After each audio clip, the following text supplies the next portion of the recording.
Drivers, pick up your controllers. 3, 2, 1.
Drivers, pick up your controllers. 3, 2, 1.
Drivers, pick up your controllers. 3, 2, 1.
Drivers, pick up your controllers.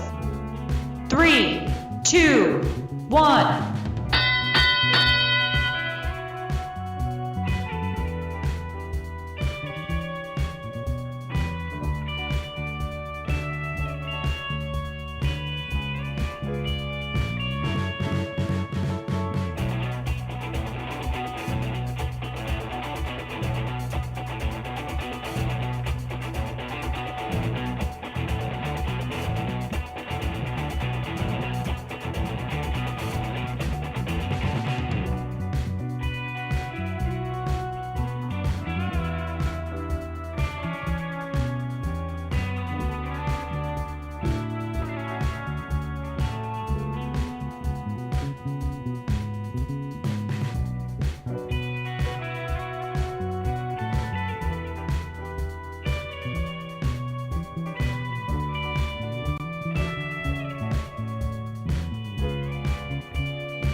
Drivers, pick up your controllers. 3, 2, 1.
Drivers, pick up your controllers.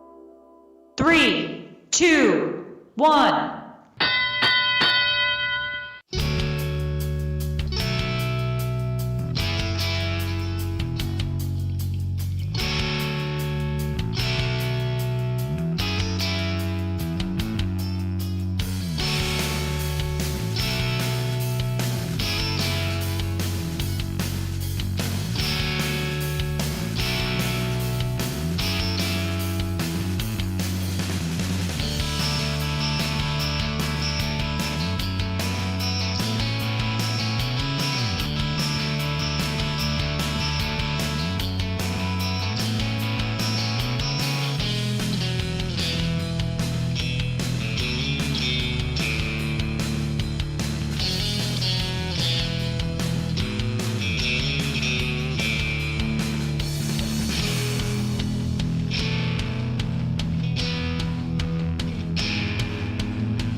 controllers.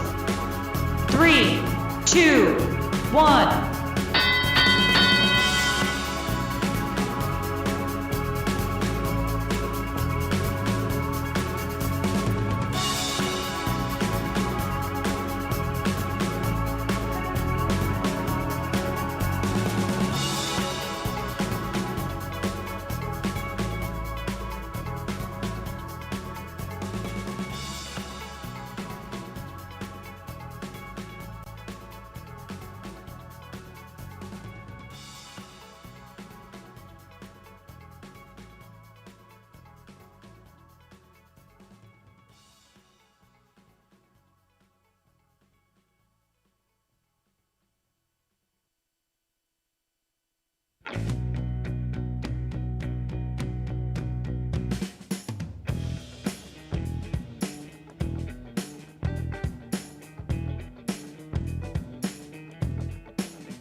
Team 31605, we have a team number label that probably fell off of your robot.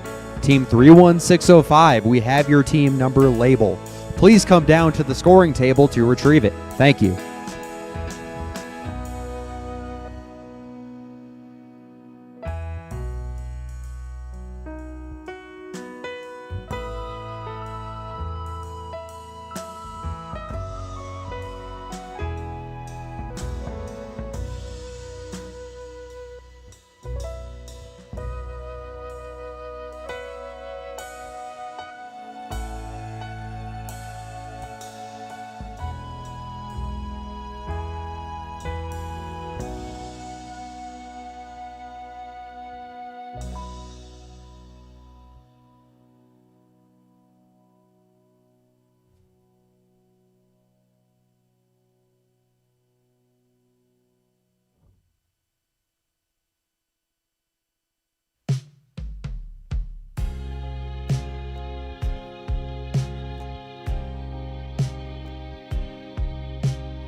Good morning, Arizona First Tech Challenge!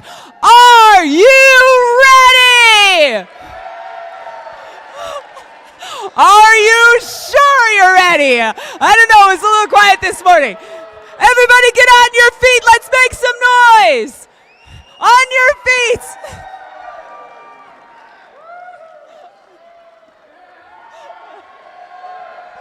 Let's get started. Here we go. We have a tradition here. Let's go. FTC, FTC, FTC, FTC, FTC, FTC, FTC,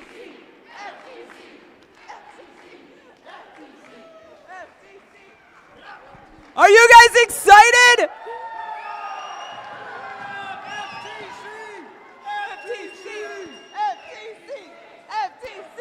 FTC.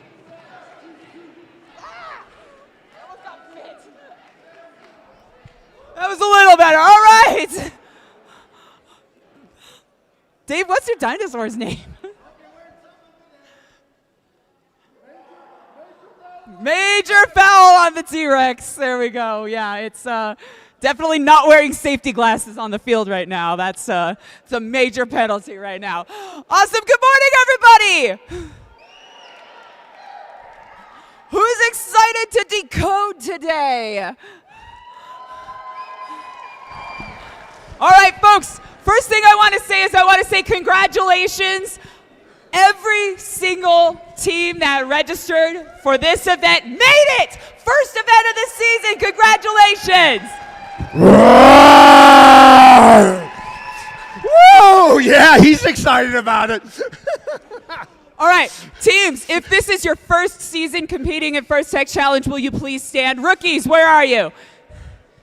Come on, rookies, stand up. Give a big round of applause Stand for up, our big rookies. Woo! I think we have 4 rookies playing with us today. It's amazing to have you all here. We're so excited for you. We always like to find out where everybody is from. So, folks, make some noise. If you are a team that is from our 4 corners, our friends from the 4 corners, where are you at? Stand up and make some noise.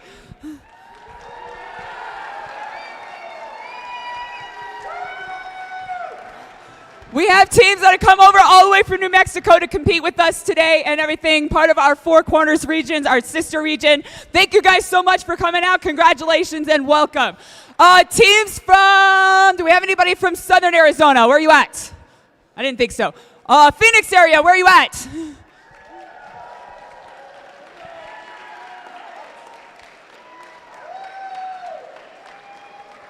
We have Sholo. White Mountains, Sholo area. Where are you guys at? Sholo, where's my team from Sholo? There Hi, we Sholo. are, Sholo. Yeah, CPR. And where are my local Northern Arizona teams? Flagstaff teams, please stand up.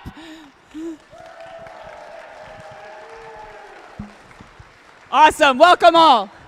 Folks, I want to start us off, but to welcome you all here. Mr. Rager, would you please come on down? Principal of Coconino High School, everybody.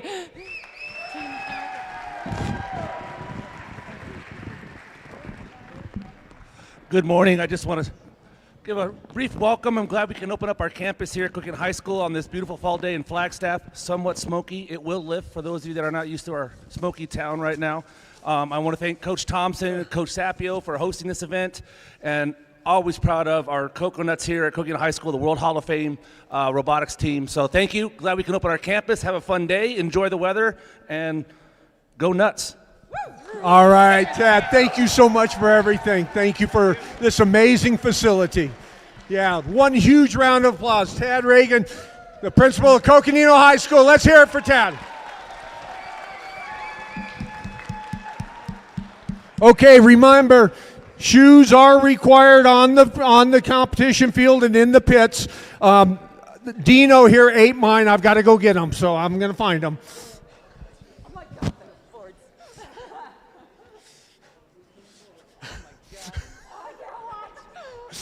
All right, so Dino here is demonstrating ways to not be safe on the field. It is the first tournament of the season, so we want to make sure that everybody is safe. Couple of reminders. You need to wear safety glasses anytime you're in the pits and anytime you're on the field. We want to make sure everybody is safe today. I watched one of the practice matches earlier today, and one of the practice matches earlier today, I got hit by no fewer than 4 artifacts just in one practice match. So please make sure that you are wearing your safety glasses today. Also, please, no running of any kind in the venue. We are going to do what? Yes, walk with purpose. That's for you, Susan. All right, walk with purpose today. Folks, the other thing we want to remind you all that the thing that sets FIRST Robotics apart is gracious professionalism. Yes! If I had $1 for every time somebody asked me, is this Robot Wars, I could probably retire right now. I mean, I would be very, very rich. This is not Robot Wars. Okay, remember, we compete like crazy, but we compete in a way that is respectful and honors and recognizes the achievements of our other teams at the same time. So with that, let's go ahead and cue our GP video. We want to take a moment to remind our community that gracious professionalism is an important part of what makes First, First, and that it's also at the heart of each team practice and get-together, and each and every First Tech Challenge event. This year, Rachel Moore and Colin Foltz are sharing a message about gracious professionalism. Thanks, Olivia. I'm Rachel and this is Colin. We're both First alumni, and together we lead First Tech Challenge. We know everyone is excited to see this year's game reveal, but before we get to that, we'd like to talk about something that's important and part of the ethos of First programs, gracious professionalism. If you've never heard the term before, gracious professionalism is kind of like good sportsmanship, but instead of only describing how to behave when you compete, it can apply to all aspects of your life. Gracious professionalism is a way of doing things that encourages high-quality work, emphasizes the value of others, and shows respect for individuals and the community. First is a small cross-section of the real-life opportunities that each of you will have to make decisions which reflect gracious professionalism. Practicing gracious professionalism doesn't have to be large, sweeping gestures. Instead, it's the little choices that each of us makes when no one is watching that all combine and fuse together to form our collective culture. You already know how to compete hard, and you know how to be kind. Think about how your actions make others feel and how that makes you feel. Your team probably plans strategy before the season and before each match. You can do the same exercise for how you will handle challenging interpersonal situations that might come up throughout the season. You won't always get it right, and that's okay, because gracious professionalism is a journey, not a destination. It's something we should strive to practice every day. When we make a mistake, we should own it, offer a sincere apology, and attempt to make amends. Then, find ways to do better in the future. First can be challenging. It's supposed to be. And that means that at times during this season, you may feel pressure and experience stress. In those difficult times, it might seem easier to be selfish or only take your own interests into account. After all, even if you do everything the right way, there's only a handful of teams that will win their last match of the season and be celebrated as world champions. But while there's a limited number of championship trophies, there's no such limit on the number of teams who will have a successful season. Don't waste your time on being envious of others' success. Ask questions, challenge yourself, learn from others, and share your own knowledge. First programs would not be possible without the time committed by tens of thousands of caring adult volunteers, including team coaches and mentors. As First alumni, we know the impact that mentors and coaches can have on a young person's life. Mentors and coaches are key to establishing and maintaining a team culture. On behalf of more than 100,000 First Tech Challenge students, thank you for all that you do. Aristotle once said, "Educating the mind without educating the heart is no education at all." This season, we hope you have the opportunity to educate both. Good luck.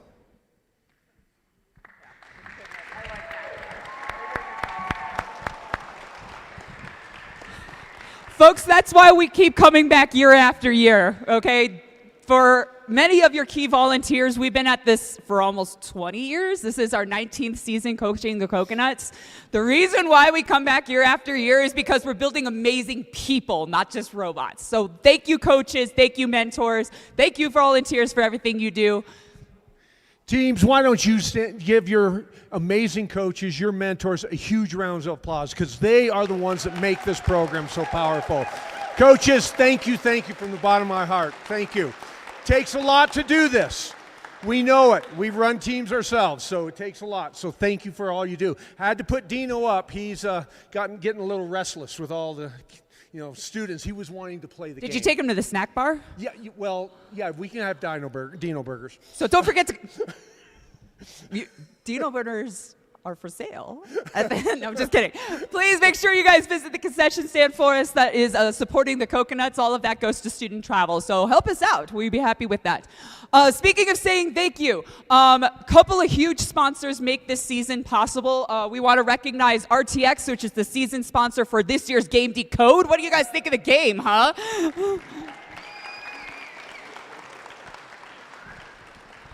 And I think we've got a video recognizing RTX and what they do in the real world as well as with robots.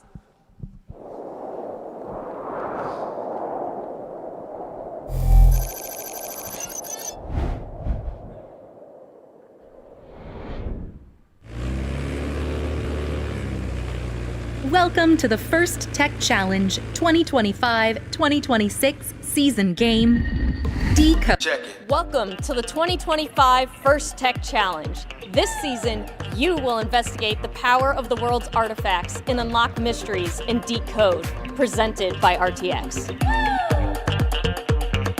I'm a first mentor and lead test engineer at RTX, where I support both ground and flight testing to help develop the next generation of jet engines. Today, I want to show you a couple of the cool technologies we work on.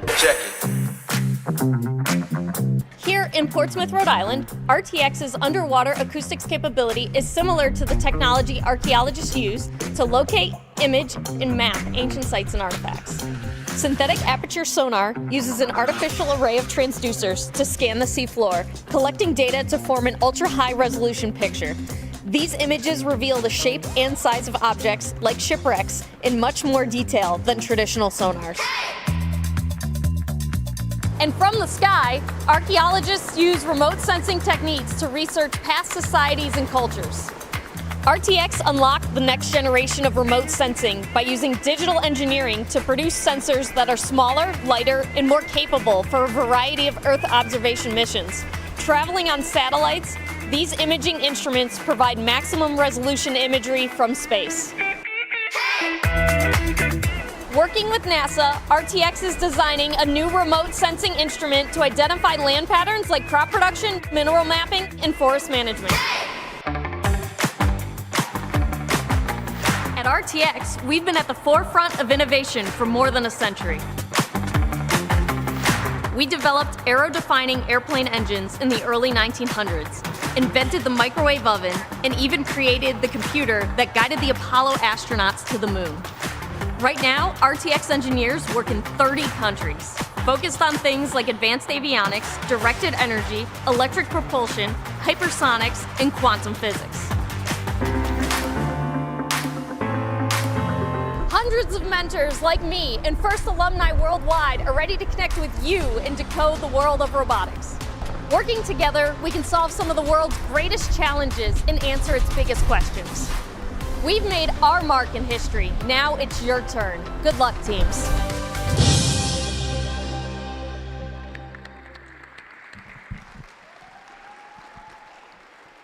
All right, folks, we're just about ready to kick off this Decode season, our very first official match of the season. But before we do that, we want to recognize the amazing volunteers that we have working here today. So I want to start with a very special group of people that do not just this event, but all of the events across 2 regions. 12 qualifiers in Arizona, 2 on 4 corners, 2 championship tournaments. Where are my planning committee key volunteers? Please stand for me. We've got Jeremy, our EV guru, Susan, our lead volunteer coordinator, Patty, our lead scorekeeper, Robert, one of our head referees, Rich, one of our head referees. Who else? Robert, Furryman, and of course Dave packs boxes, I send emails. Judges, please stand. You already had the chance to impress them today. Please look for them to come visit you in your pits and come watch your robots on the field. Our judges today are led by the lovely Denise Thompson, who happens to know the guy with the dinosaur pretty well. So thank you, judges, for everything. Where's my field crew? Queuing crew, field reset referees. Will you guys please wave for me?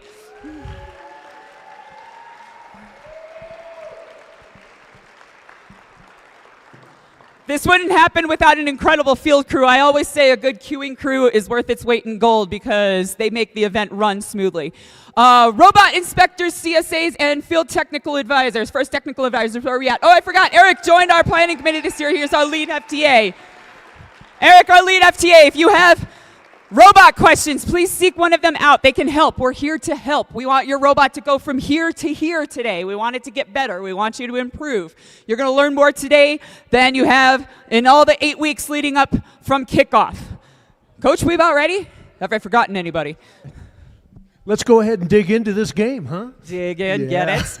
All right, let's have If I match could have you one. Take please the stand field. And raise, take off any hat for the national anthem. Oh, yeah, that too.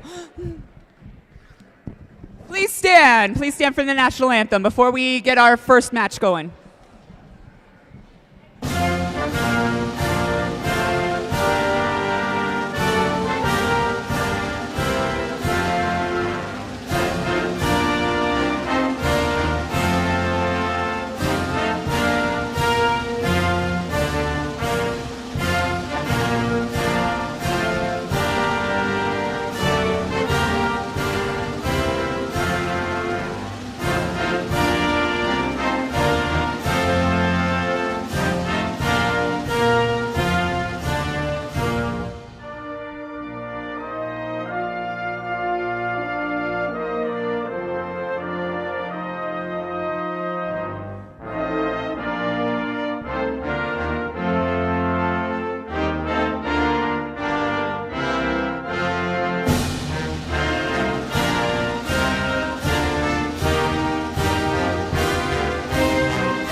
Teams, are you ready to decode this season? Let's get our drivers up for match one and match two. Let's go, teams.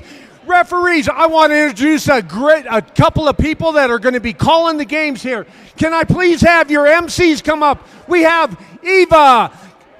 Give them a huge round of applause. Going to be calling out your games, as well as Kaleo. Kaleo, here you go, guys. Good morning, Flagstaff.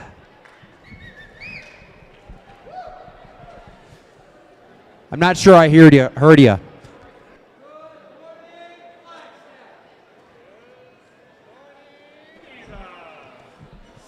That's a little bit better. All right, before we get started, a few minor safety things that we forgot to go over in opening ceremonies. So our emergency exits are going to be the two doors on the north side of the building, as well as the southeast and southwest exits are both available in the event of an emergency. And we have fire extinguishers outside both the north doors. We also have one staged out to the southeast. And if you're looking for an AED, it is going to be down out that north door and down the hall next to the main office. So now that we've got all of that out of the way, let's go ahead and get into our first match of the day. Starting us off on the Red Alliance, it is going to be 23-940, the Robo Cougars. Joining them on the Red Alliance will be 11-529, the Navajo Code Riders. On the Blue Alliance, say hello to 19-728, the Carbo Knights. And joining them on the Blue Alliance will be 26-009, Colts and Bolts.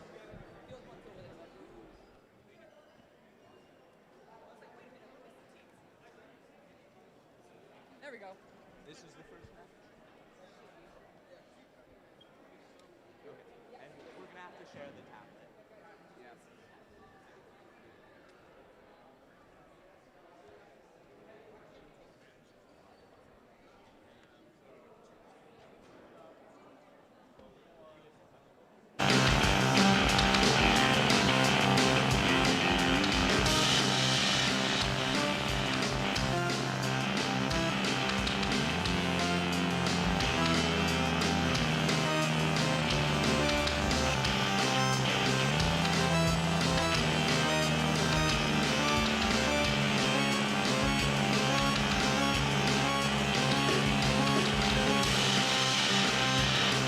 Drivers in the box in 3.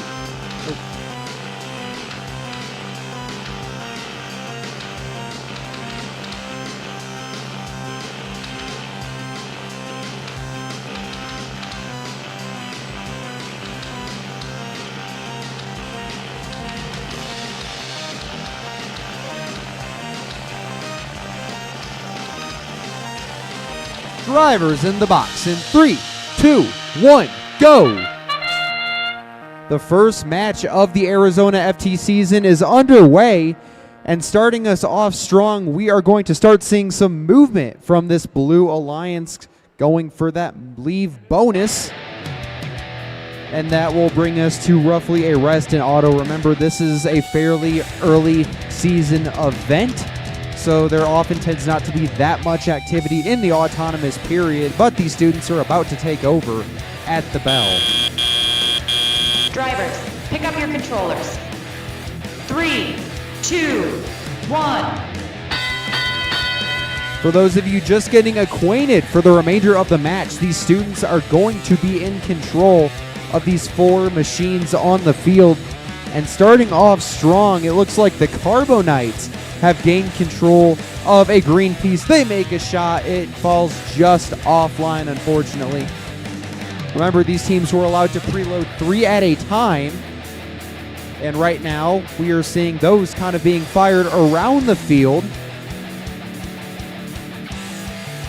Remember, an important facet of what happens next is going to be the pattern score. They will earn a couple of bonus points for every time they replicate that pattern, which in this match will be purple, green, purple. A fairly uncomplicated sequence with 1 minute and 5 left. We are starting to see some action from the Carbonites' alliance partner Colts and Bolt as they prepare to pick up a green game piece. And on the Red Alliance, the Robo Cougars are alive and well. We are potentially gearing up to see the first shot scored in the season.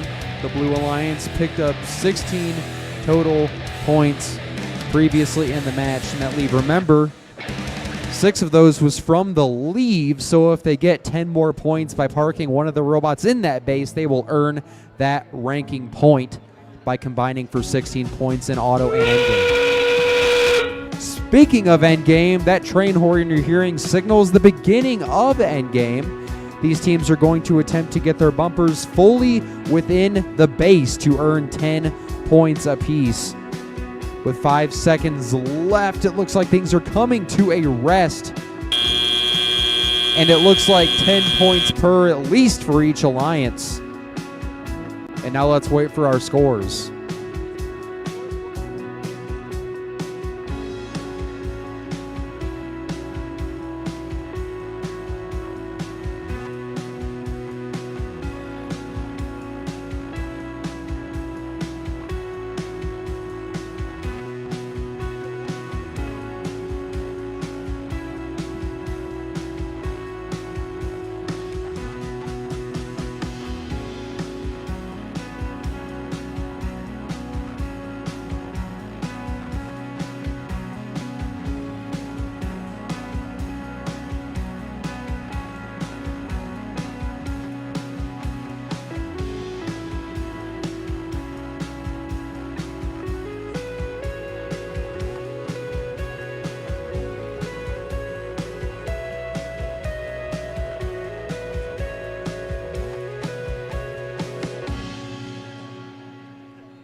Have our first final score of the season ready for match number 1, and it is the Blue Alliance.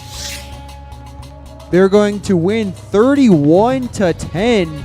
They will pick up the 3 ranking points from the victory, as well as that leave/base ranking point for combining for 16 points in the auto and end game, and that will get them to match number 2, where Kaleo will take over on field 2.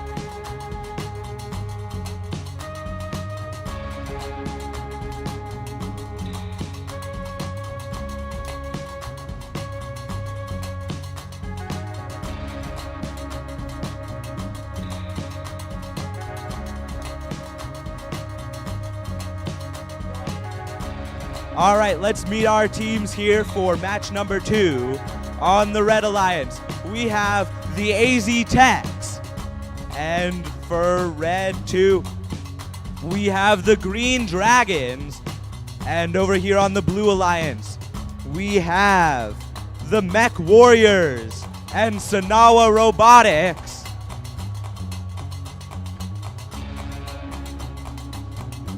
We're getting ready to kick off the second match of the day here.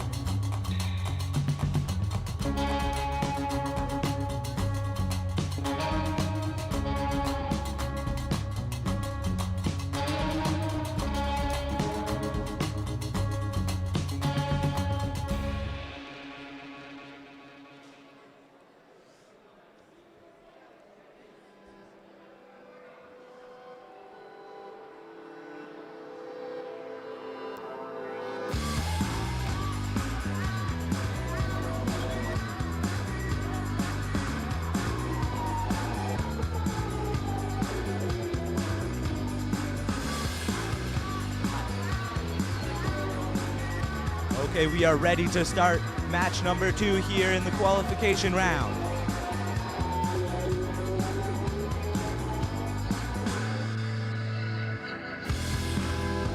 All right, starting here in 3, 2, 1. And we've got some movement here in the autos, both from the Red Alliance and the Blue Alliance. Blue shooting, and it looks like we have, 2 in the goal, 2 artifacts in the goal, and that is 3 artifacts scored in autonomous by the Blue Alliance. That is some good points there in the autonomous, and this being the first tournament for many of our robots. That is pretty impressive. Pick up your controls. The autonomous is starting here 3, now, where 2, 1. Teleop is starting here now, where the teams will be in control of their robots. We have the Mech Warriors looking to pick up some artifacts, and they've picked up some artifacts, and Sanawa Robotics looking to control some artifacts into the launch zone. And the AZ Techs are looking like they're starting to score. Let's see if they can shoot this artifact into the score. And AZ Techs playing a little bit of defense on the Mech Warriors now. And Mech Warriors lining up to score.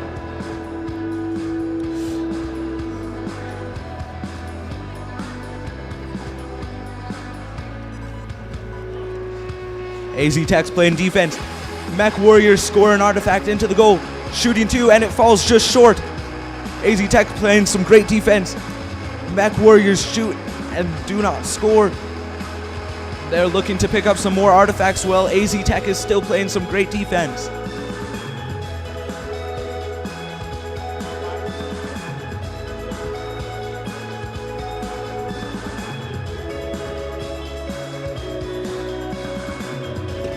Mech Warriors have picked up some artifacts now, and it looks like they're trying to pick up a third before going back to score with 30 seconds left in the match.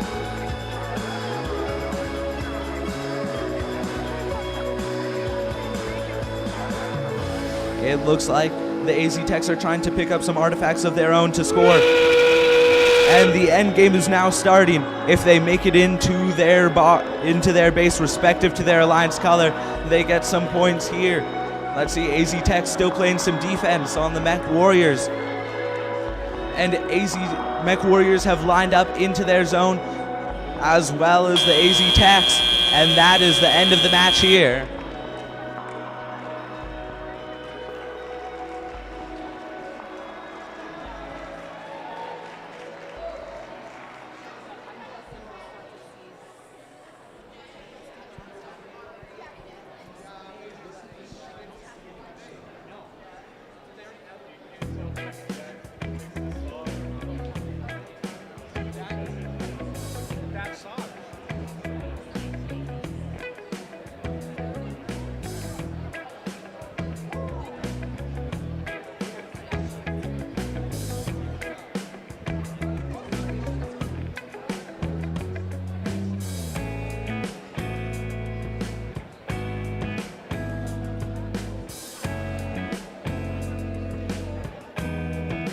While we're waiting on scores for match number 2, let's meet our teams for match number 3. Starting us off on the Red Alliance, it's going to be 13517 Cougar Pride Robotics. Joining them on the Red Alliance will be 31603 Skyhawks Robotics Newcomb. Over on the blue side of the field, your first team will be 26002 Navajo Code Breakers. And joining them on the Blue Alliance will be 16817 Rakisan Tech.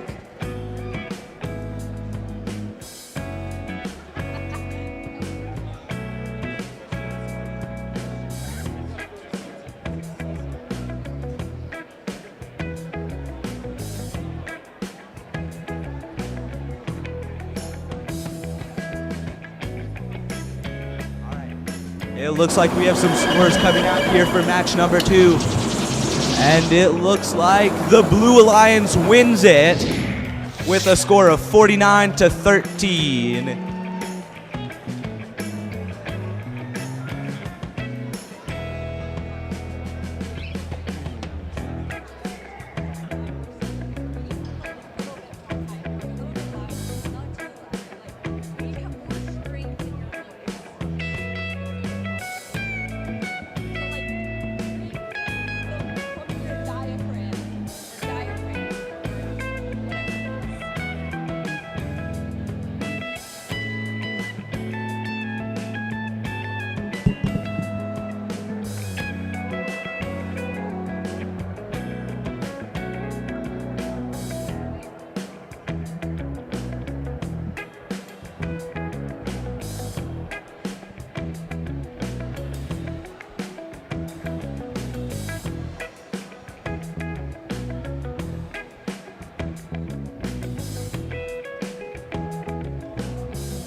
Drivers in the box in 3, 2, 1, go!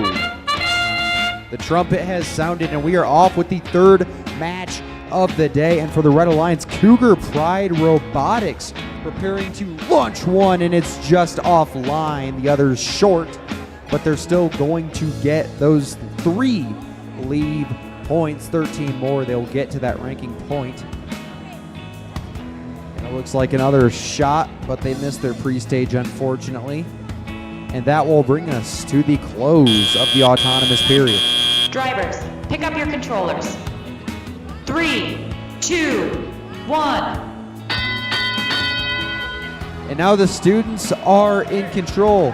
Cougar Pride, building off of their autonomous success, roving around the field with that McCanum drive from GoBuilda. They are going to pick up a green piece. Now the pattern for this one is different than the first two matches. It goes purple, purple, green. So each one they get classified in that square is going to be 3 points. And for each one they get into that pattern will be an extra 2 points per piece. We have our first shot scored over here on field 1. It is green.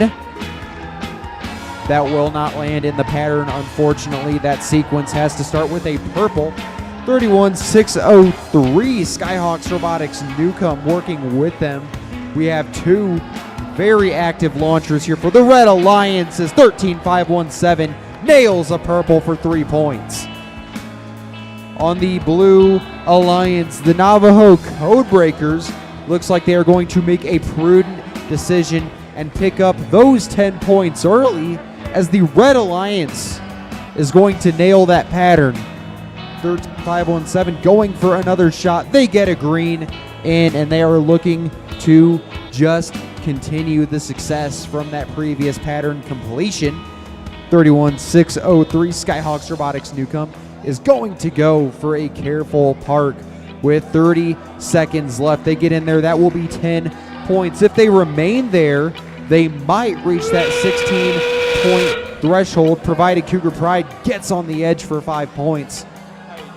That's one of those ranking points designed by First to have a low threshold to keep the floor relatively low for each FTC game. With 3 seconds left, they're going to go for a buzzer beater. They can't quite get it off. That will be the conclusion of match 3.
We have a score for match number 3 here in Flagstaff, and it's going to be the Red Alliance picking up the 3rd match of the season. They will get those 3 ranking points. They also picked up a couple of points for completing a pattern, and that will bring them to match number 4, which I will pass back over to field 2.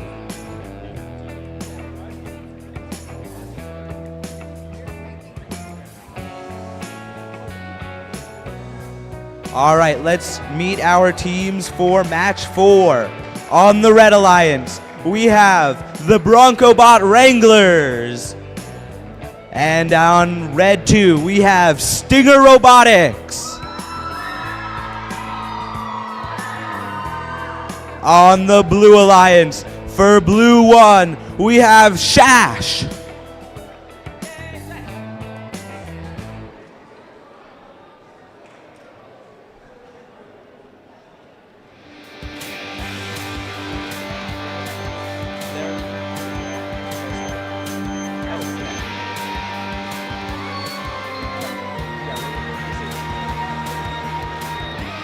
And on Blue 2, we have Safety Third.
All right, let's kick this match off here in 3, 2, 1, go! All right, in the autonomous period here, it looks like both robots are at a standstill.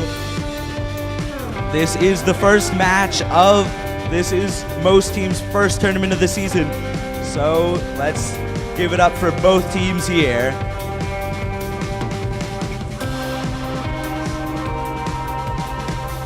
Five seconds left in the autonomous period. Drivers, pick up your controllers. All right, the teleop period is starting now, where both teams will be controlling their robots. And Shash is the first off the line, with Stinger Robotics going to pick up some artifacts. Shash has opened their doors to try and pick up some artifacts. It looks like one got stuck in their doors though. And Stinger Robotics has picked up a purple artifact. That's 2 purple artifacts they've gotten now. Let's see if they can pick up a third and go score it. Shash has an artifact now. It looks like they're lining up to launch it.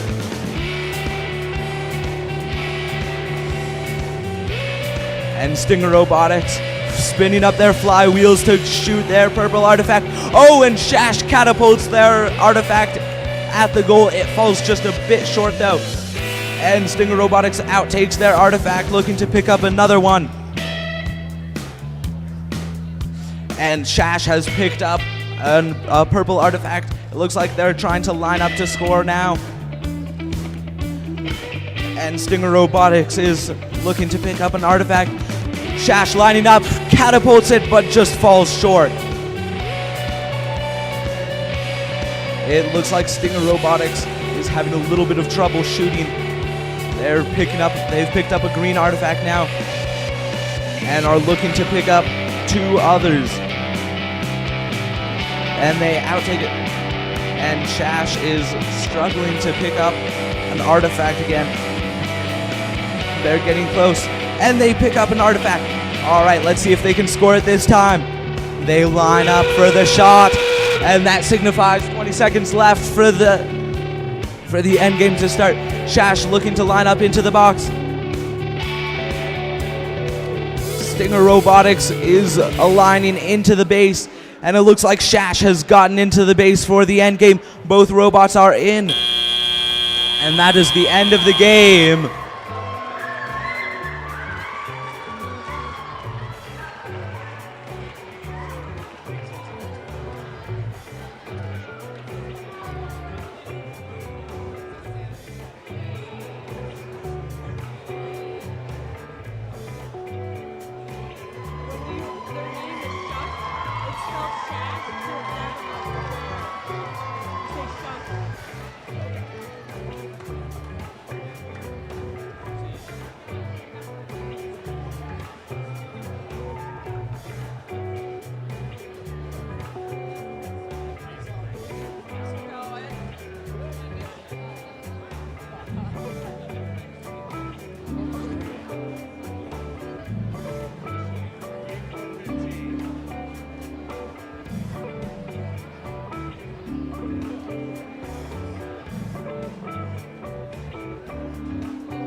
While we're waiting on scores to post for match number 4, let's go ahead and meet our teams for match number 5. Starting us off on the Red Alliance, it's 26664 Yeti Machina.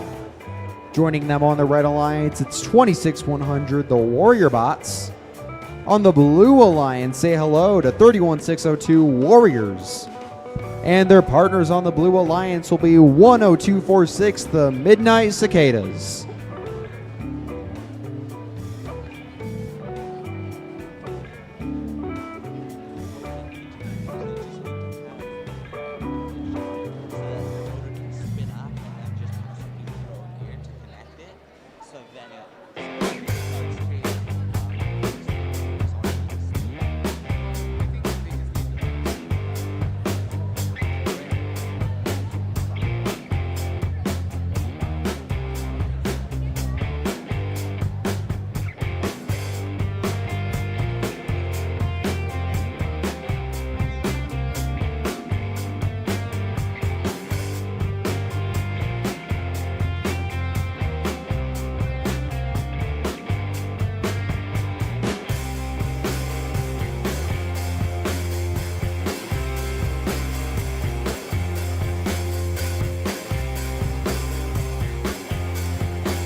All right, we have a score coming out in match number 4 here.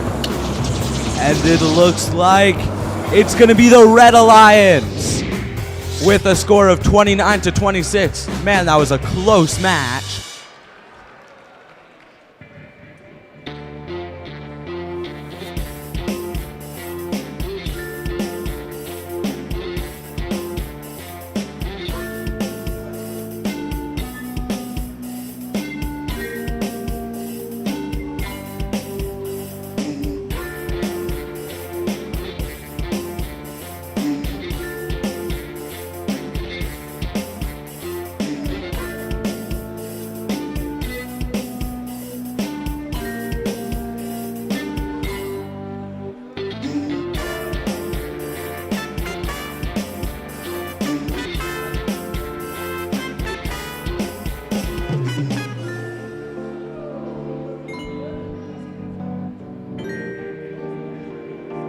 Drivers in the box in 3, 2, 1, go. And starting us off immediately is going to be the Warrior Bots, banking one in from behind. They will get a double purple. That will be 3 points apiece. They will not be getting that pattern bonus though, because they would have needed a green in the middle. Looks like they are the only real motion at the moment. Remember, these robots can control 3 game pieces at once. One knocks just off the back and onto a scorekeeper's head, unfortunately. 3, 2, 1. Now the Red Alliance has an early pattern here because the pattern is purple, green, purple. They have a purple and green at the moment, so that'll be an extra 4 pattern points, provided they can get another purple in there to continue it. We have 1:40 left. We have all 4 robots in motion. The Blue Alliance has a little bit of catching up to do. The tally currently 19-0, as 10-246 is going to get the first points for the Blue Alliance. That will be a purple. We have seen 26-100 make some awry shots, but also some very impressive shots. These robots, for all of them, it is their first play. It is our first event in the state, which will obviously leave a lot of time for some fine-tuning as the day and the season goes on. The Blue Alliance gets a green piece in. The Red Alliance going to nail another purple. Lots of action going around. I've nearly been hit a couple of times. One of our volunteers actually did get hit during auto. On the Red Alliance, Yeti Machina currently in their loading zone. They have an articulating arm, almost like something a lot of FRC robots utilized during Infinite Recharge a number of years ago, as they will line them all up and knock them down from cross field. Meanwhile, the Blue Alliance, namely the Midnight Cicadas, are going to make a couple shots that are just offline. Red Alliance 33-9, and that horn will lead us to the conclusion of the teleop period as these teams prepare to park in order to nail 5. The Red Alliance will get 15. Blue Alliance will get 10. That qualifies the Red Alliance for that ranking point if the score stands. And we'll have scores with you shortly.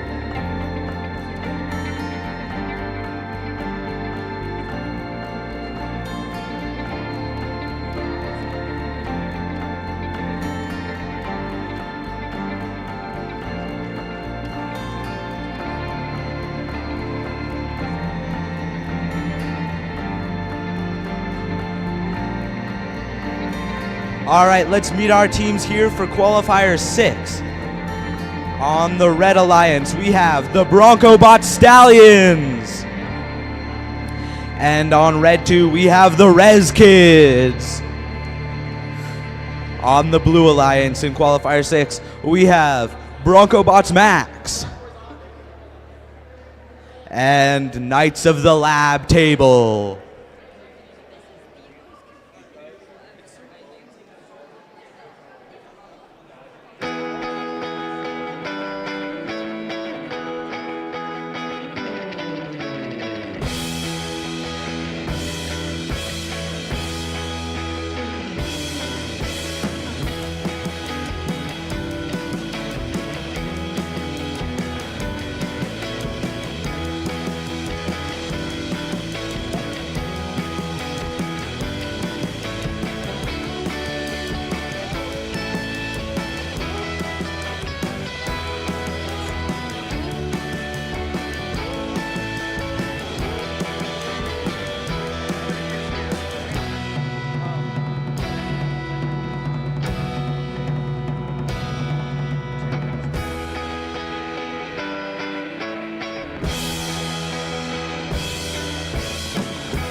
Okay, let's get match 6 going here in 3, 2, 1, go!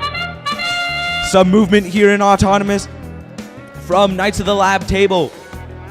Let's see if any of them can score here on autonomous with 20 seconds left before teleop starts. The Knights of the Lab table have moved, but it looks like that is the end of their teleop.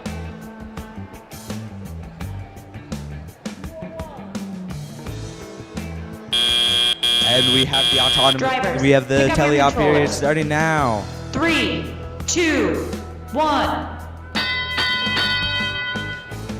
Knights of the Lab table first to show movement. It looks like they're lining up their scoring mechanism to shoot. We have Bronco Bot Stallions picking up some core. Oh, and we have Knights of the Lab table scoring an artifact already. And that's 2. And their third one just falls a little bit short. We have artifacts flying all over. Rez Kids look like they're lining up for a shot. Rez Kids score 3 in a row with the motif. And we have Knights of the Lab table scoring some artifacts in their blue goal. Bronco Bot Stallions picking up several. Rez Kids lining up for another scoring opportunity. Knights of the Lab table picking up some artifacts. Bronco Bot Stallions picking up some as well. We have a robot playing defense here. Rez Kids lining up to score again. They shoot, they score 3.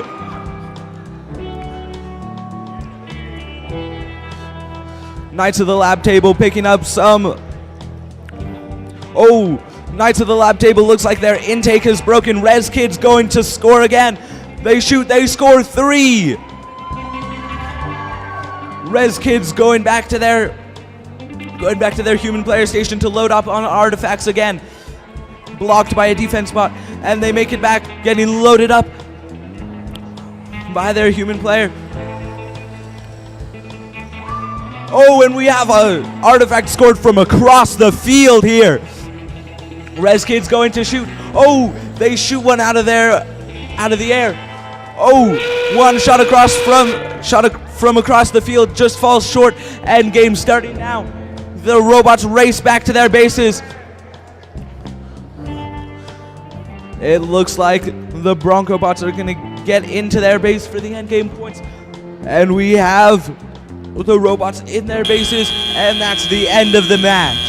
What a great match that was, too.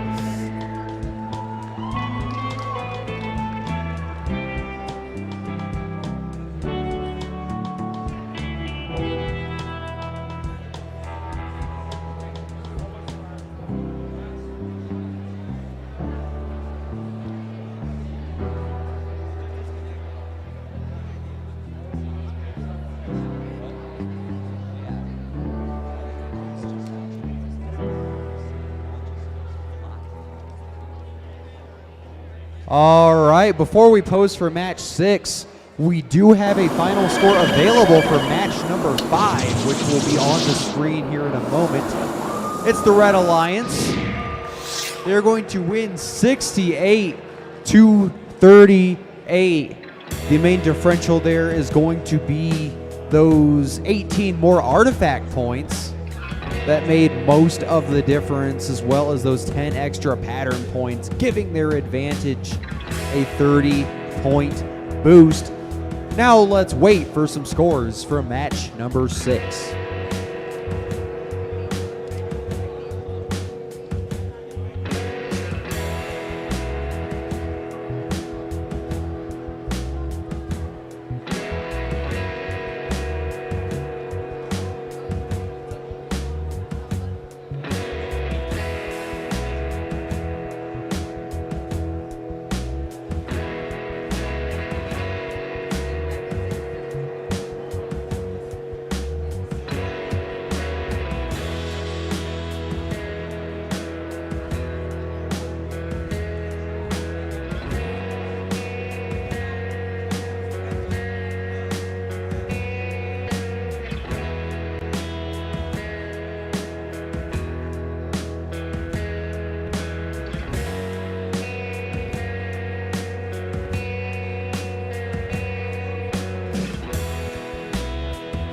While we're waiting on a score for match number 6, let's meet our teams for match number 7. Starting us off on the Red Alliance, we have 201, the BroncoBot Wranglers. They're joined by 23950, the Rockbots. On the Blue Alliance, we have 11529, the Navajo Code Riders. And joining them on the Blue Alliance, it's 7613, Sinagua Robotics.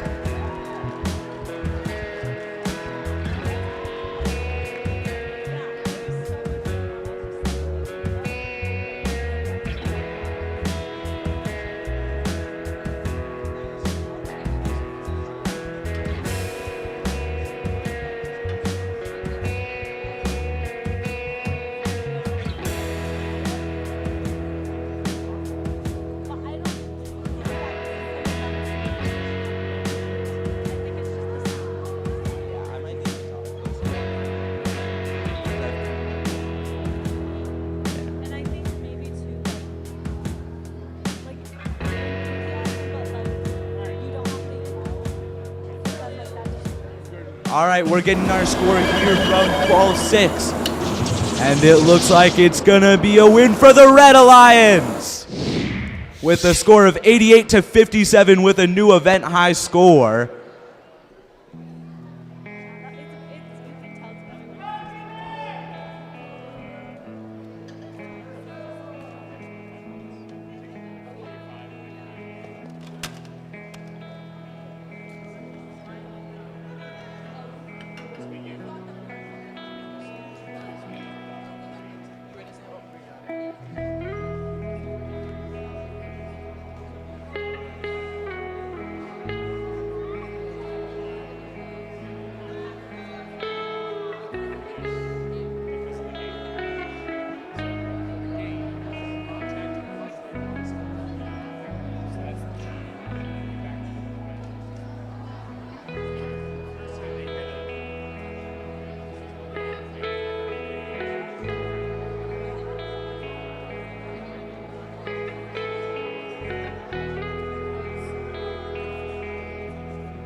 Drivers in the box. 3, 2, 1, go. And we are off with match number 7, just a little over halfway to our scheduled lunch break.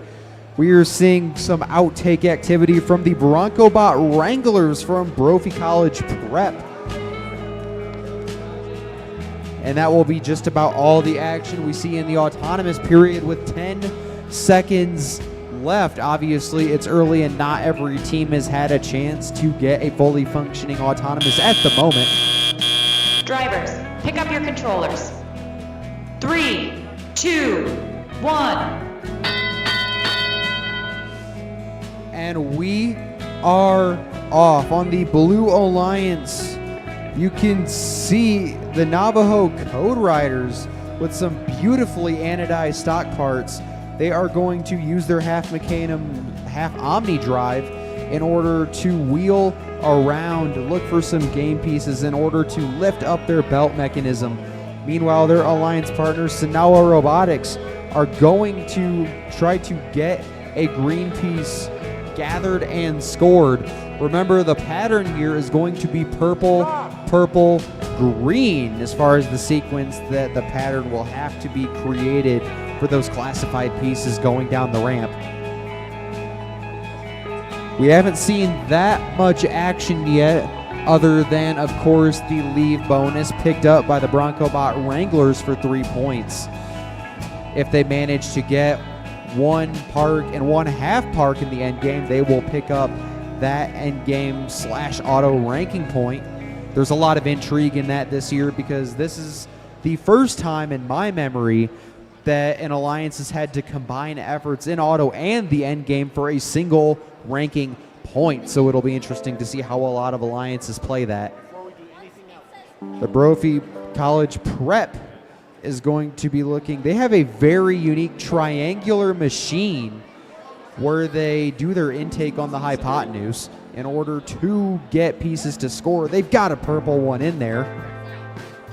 We are now in the end game period. The Navajo Code Riders are going to score 10 points for having the robot fully inside. Brophy going to go for 10 themselves. They'll need their alliance partner to join them if they want that ranking point. The robot has a unique profile just for this. That will be the end of the match.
We have a score for match number 7 here in our qualification period. It is the Blue Alliance picking up the victory 16-9. The main differential there unfortunately being a minor foul by the Red Alliance. They will walk away with 3 ranking points, unfortunately not picking up any of the bonuses. That will move Sanawa up into 8th place early in this one.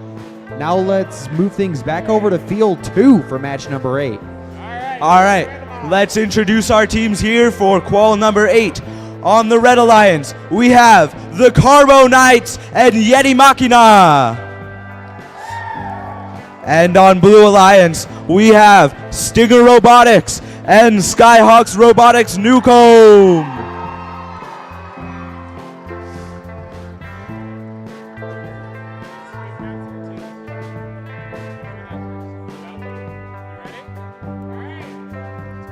Okay, starting here in 3, 2, 1, go! We've got some movement here from teams in the autonomous, and it looks like the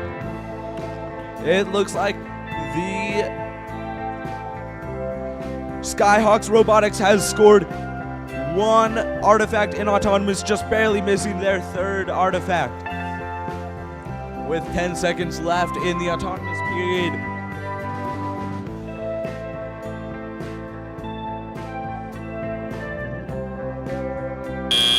All right, and we are now starting to tally up where the robots will be controlled by the players. 2, 1. And we've got some movement from all of the teams. We have Skyhawks Robotics looking to shoot their artifact. Oh! And we have the Carbo Knights shooting an artifact way over the goal. And Yeti Machina launching an artifact all the way across the field. And Yeti Machina launching even more artifacts all the way across the field. Oh my gosh, artifacts are just sailing.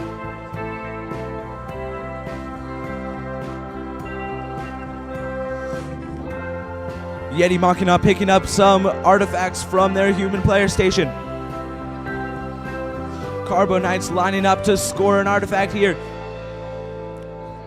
And Skyhawks Robotics also lining up to fire some artifacts into the goal. And they shoot one, score, the other falls just a little short. Carbo Knights struggling to line up. Skyhawks Robotics, their 3rd artifact just falls a little short. Yeti Machina shooting all the way across the field.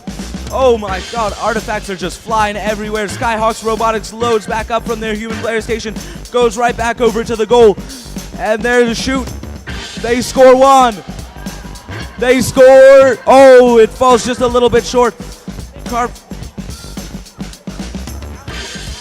And it looks like their artifact bounced off and made it back into the ramp though. And they score a third artifact. Carbonite still trying to line up. Skyhawks Robotics picking up another 3 artifacts from their human player station and making their way back over to the goal. They launch their first one and it goes in. They launch their second one and it goes in. Are they going to be able to get a third one in time? And we have Carbonites playing a little bit of defense on them with 4 seconds left in the match. 3, 2, 1. Can they get a third one? And that is the end of the match. What an exciting match that was.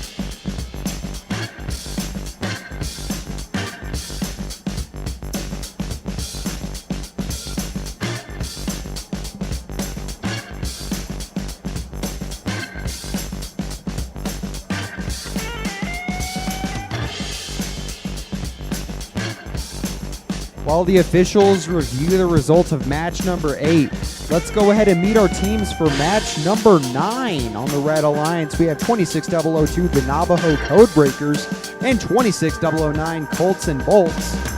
On the Blue Alliance, say hello to 26100, the Warrior Bots. And joining them is 23942, the Res Kids.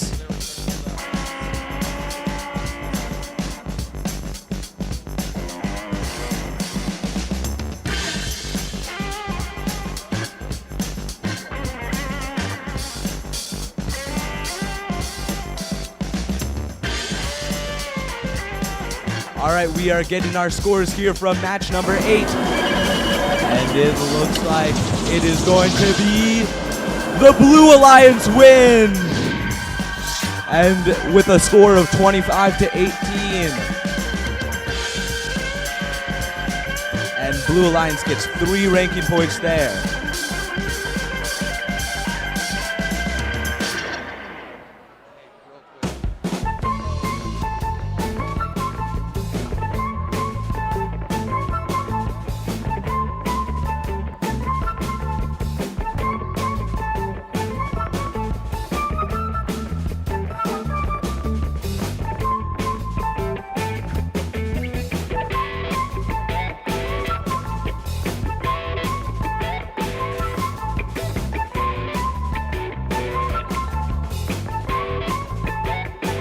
Drivers in the box. 3, 2, 1, go!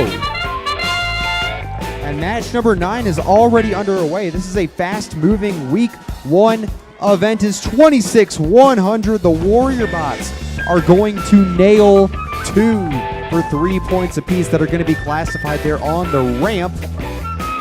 Now they hit a green that will enable them to get 4 total bonus points because that's 2 parts of the 3-piece pattern. They'll get another 3 points from that shot banked on in. Pick up your controllers. 3, 2, 1. And we are off. Both alliances got that mobility bonus. The Red Alliance also earned a few extra points from knocking those pieces in.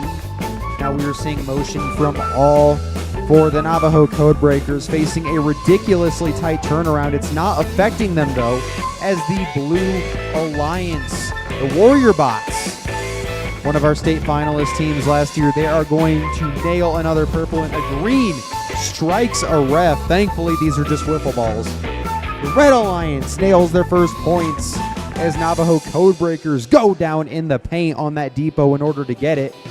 Meanwhile, for the Blue Alliance, 23-9-42, the Rez Kids make a couple of shots. They just bounce out. Remember, these alliances are being very careful to keep the game pieces in the field.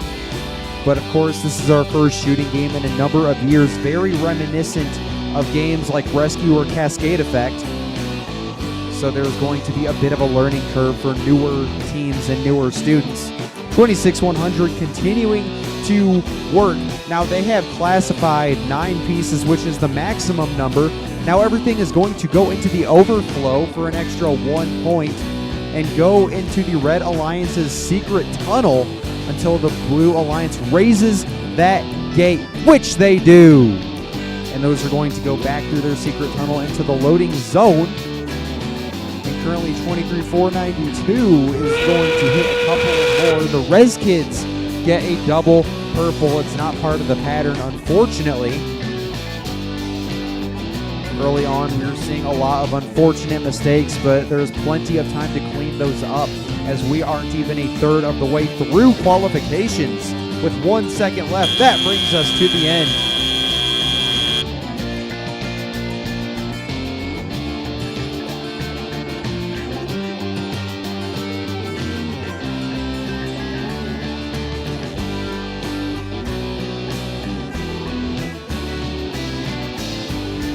All right, well, we are waiting on scores for match number 9. Let's introduce our teams for match 10. On the Red Alliance, we have Safety Third and Bronco Bots Max. And on the Blue Alliance, we have Roxas on Tech and the Robo Cougars.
We have a score ready for match number 9. It's the Blue Alliance going to make off with the victory, 16 to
scores again, and it's the Blue Alliance again. 105-39, an event high score. Unfortunately, there were a few fouls in that one that pushed it above triple digits, but totaling out to 30 base points to get that extra ranking point will move 26-100 up into first place, and their friends just behind. Now let's get ready for match number 10.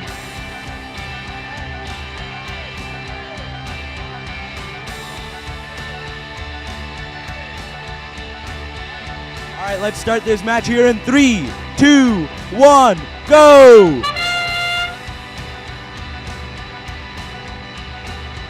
All right, we are not seeing any movement here in the autonomous period, but being that this is the first tournament for many of these teams, that is completely understandable.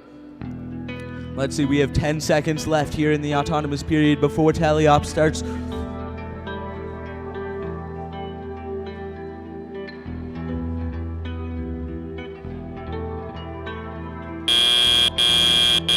Drivers, pick up your controllers. All right, we are now transitioning into tally-op. 2, 1.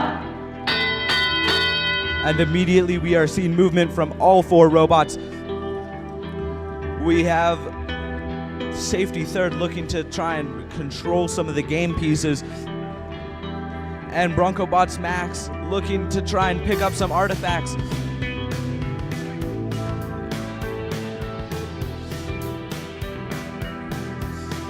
Bronco Bots Max almost picking up an artifact there, but they almost beached themselves on top of one. We have Roxas on Tech looking to try and play a little bit of defense there.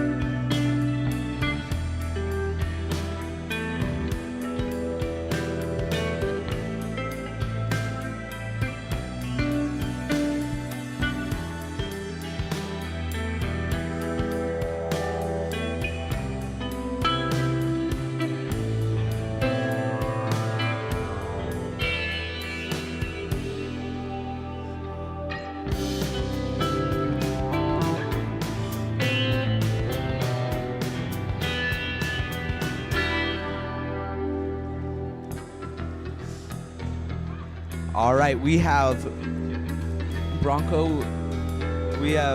Robo Cougars loaded up with an artifact. Let's see if they can score it here in the 30 seconds they have remaining. And they're lining up to shoot. Oh, but it just falls a little bit short. 25 seconds remaining in the match.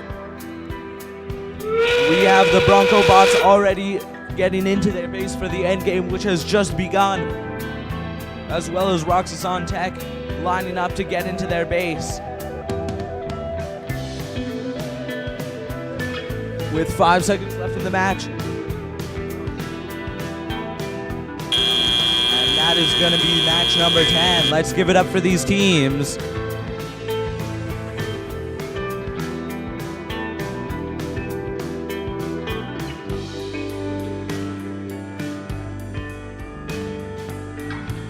While they're reviewing match 10, let's go ahead and meet our teams for match 11.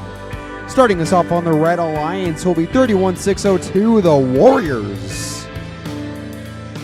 And joining them on this very similarly named alliance will be 18291, the Mech Warriors. Joining over on the Blue Alliance will be 23950, the Rockbots. And last but most certainly not least, say hello to 202, the Bronco Bot Stallions.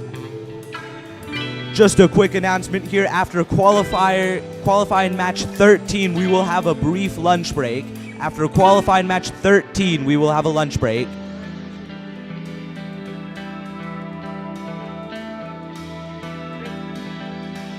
All right, we are getting some results here for match number 10. And it looks like it is going to be a win for the Blue Alliance with a score of 28-18. And it looks like the deciding factor in that match was unfortunately the foul points.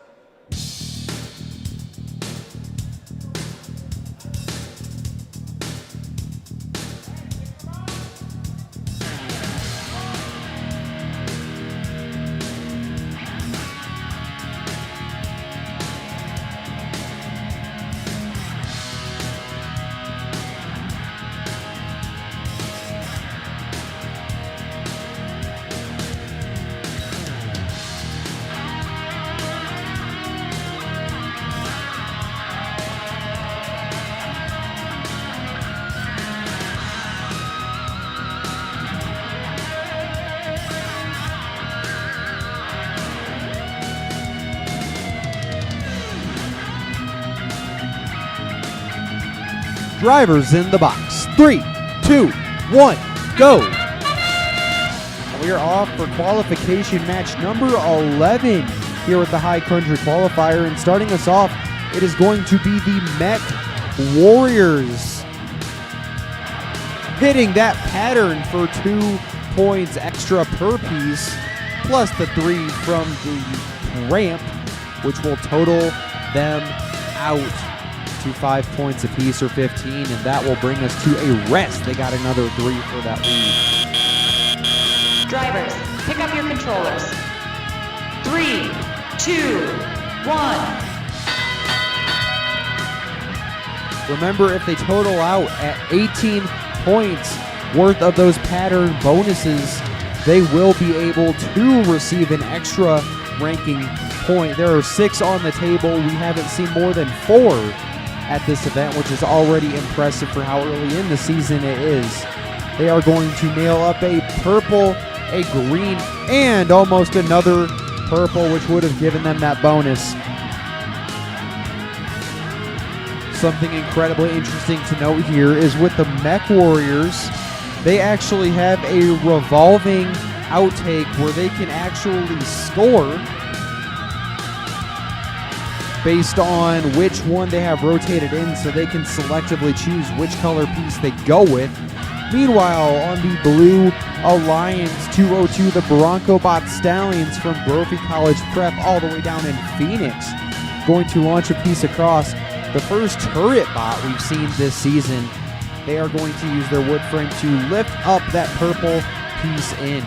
The Red Alliance did knock 1 extra piece into their ramp. However, it does not count as classified. It does have to go through the goal and underneath the archway to count, for those of you who need to dust up on the rulebook. Meanwhile, on the Blue Alliance, the Rock Bots looking to place pieces around. They are primarily playing the depot.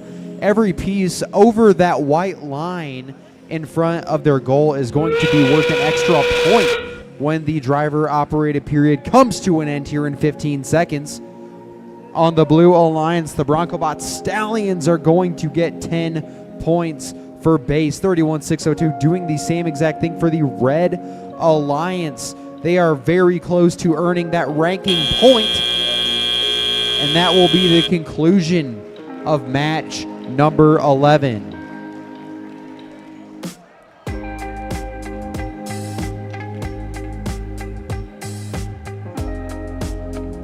Well, we are waiting on a score for match number 11. Let's meet our teams for match number 12. On the Red Alliance, we have Knights of the Lab Table and the AZ Techs. On the Blue Alliance, we have the Midnight Cicadas and Cougar Pride Robotics.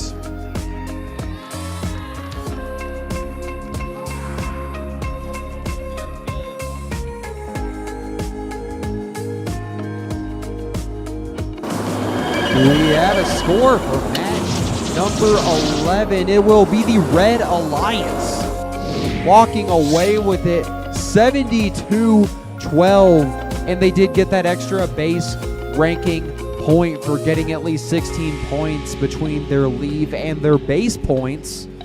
So that will allow them to walk away with 4 and moves the Mech Warriors into 3rd place. Remember, we have 6 Alliance captains who will be picking at the conclusion of qualifiers. Now let's kick things back to Field 2 for match 12.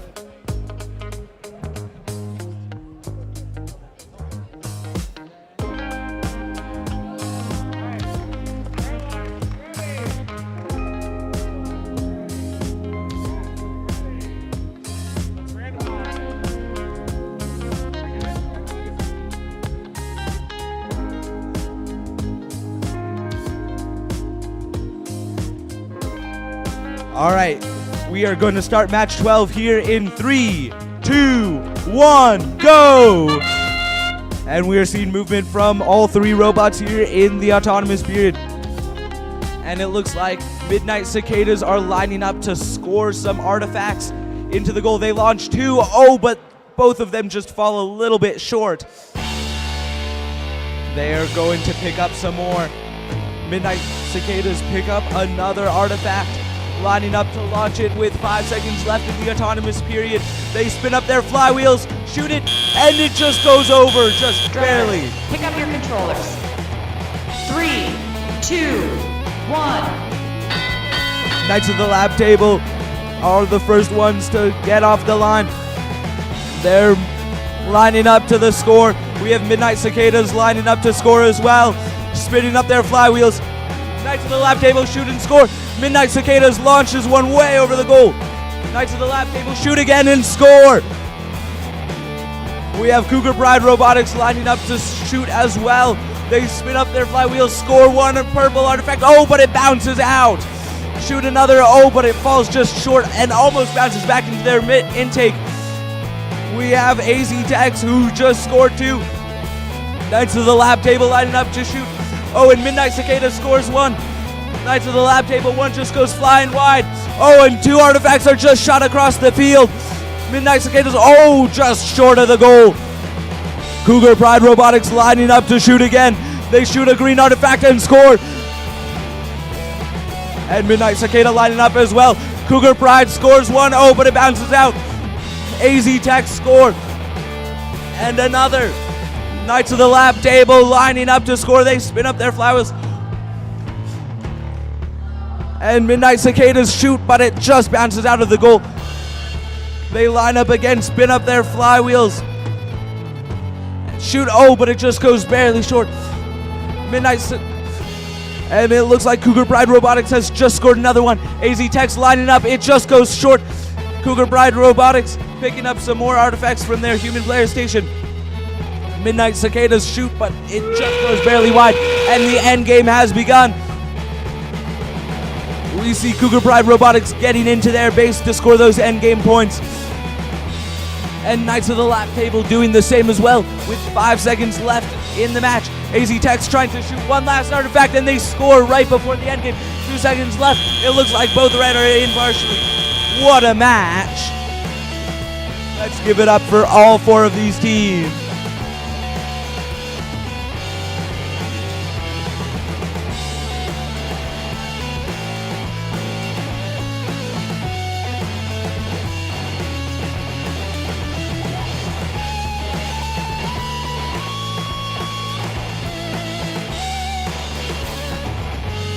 Let's go ahead and meet our teams for match number 13 in just a moment.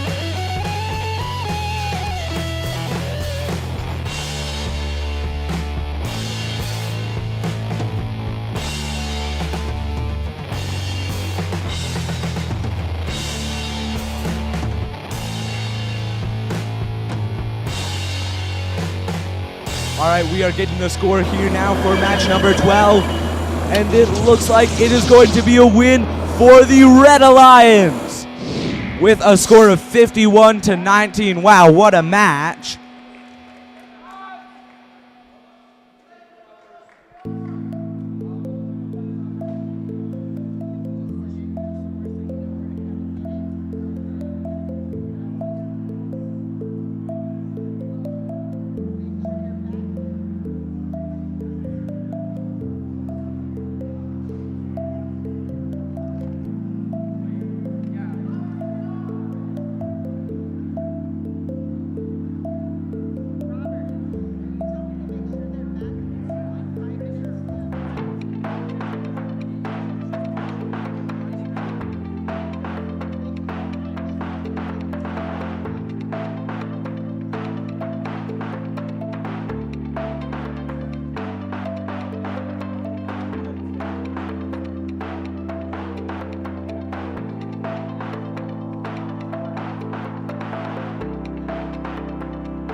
All right, drivers in the box. In 3, 2, 1, go.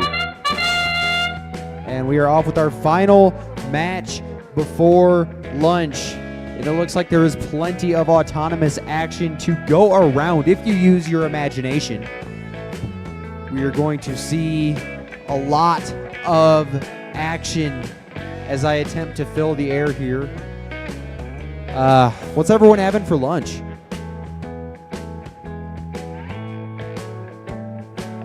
Tough crowd. Drivers, pick up your controllers.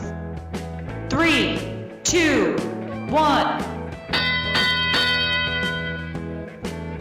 These teams are being very careful to avoid early starts during that 8-second buzzer period before the driver-operated period starts. FTC is unique in that there is a designated waiting period.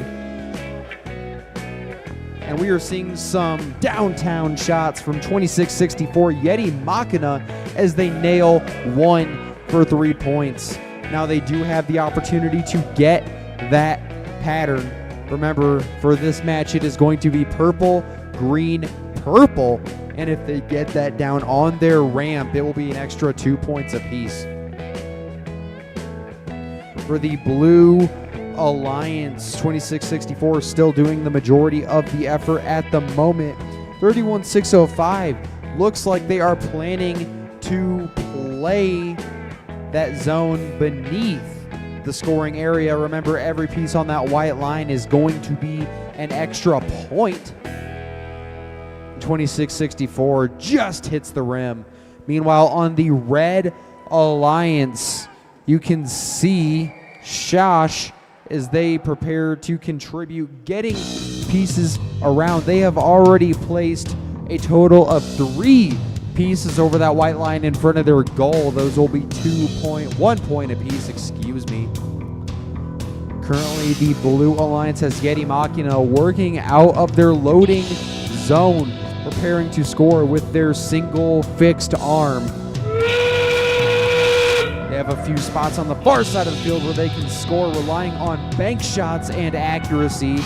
They will get that pattern purple, green, purple for an extra 2 points apiece, totaling out to 15 points total. And with that, we will bring to the conclusion of the match. Both sides will pick up 10 base points. I'm not sure if either side got quite close enough to get that ranking point. We'll have final scores for you shortly.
Final score before lunch is in. And the Blue Alliance had the appetite for victory.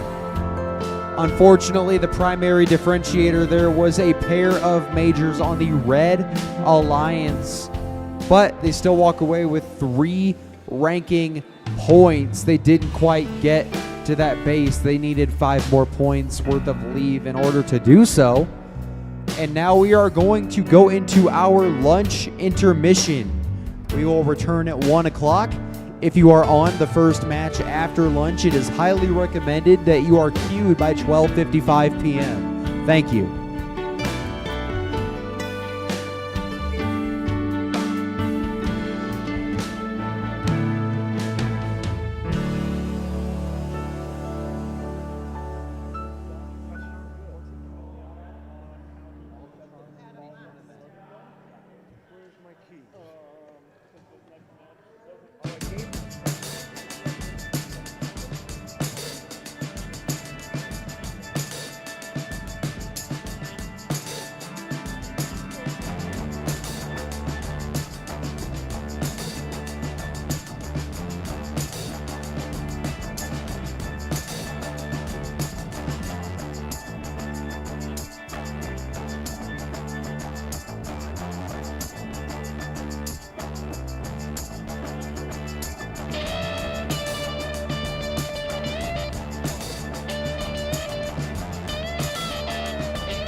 was true when you asked me if carbonite was an element.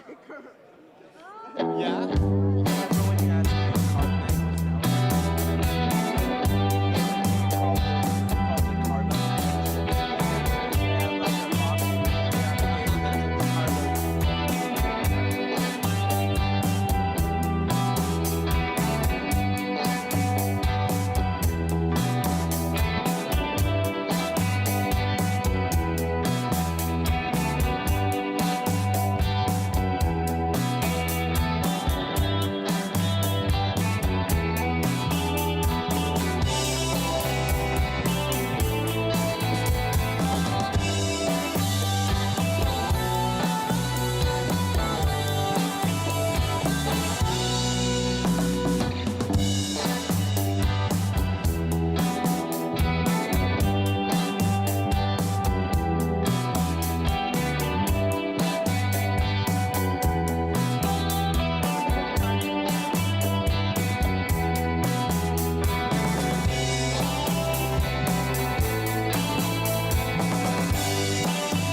Okay, let's meet our teams for qualification match 14. On the Red Alliance, we have the Carbo Knights and the Navajo Codebreakers. And on the Blue Alliance, we have the Rockbots and Bronco Bots Max.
All right, let's start this qualification match 14 here in 3, 2, 1, go! And the Carbon Knights are off the line and autonomous. No motion from the other 3 robots though.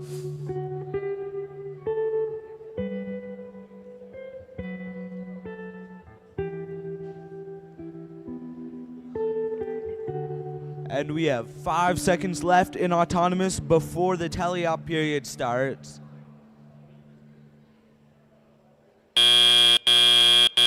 Drivers, pick up your controllers.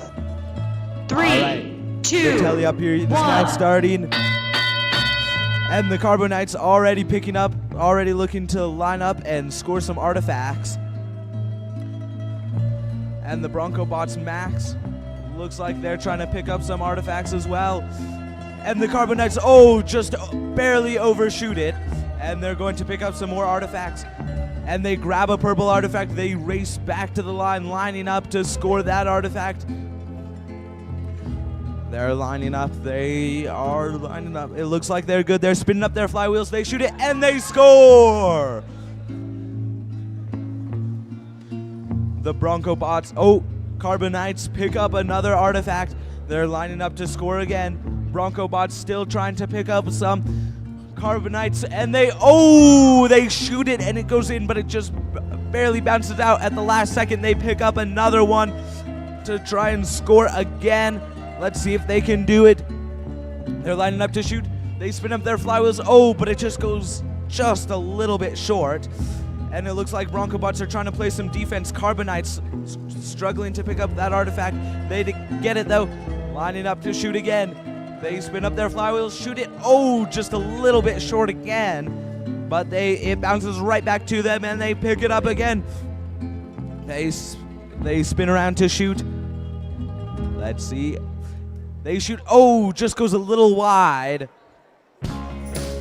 And the Navajo Codebreakers have gotten into the base for the end game, which is starting here in just a couple of seconds. And they move out of the base for the end game.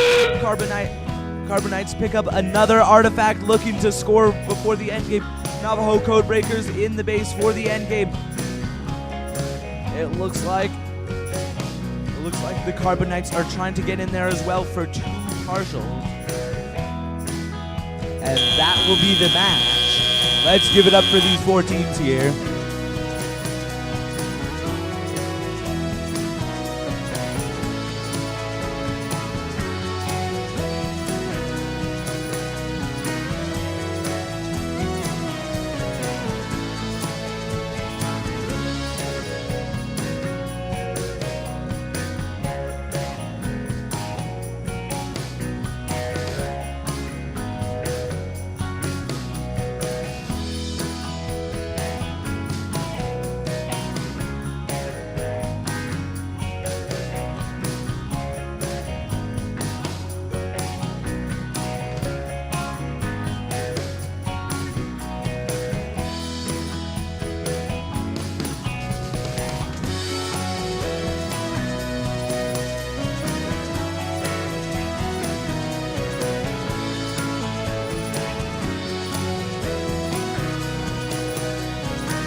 Let's go ahead and meet our teams for match 15 while we're waiting on the score.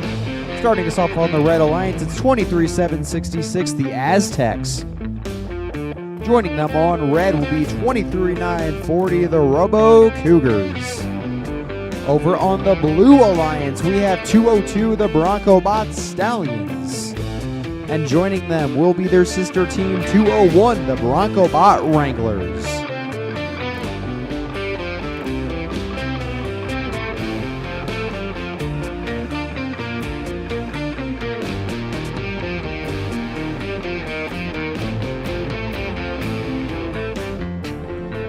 All right, we are getting the score in now for Qualification 14, and it looks like the Red Alliance is going to take it with a score of 33-12.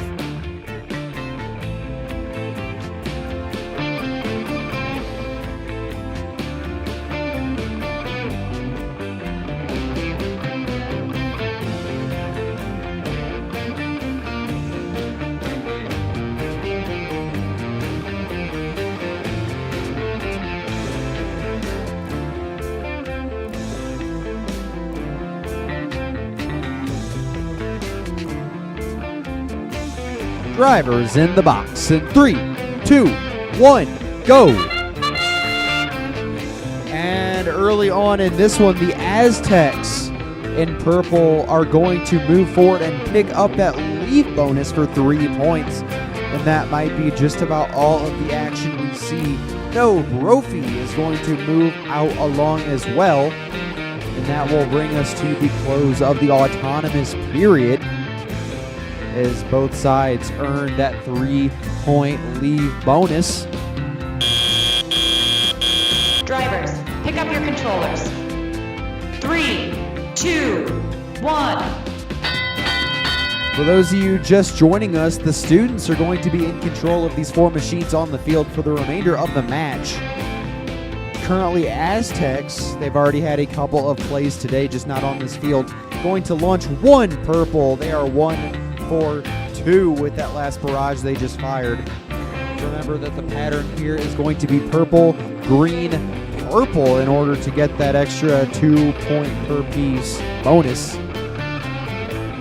Currently, the All Brophy Alliance here, 202, leading the charge for them with their turret mechanism, which they've been doing some fine-tuning on due to its complexity throughout the day as they knock one down for 3. Over here in midfield, the Aztecs have queued up 3 conveniently in a purple, green, purple assortment. They have a setup that allows them to line up those patterns as they see fit. Meanwhile, their Alliance partners, the Robo Cougars, unfortunately do look to be motionless, but they still have 51 seconds, plenty of time to get moving again should they so desire. We're seeing lots of contention over near the red scoring area as 201 gets clear of some contact before it can be counted as a pin. Some incredible driver instinct as the Blue Alliance knocks some pieces loose from the Red Alliance's secret tunnel. Right now, your tally is going to be 28-6 with 20 seconds left, which will be the start of the end game signaled by that horn. Currently, the Blue Alliance looks like it's going for a pair of half parks, for 5 per. 23-7-66 is going to get 10 parked where they are at, and that will bring us to the conclusion of match 15.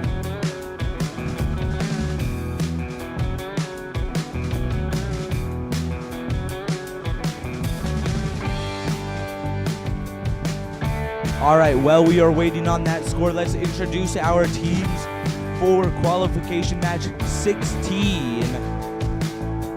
On the Red Alliance, we have Safety Third and Cougar Pride Robotics. On the Blue Alliance, we have the Mech Warriors and the Navajo Code Riders.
We have a score for match number 15. It's the Red Alliance running away with it decisively, 41-16. They'll pick up those 3 ranking points for victory, plus 1 for that pattern bonus. And that will move 23-940 up into 8th place on the cusp of a picking position. Now let's get ready to send it over to field 2 for match 16.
All right, let's start this match here in 3, 2, 1, go!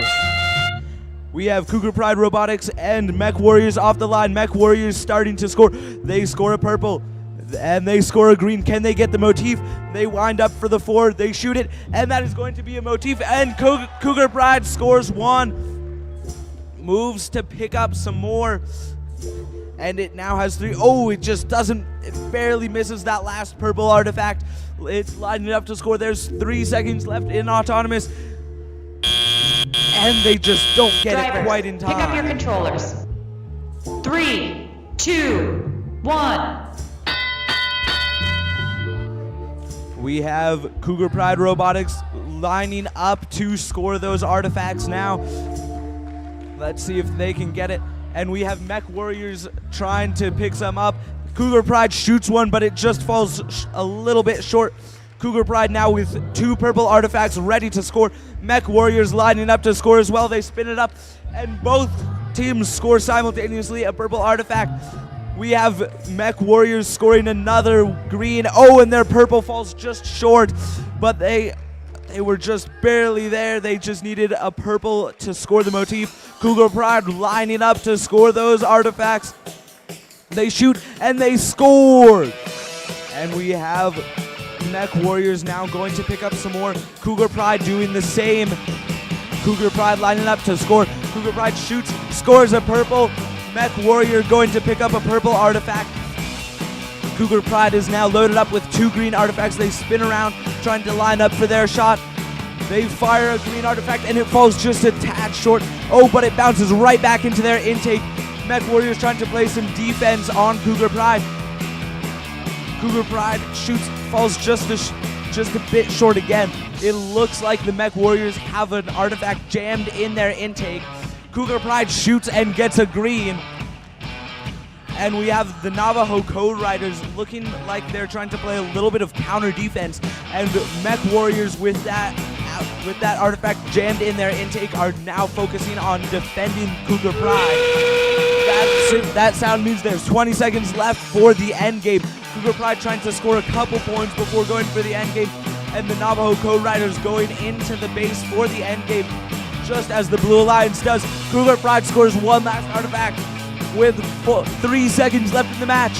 It looks like that is going to be the end of the match. What an exciting matchup that was.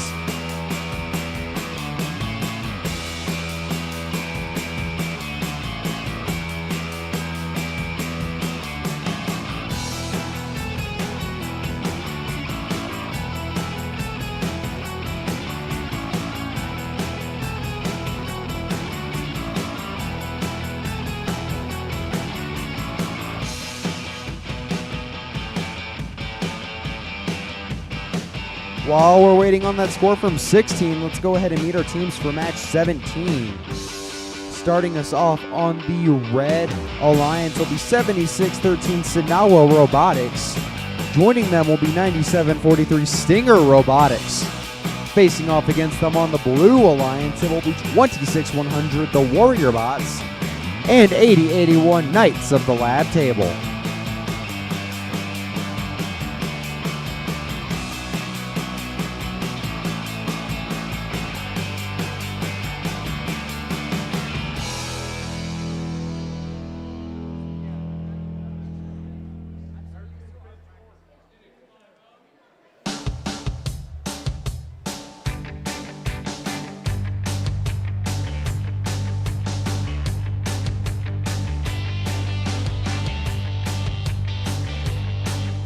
All right, and we have our score now for match 16. It looks like the Blue Alliance is going to take it with a score of 49-42. That was a close game.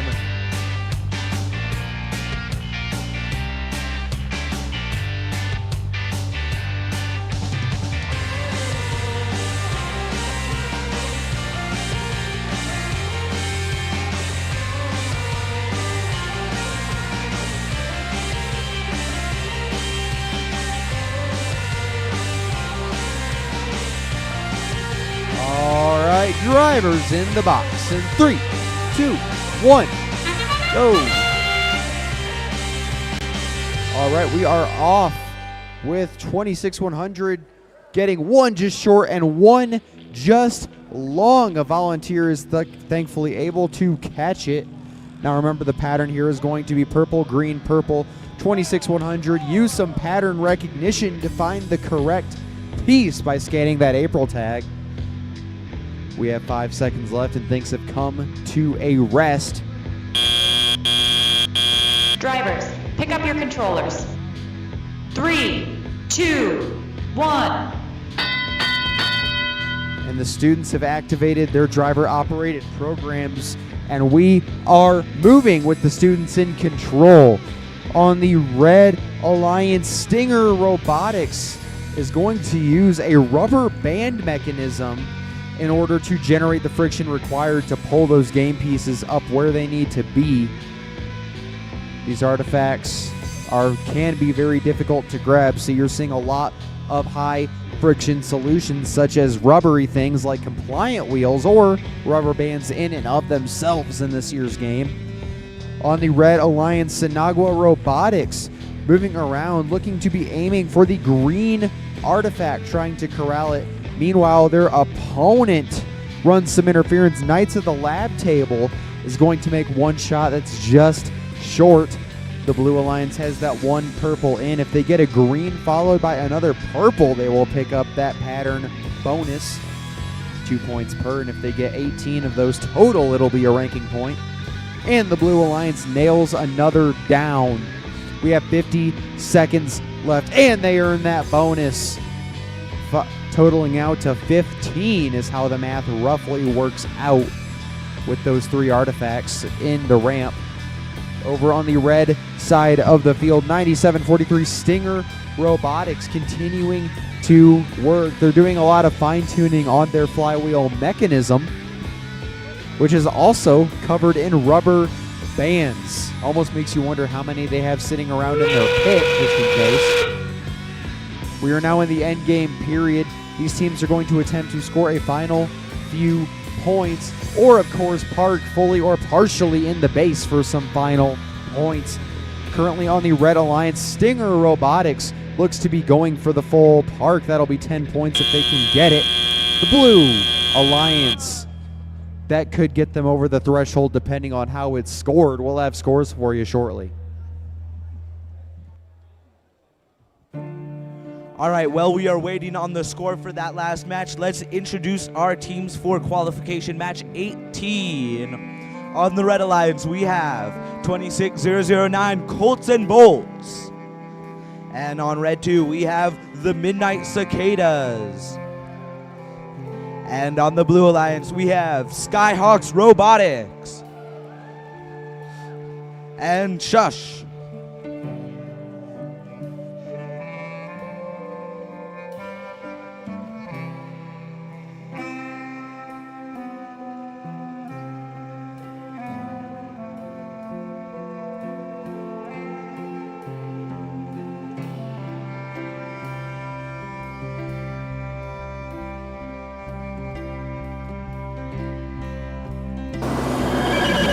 have a score for match number 17, and it'll be the Blue Alliance.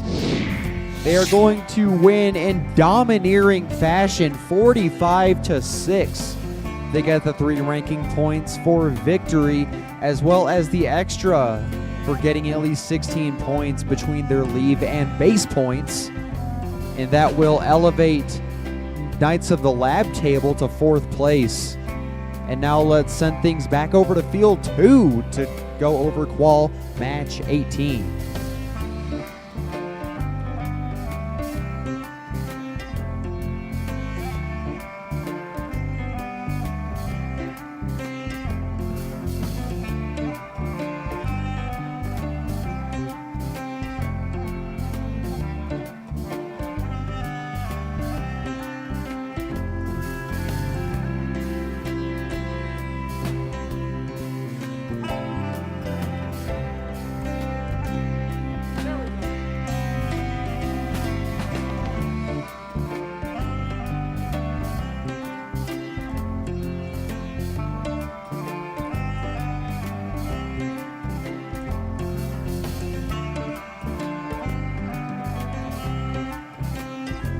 All right, let's start this here in 3, 2, 1, go! And right at the start here, we have Skyhawks Robotics shoot and score 1, score 2. Let's see if they can get a 3rd one in. Oh, and well, it was announced that completely missed that Colts and Bolts has scored all 3 of their artifacts. And it looks like that is going to be the end of the Robots Autonomous program, with 5 seconds remaining in the autonomous period of the match. Drivers, pick up your controllers. 3, 2, 1. And immediately we see Skyhawks go back to score their 3rd artifact that they just didn't quite get in auto. Oh, but they fire it just a little bit too high and short. And over on the left side of the field, Shush is trying to control some artifacts, and we have the Midnight Cicadas. Looks like they're trying to score the 2 purple artifacts they've picked up. Skyhawks Robotics, oh, that was a good bounce for them. They score a purple, they score another purple, and a green. There are artifacts flying all over the place. Shush is controlling some artifacts to the goal, and it looks like Colts and Bolts is lining up to score 3 artifacts. They score a purple, and a green, which is the motif this match. And Skyhawks lining up to do the same as well. They're winding up their flywheel. They're lining up to shoot. Oh, and Midnight Cicada shoots. It just barely goes wide. Cicadas shoot again. Oh, and a bad bounce.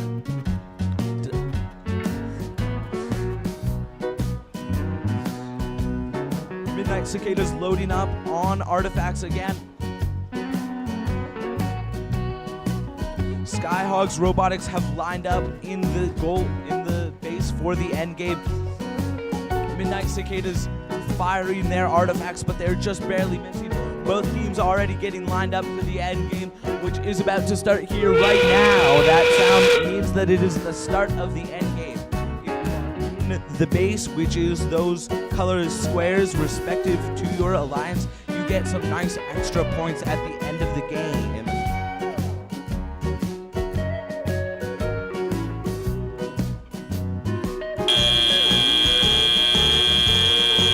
Let's give it up for these 4 teams.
While we're waiting on scores for match 18, let's intro our teams for match 19. Starting us off on the Red Alliance, it's going to be 23-9-4-2, the Rez Kids. And their fellow companion on the Red Alliance will be 31-6-02, the Warriors. Digging against them on the Blue Alliance will be 31-6-05, the Green Dragons. And lastly, but certainly not leastly, joined by 32-026, Safety Third.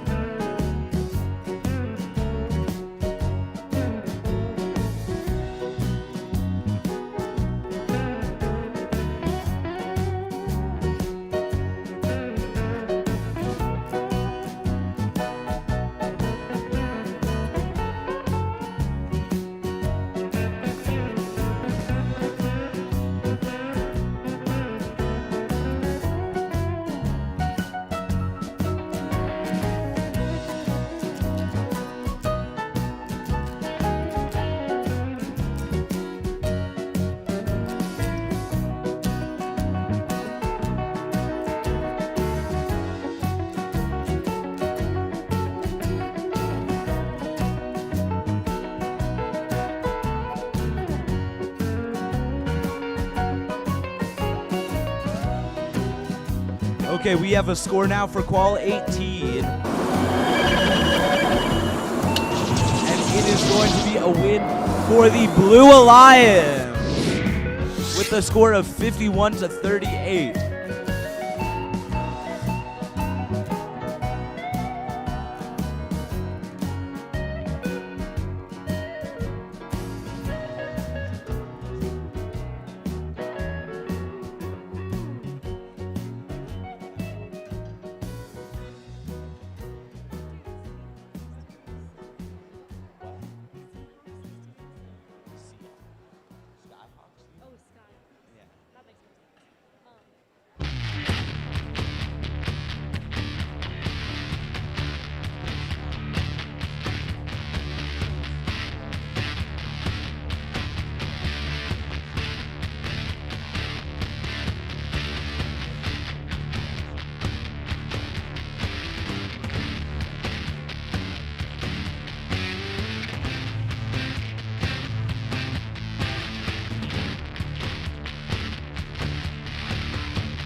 All right, we have the go-ahead Drivers in the box in 3, 2.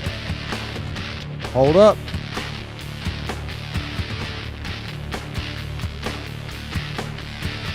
All right, we are going to have to repost the results from match 8D. Let's see, it is going to be a win for the Blue Alliance with a score of 51-38.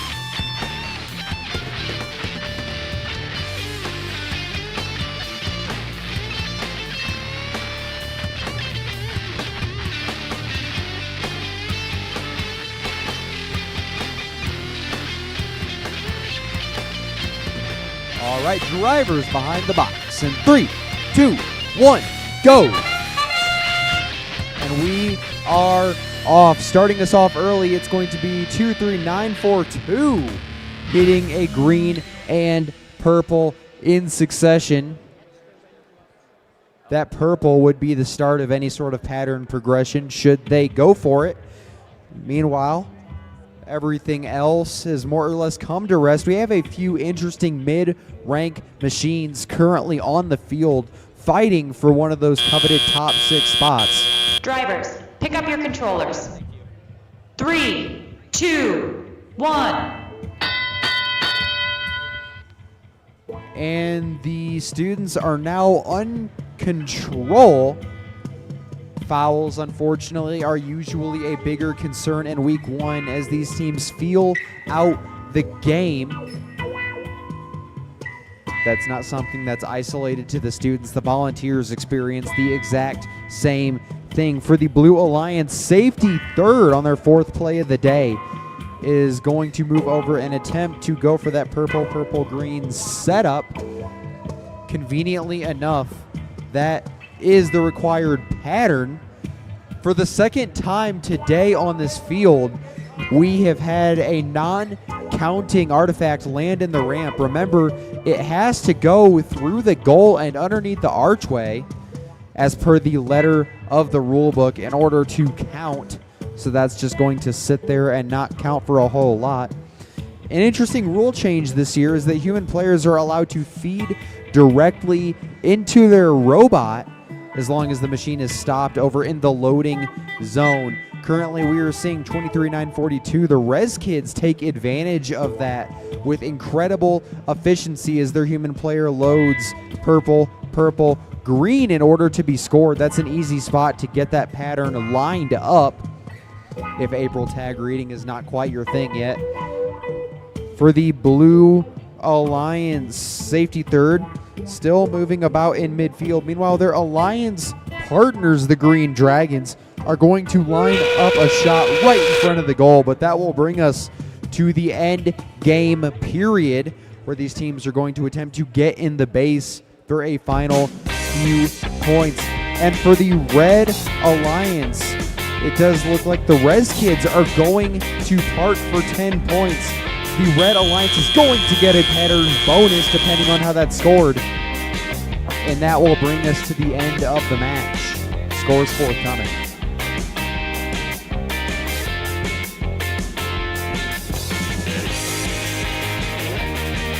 Okay, well, we are waiting on the results for Qual 19. Let's meet our teams for Qual 20. On the Red Alliance, we have Sanawa Robotics and Yeti Machina. On the Blue Alliance, we have the Robo Cougars and the Navajo Code Breakers.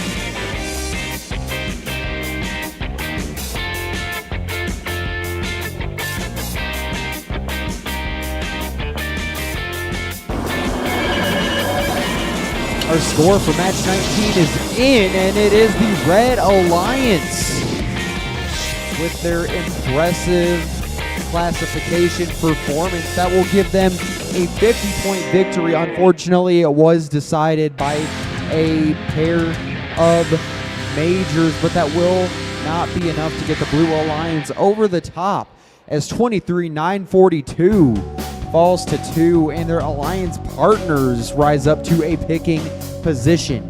Now I'm going to send you back over to field 2 for the next match.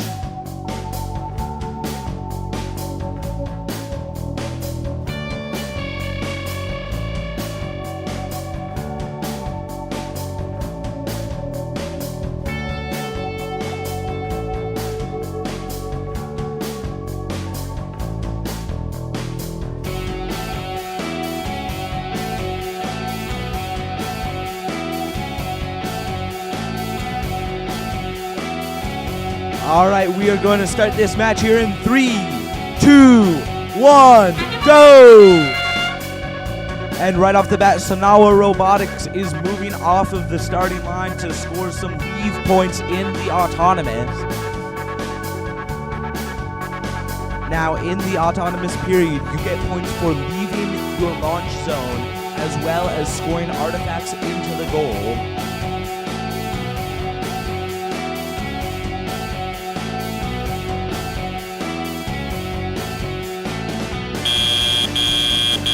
Drivers, pick up your controllers. 3, 2, 1. And right away, Yeti Machina is backing up, ready to launch their preloaded artifacts. They're lining up, and they are getting ready to shoot. Oh, they shoot one, and it gets a really great bounce and goes into the scoring zone. But their other two are not as lucky. They shoot one a little bit not hard enough, and the other one too hard and don't score the other two. They're going to pick up some more artifacts to get into the goal. They're lining up to shoot again. And it looks like Sanawa Robotics is trying to play some counter defense. And Yeti Machina shoots and scores 2 purple, shooting a green, and they shoot a green, which is the motif for this match, which will get them some nice extra points. They load up a purple and are looking to shoot that now. Oh, never mind, they go to pick up some more artifacts before returning to shoot them all at once. And we have the Robo Cougars controlling some artifacts into their scoring zone. And Yeti Machina getting ready to shoot with the Navajo Codebreakers, playing some defense on them. But that does not phase Yeti Machina as they still score despite being heavily defended by the Navajo Code Riders.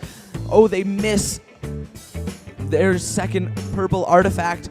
They line up again to shoot their green and to score the green. That sound means there is 20 seconds left, which means that it is time for the end game, where robots can get points by ending the match in the color-coded boxes corresponding to their alliance color.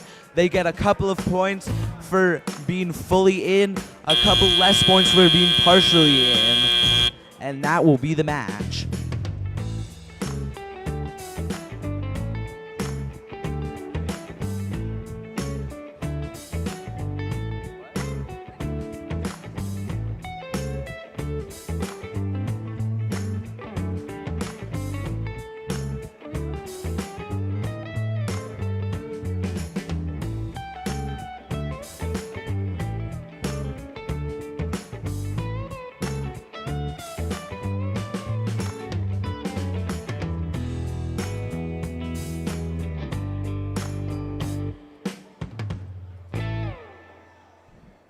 While we're waiting on scores for match 20, let's meet our teams for match 21.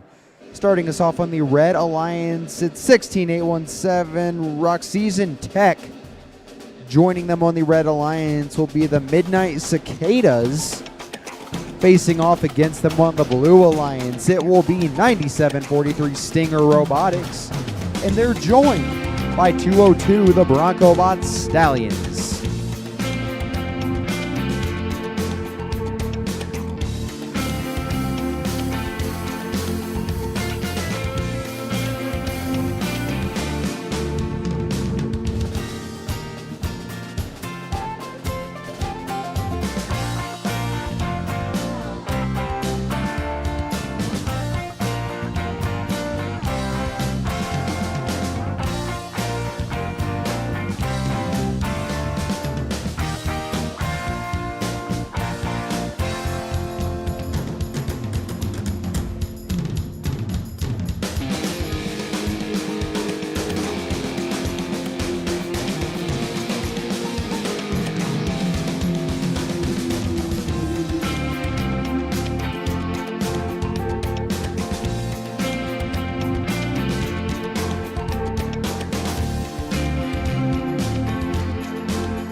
our score here from wall 20, it is going to be a win for the Red Alliance.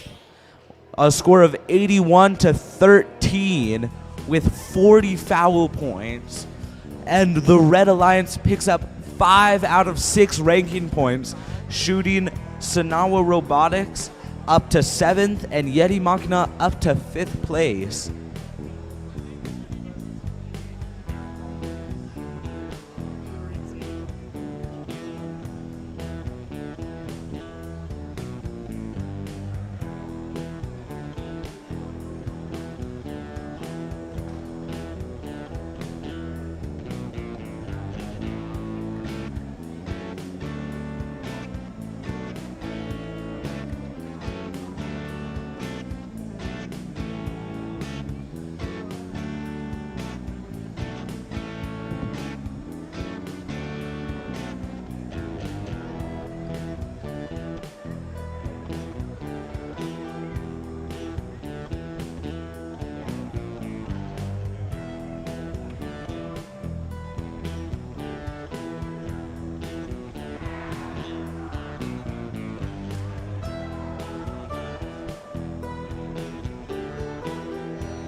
Drivers in the box in 3, 2, 1, go.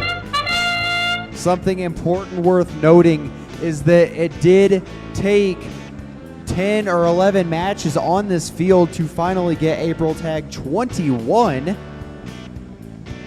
And that's just about the most exciting thing happening on the field at the moment. You see 10-2-4-6, the Midnight Cicadas did get a shot off. It was just off the rim though, as that falls backward. We've got 4 seconds left. Drivers, pick up your controllers. 3, 2, 1. And the students are now in control of these machines, currently facing a rapid turnaround on the Blue Alliance is going to be Stinger Robotics. They played just 2 matches ago. And they are going to line up for a shot. They heard me mention rubber bands in the previous match, and they decided that they were going to raise me and throw some duct tape on as well, just for that extra grip. Meanwhile, their alliance partners, the Midnight Cicadas, their opposition, excuse me, going to line up a purple. Remember, the pattern here is going to be green, purple, purple. The first time all day we have seen this assortment on field 1. Currently 202, a team all the way from Phoenix, Arizona, is going to grab a green. That is the first color in that artifact sequence. The Blue Alliance does get a purple up, courtesy of Stinger Robotics. And on the Red Alliance, they are on the board as 10-2-4-6 goes 1 for 2 on shooting those purple artifacts. You can see 16-8-1-7 Rexseason Tech is going to get in. As it stands right now, they would get a partial part. Now they've got a full, as the robot's frame perimeter is fully within that space if they stay there by the end. On the Red Alliance, the Midnight Cicadas, the main scoring production coming from them. They are 0 for 2 on their last barrage of shots. One piece did get released from the Blue Alliance's ramp into the Red Alliance's secret tunnel. Remember, pieces in there cannot be grabbed by the opposing alliance, making them safe pickings for the alliance who owns the tunnel. Now with 4 seconds left, it looks like Red's going to get 15 and 97-43 on Blue, getting 5 or 10 depending on how that's scored. And that'll bring us to the conclusion of the match.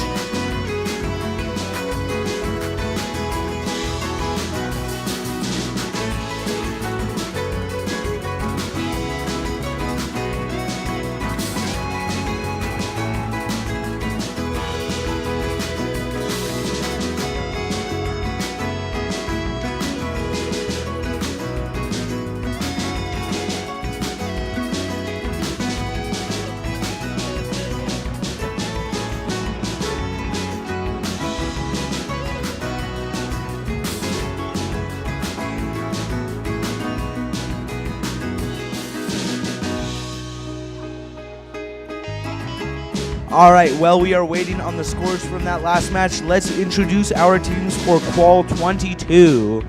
On the Red Alliance, we have the Carbo Knights and the Mech Warriors. And on the Blue Alliance, we have the Rez Kids and the Broncobot Wranglers.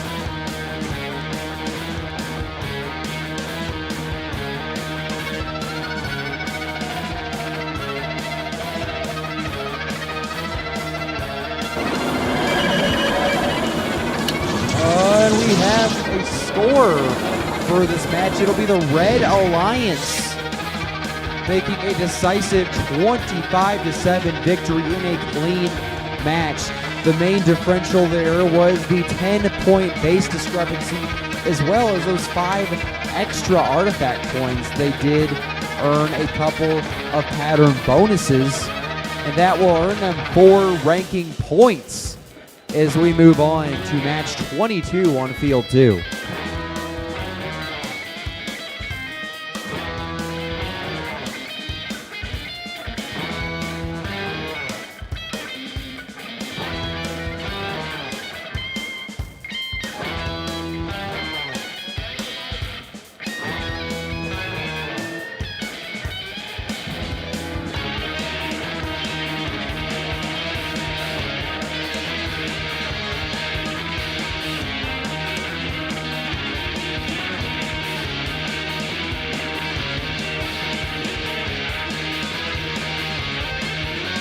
All right, let's start this match here in 3, 2, 1, go!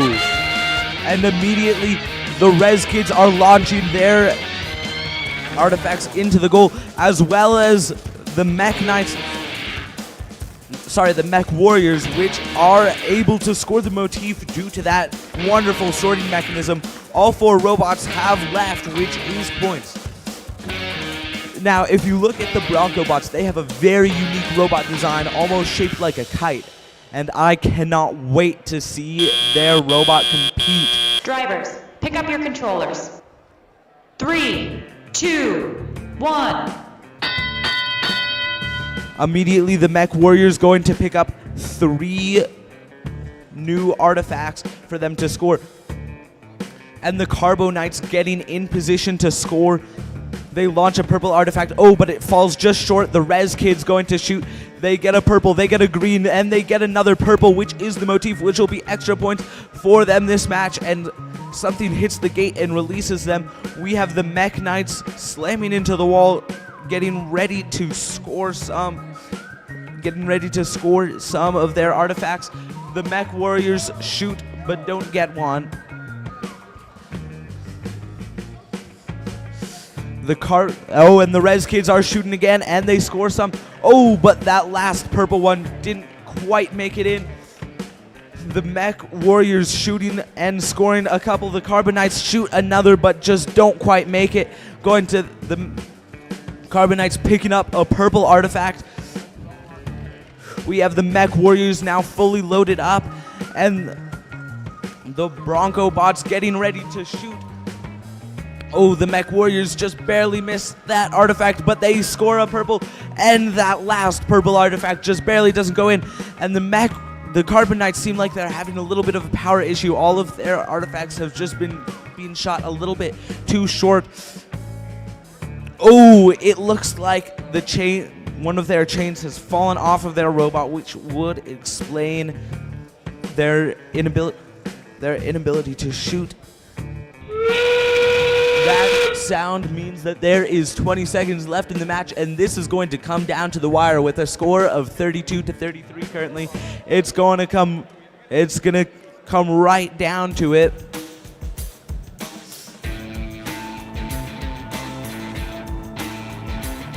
And that is the match.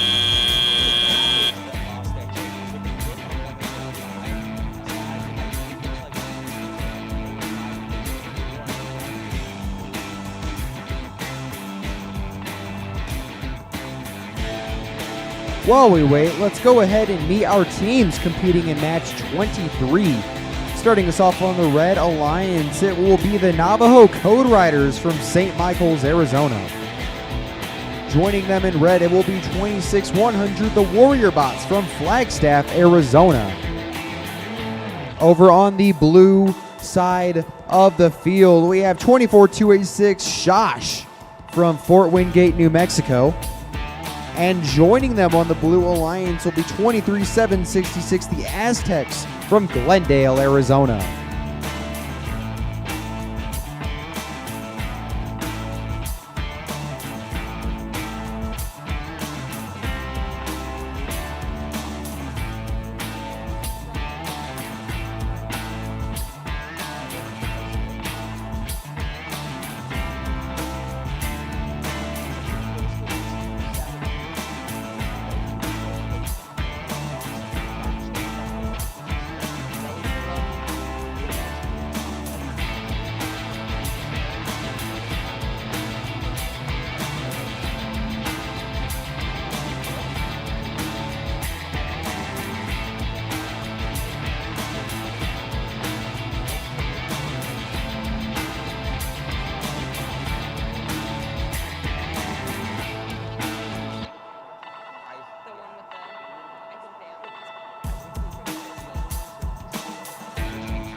And we have our score now for Qual 22.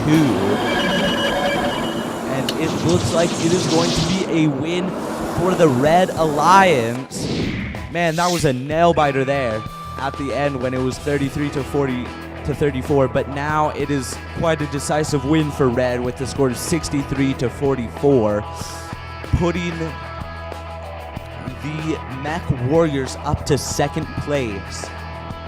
And the Carbonites up to 9th, and unfortunately dropping the Res Kids down to 4th.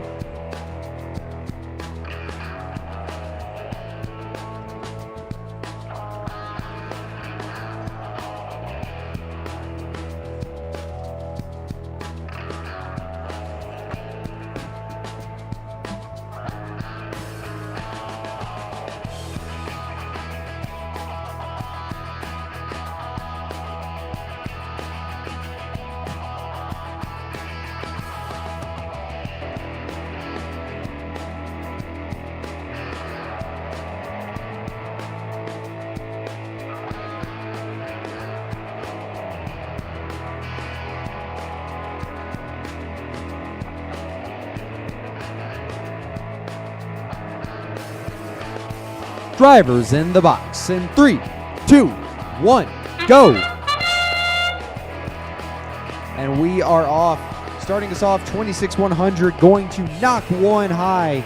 Go 1 for 2 there as they pick up a green, the second number in the sequence. Never mind, they shoot a purple. It's just off line as they will continue to move, grabbing 2 more artifacts.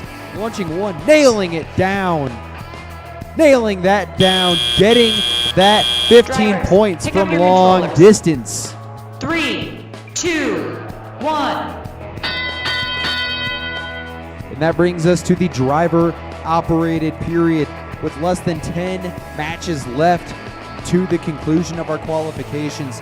There is a lot to play for here, including picking position and scouting reports being played for.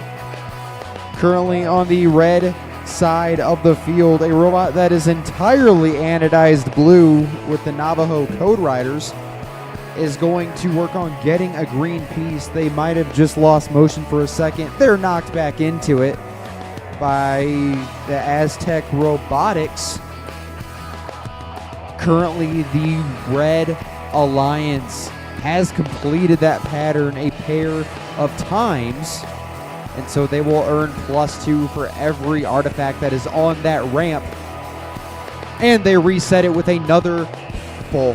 That'll be another 3 points for the Red Alliance, but they will not earn the bonus for that unless they chain it with a green and a purple. The Blue Alliance did get 1 purple in for 3 points as we are within a minute to play.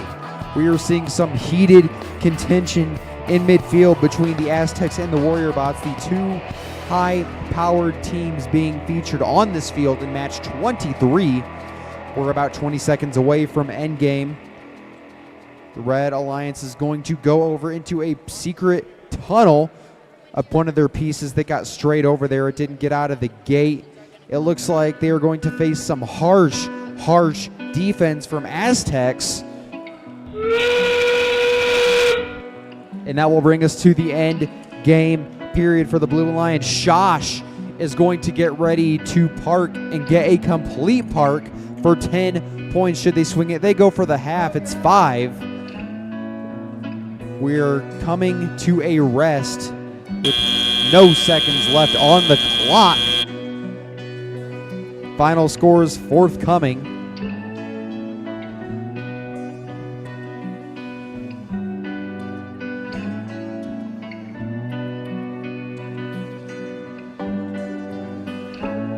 Okay, well, we are waiting for the results of that last match. Let's introduce our team. For match 22 on the Red Alliance, we have Colts and Bolts and Bronco Bots Max. And on the Blue Alliance, we have Cougar Pride Robotics and the Warriors.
While we are waiting for those results, just a quick announcement. The concession stand will be closing at 3 o'clock. So get your food now. All of the money from the concession stands will be going to support the Coconuts Robotics team who are hosting this tournament today.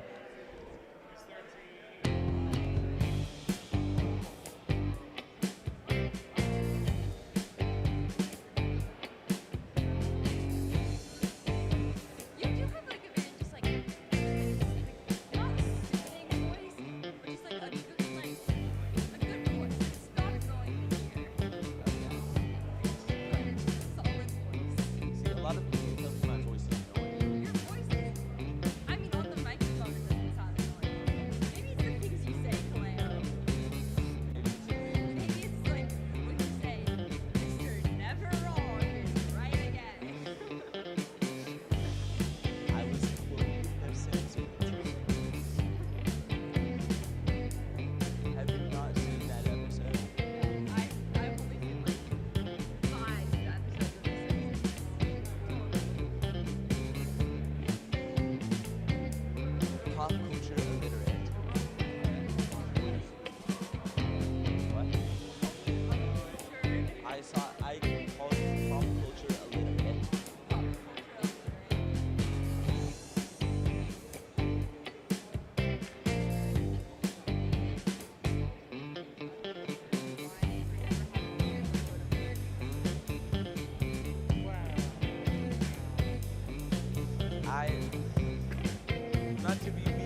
the movies. The guillotine to death.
So, wires, circular intake, air in the vacuum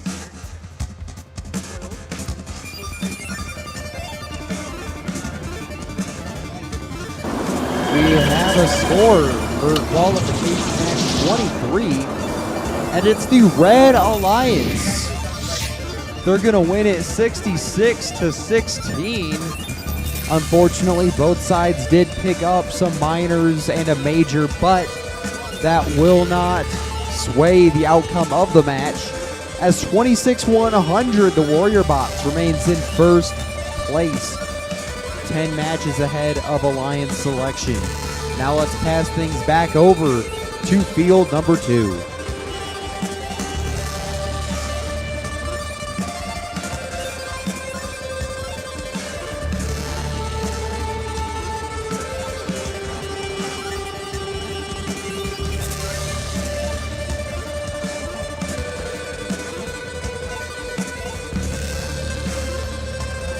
All right, let's start here in 3, 2, 1, go! And Cougar Pride is off the line. Colts and Bolts firing into the goal, and they score 3. Cougar Pride lining up. They shoot 2 at once and score 1 into the goal. They're going to intake some others. Oh, but their alignment is just a little bit off. Hate to see that happen.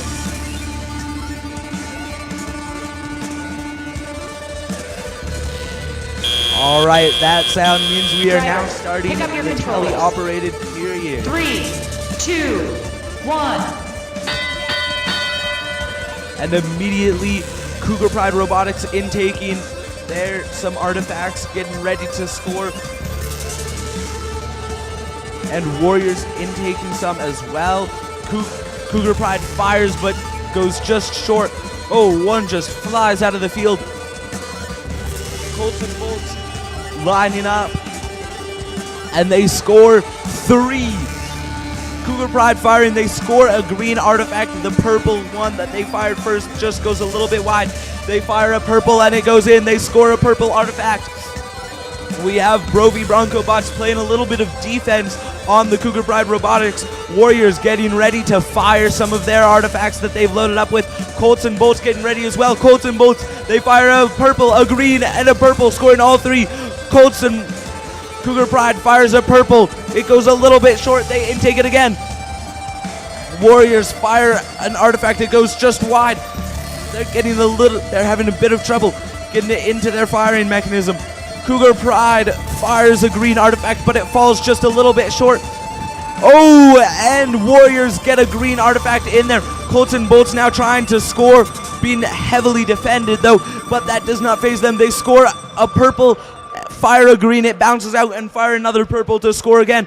Cougar Pride getting ready to shoot. Oh, there was a robot sign that is falling off a robot and is on the field. Cougar Pride fires a purple. They score, getting ready to fire again.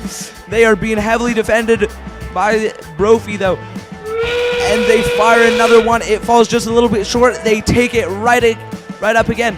Warriors fire. It goes just a little bit short. Oh, two artifacts are fired just then. Both of them missing, unfortunately, though. There is 5 seconds left in the match, and what an exciting one it has been.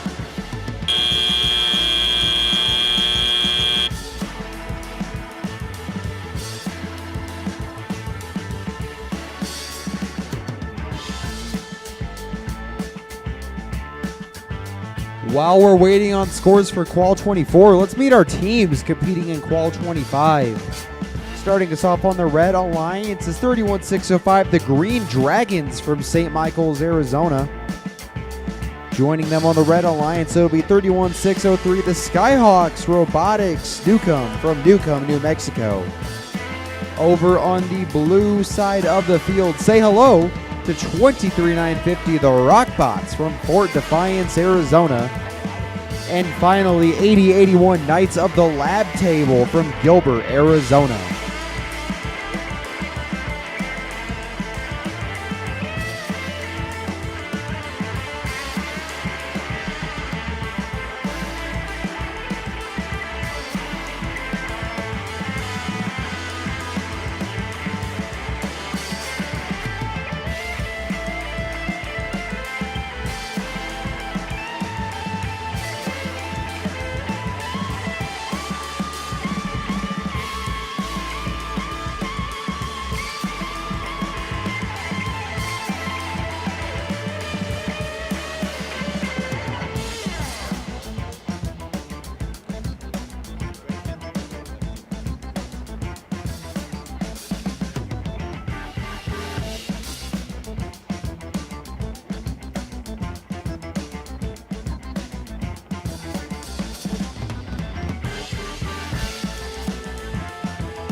Interesting, the teams that just have that.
All right, we have our score now for that last match. And it is going to be a win for the Red Alliance. with a score of 70-41.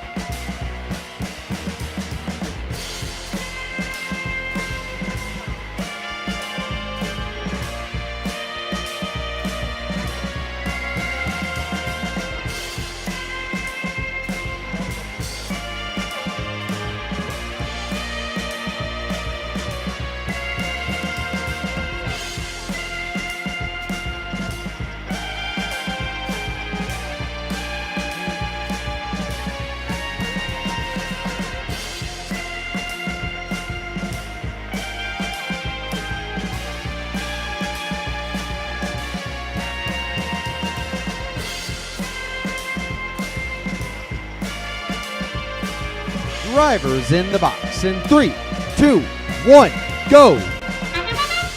And starting us off with some early action as 31-603, the Warriors put a little too much mustard on a couple of purples.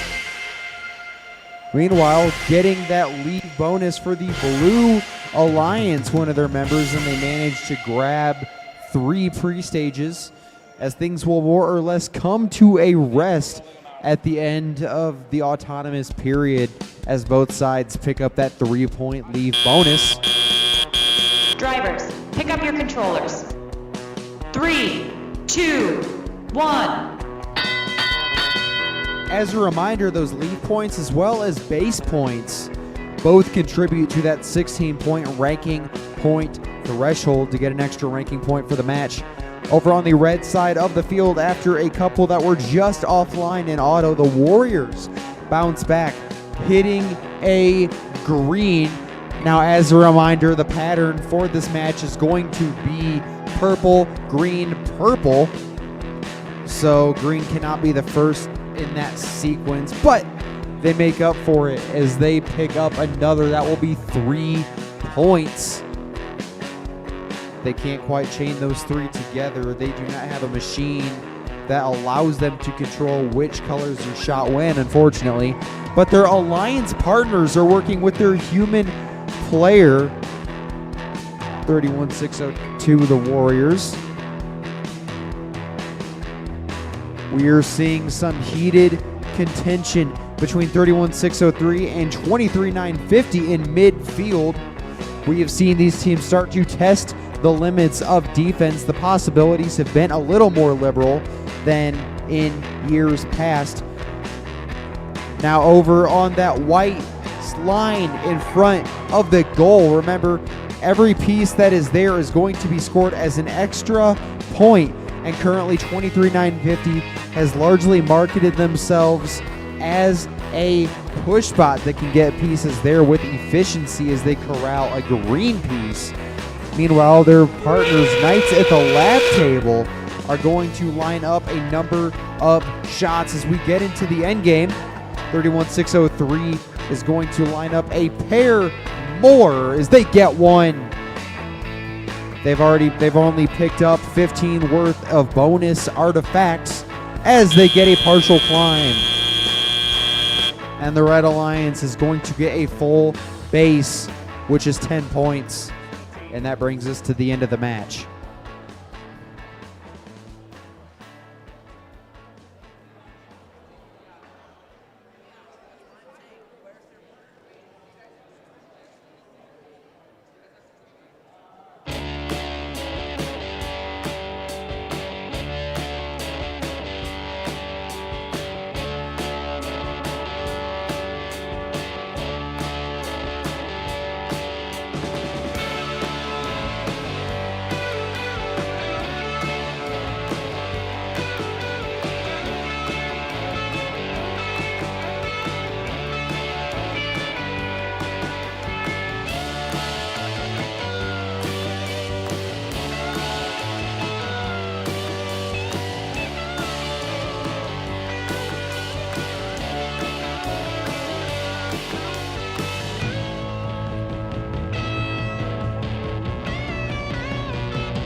All right, while we are waiting on the results for that match, let's introduce our teams.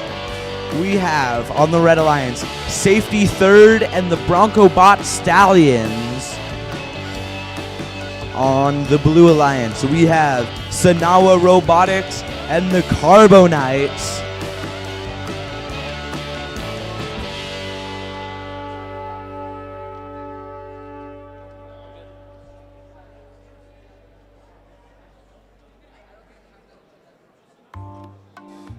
Unfortunately, a yellow card has been assessed to 31603 for human contact with a robot. We'll have final scores shortly.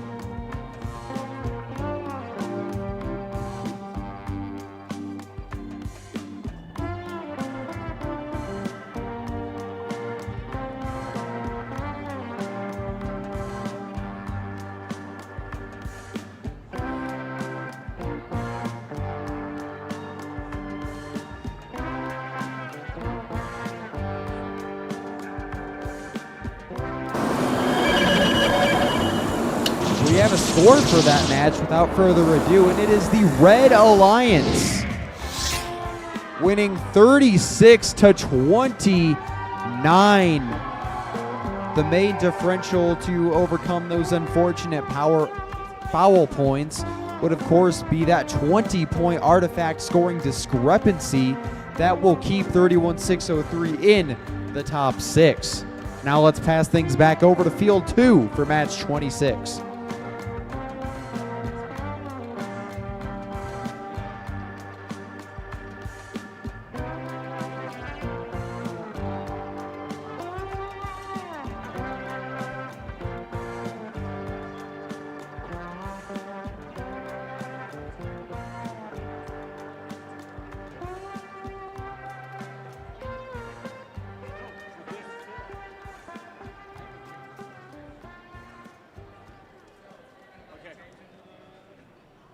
All right, we are going to start this match here in 3, 2, 1, go!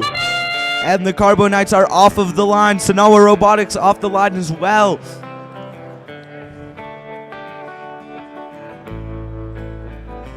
And we have 15 seconds left in the autonomous period where the robots get points for moving out of the launch zone and scoring artifacts into the goal. And artifacts scored in the goal, if they match up with the motif that is selected at the start of the match, are worth Drivers, more points. pick up your controllers. 3, 2, 1. And the Bronco bots immediately after Teleup has started are moving to pick up some artifacts. The Carbonites have picked up a purple artifact and are now looking to score it into the goal. They launch it and they are able to score that. They're able to score that artifact. Now looking to pick up that green artifact so that they can score it as a motif. And they are able to get that green artifact and take it over to line up for a score. To score it into the goal. They wind up their flywheels and launch it. Oh, but it goes off to the side. And right now we have the Red Alliance in the lead with 15 points to 9. But that could all change very fast as the Carbonites pick up a green field element. And as we can see, Sanawa Robotics is controlling those artifacts into their scoring zone. And the Carbonites shoot and score that green artifact. And looking to pick up a purple one that they can go and score to complete the motif for these 3 artifacts. They line up their shot and they're getting ready to launch it, and they score it into the goal for a motif. But something has hit the gate and released them all. The Carbonites now pick up a purple element, a purple artifact, and race back to their base for the end game points. Sanawa Robotics trying to get into their base as well for the endgame points. And they make it in.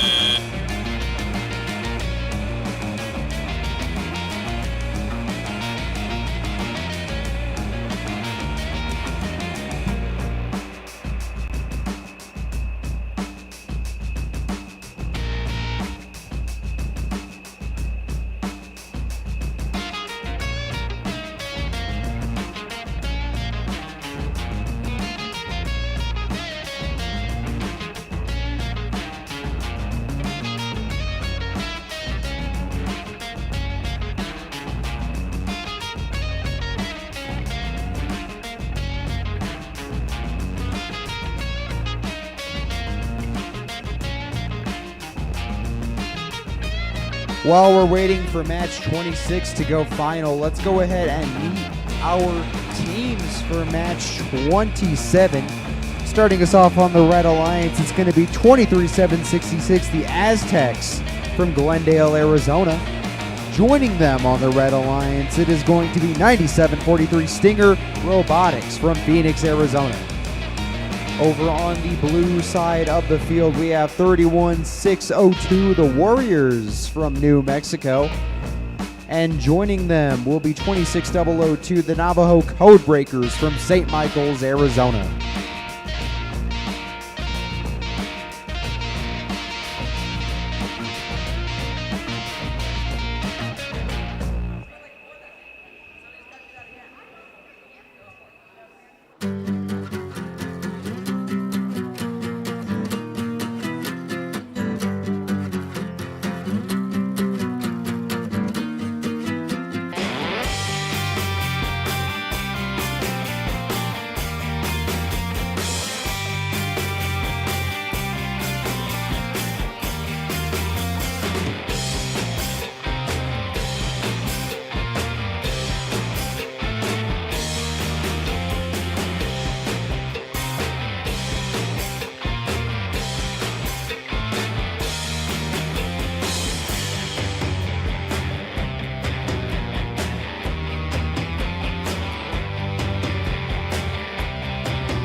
All right, we have a score now for that match. Let's see, who is it going to be? It is going to be the Blue Alliance with a score of 32-15.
Drivers in the box in 3, 2, 1, go. And we are off once again with match number 27. Aztecs currently holding a top position, is going to shift forward just a little. If there were a competition for best looking robot, they just might win it today with those LED lights and purple filament. Meanwhile, on the Blue Alliance, they will also pick up that lead, which will lead to a 3-3 knotting as we get to the end of auto. Drivers, pick up your controllers. 3, 2, 1. And we are off. These teams are being very, very careful to avoid moving their robot before that gong sounds to signal the start of the driver-operated period. There is that small little buffer.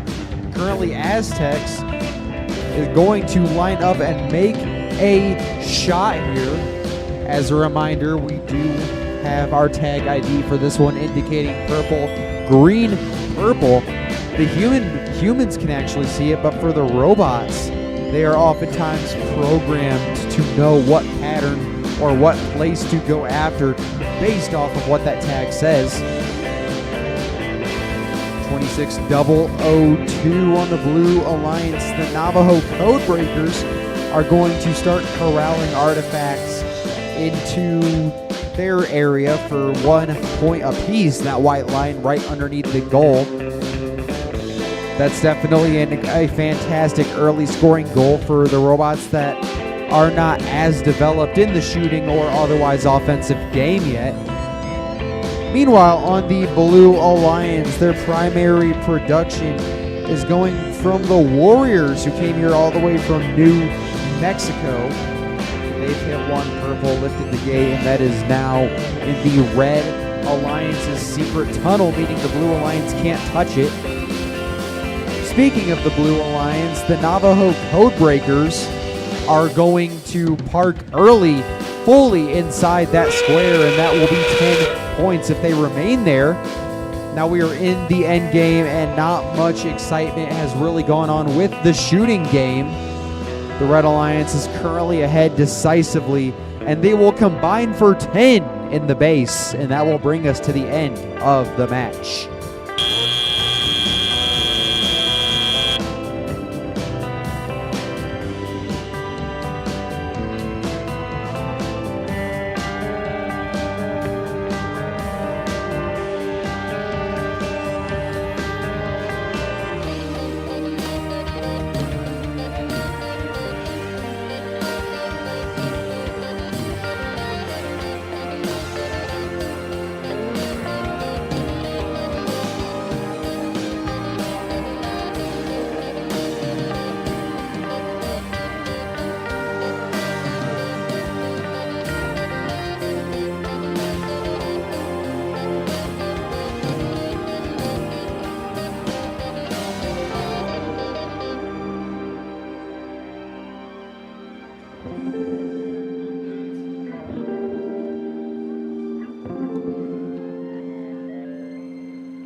All right, let's meet our teams for Qual 28. On the Red Alliance, we have Cougar Pride Robotics and the Rock Box. And on the blue side, we have the Rez Kids, as well as Shush.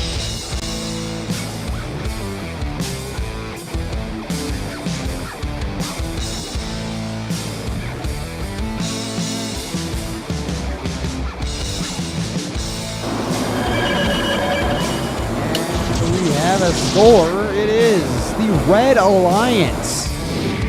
They'll pick up that victory with a 70-8 tally. Unfortunately, the majority of the scoring in that match was from a few major fouls, totaling out to 55 points, but the Red Alliance maintains the victory regardless, as they did win the base and artifact games decisively, and they'll walk away with 3 ranking points. Both of their members will rise on up.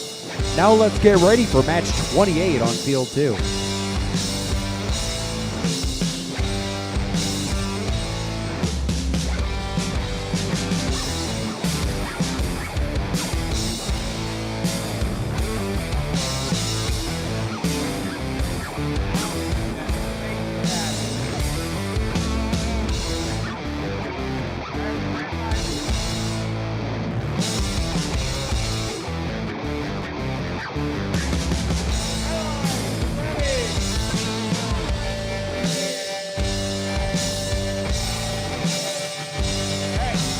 All right, we'll start this match here in 3, 2, 1, go!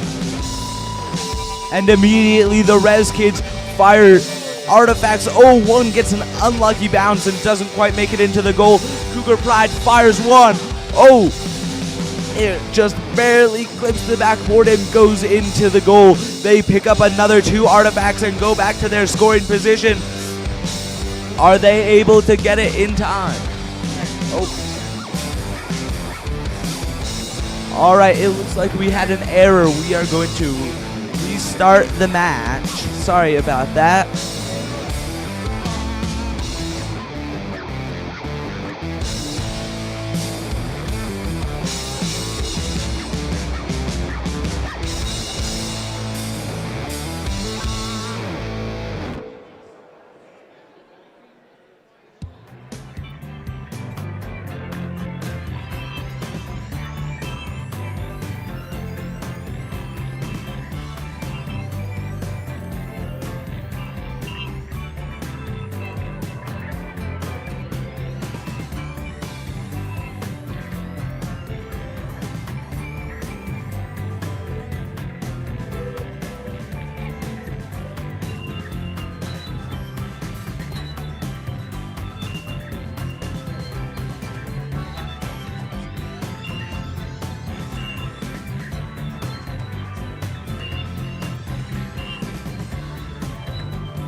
All right, let's start this match again in 3, 2, 1, go! And right off the bat, Res Kids firing their artifacts into the goal. They score. Oh, they almost. Ooh.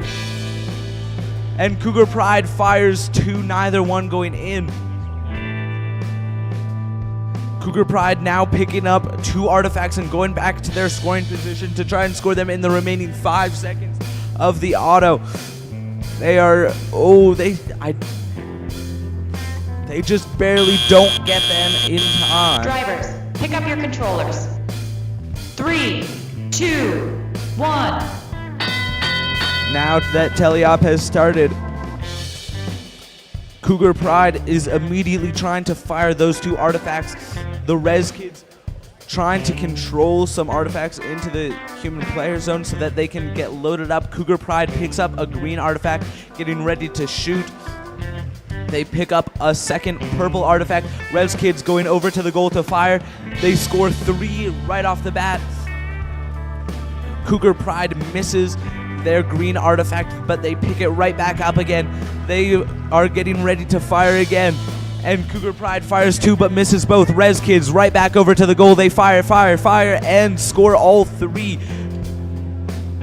Cougar Pride getting ready to fire some. Res Kids controlling artifacts back into their human player zone to load it up. Cougar Pride fires. Oh, it just barely misses, going wide.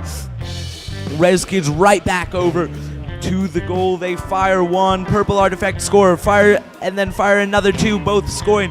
Man, Res Kids is just an unstoppable machine. They're just so efficient. They are controlling some artifacts back into their human player zone to be loaded back up again, and then it is right back over to the goal. This time being defended slightly by Cougar Pride. That does not faze them though. They fire and score 3 immediately. Cougar Pride firing, but they miss the first one. Getting ready to fire, they fire 1, and that is the first score they have seen.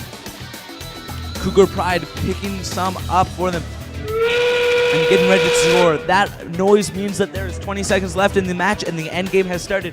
Res Kids firing and scoring 3.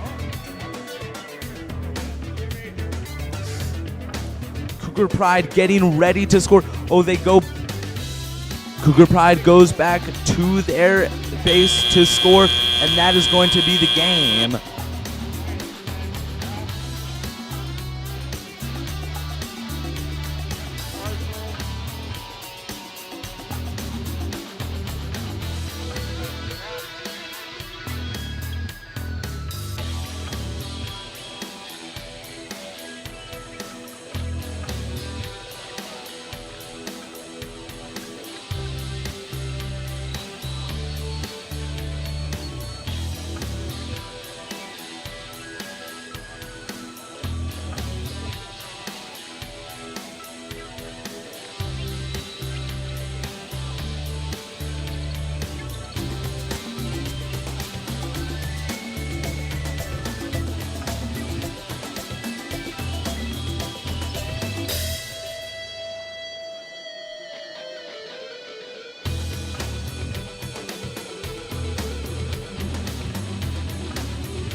All right, we have a score now for ball 28, and it is going to be in favor of the Blue Alliance with a score of 185-25, which is a new event high score.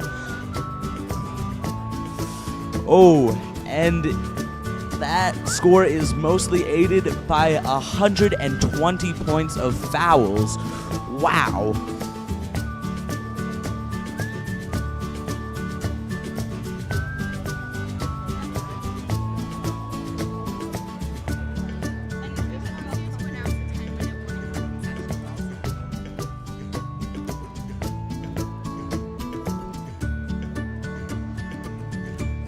Okay, and a quick announcement. The concession stand will be closing in 10 minutes, so go get some food from the concession stand. All of the money goes to the Coconuts Robotics, who are hosting this tournament today. While we have a moment, let's intro the teams for match 29 real quick. On the Red Alliance, we have the Green Dragons and Broncobots Max. And they're facing off against the Blue Alliance, headlined by the Midnight Cicadas and the Navajo Code Riders.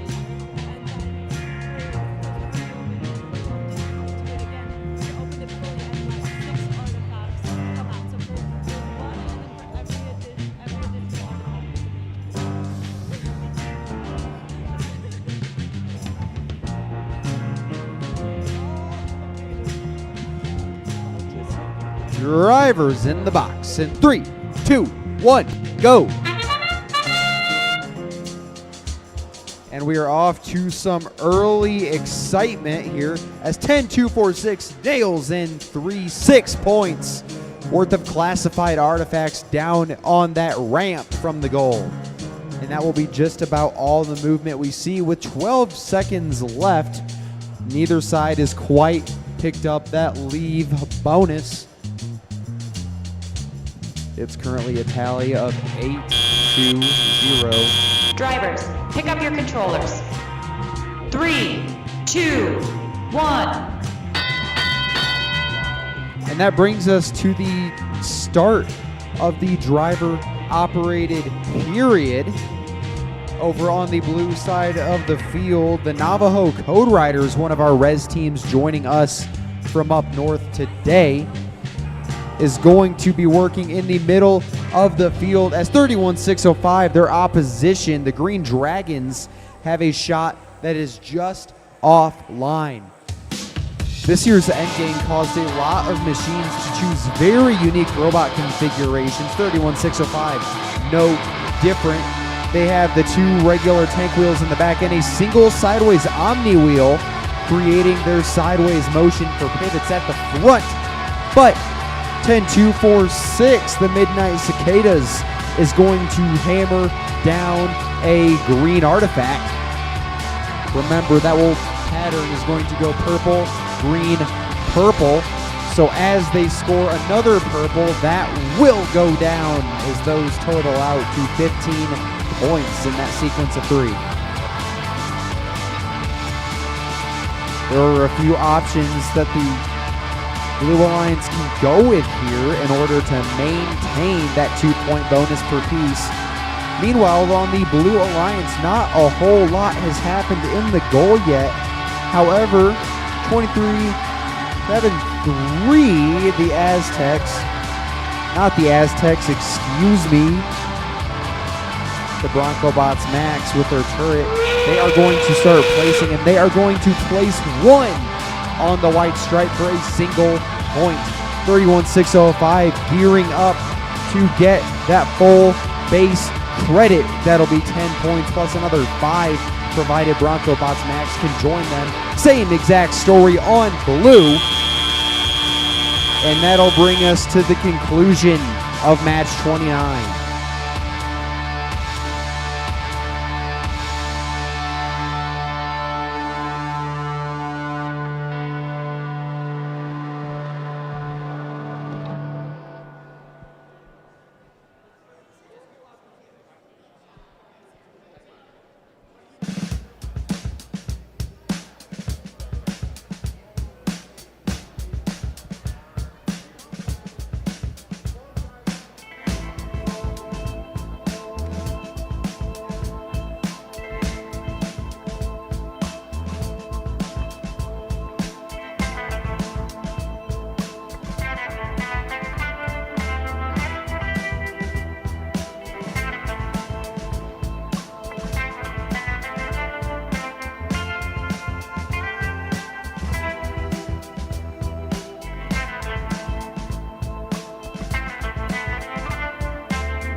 We have scores in fairly short order for that match, and it will be the Blue Alliance winning 26-16 in a clean match here, with the dust starting to settle in quals as they pick up 3 ranking points. Most notably, that will elevate 10-246 the Midnight Cicadas up to 17th and keep their partners where they are at currently, the Navajo Code Riders at 8. The main differential there was that artifact scoring differential, 14 points. Now, let's move things back over to Field 2 for Match 30. All right, let's meet our teams here on Match 30. For red, we have the Knights of the Lab Table and the Bronco Bot Wranglers. For the blue team, we have Colts and Bolts and Yeti Machina. This should be a good match here.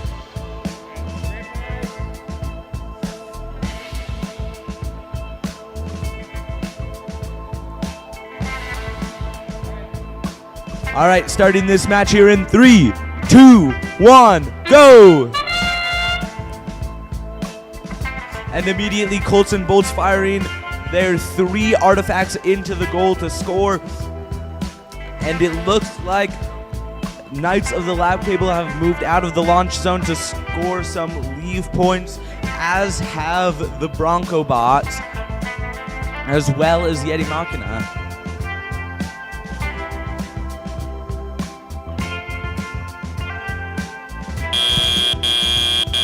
Drivers, We are pick now up your transitioning controllers. into the tele-op 3, period. 2, 1.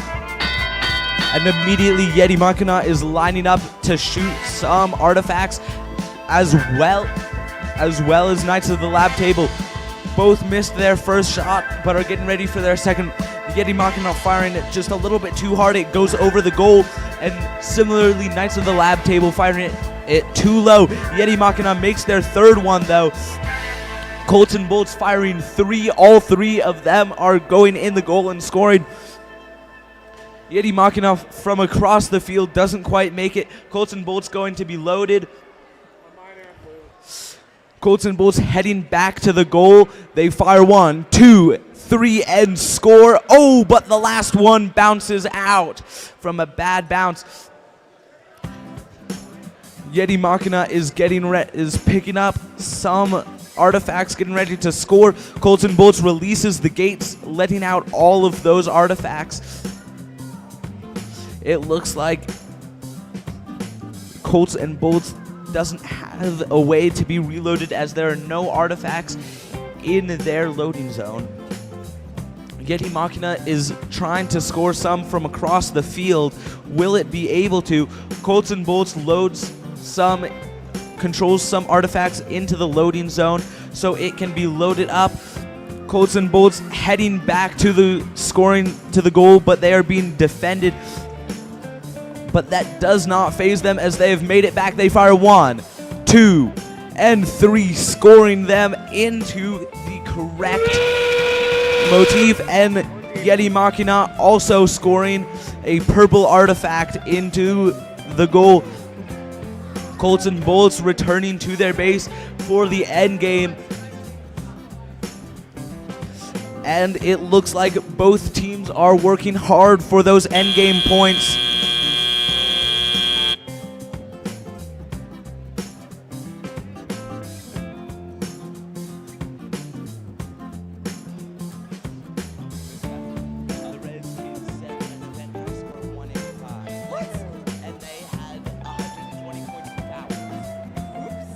Before we start thinking about match 31 or the scores for 30, this is the time where we start asking every team to send an alliance representative down to the area where I am standing in front of the black padding over here on the south side of the gym, if you wish to compete in playoffs, which I think you all usually do. So as a reminder, before the conclusion of match 32, please send an alliance representative down to the padding on the south side of the gym. If you have any questions, our queuers will help you. Thank you.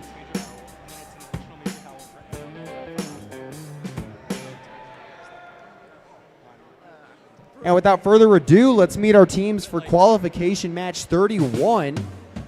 Over on the red side of the field, starting us off, it's 18-291, the Mech Warriors. They are joined by 26-100, the Warrior Bots. On the blue side of the field, say hello to 31-603, Skyhawks Robotics Newcomb. And they are joined by their partners, 23-940, the Robo Cougars.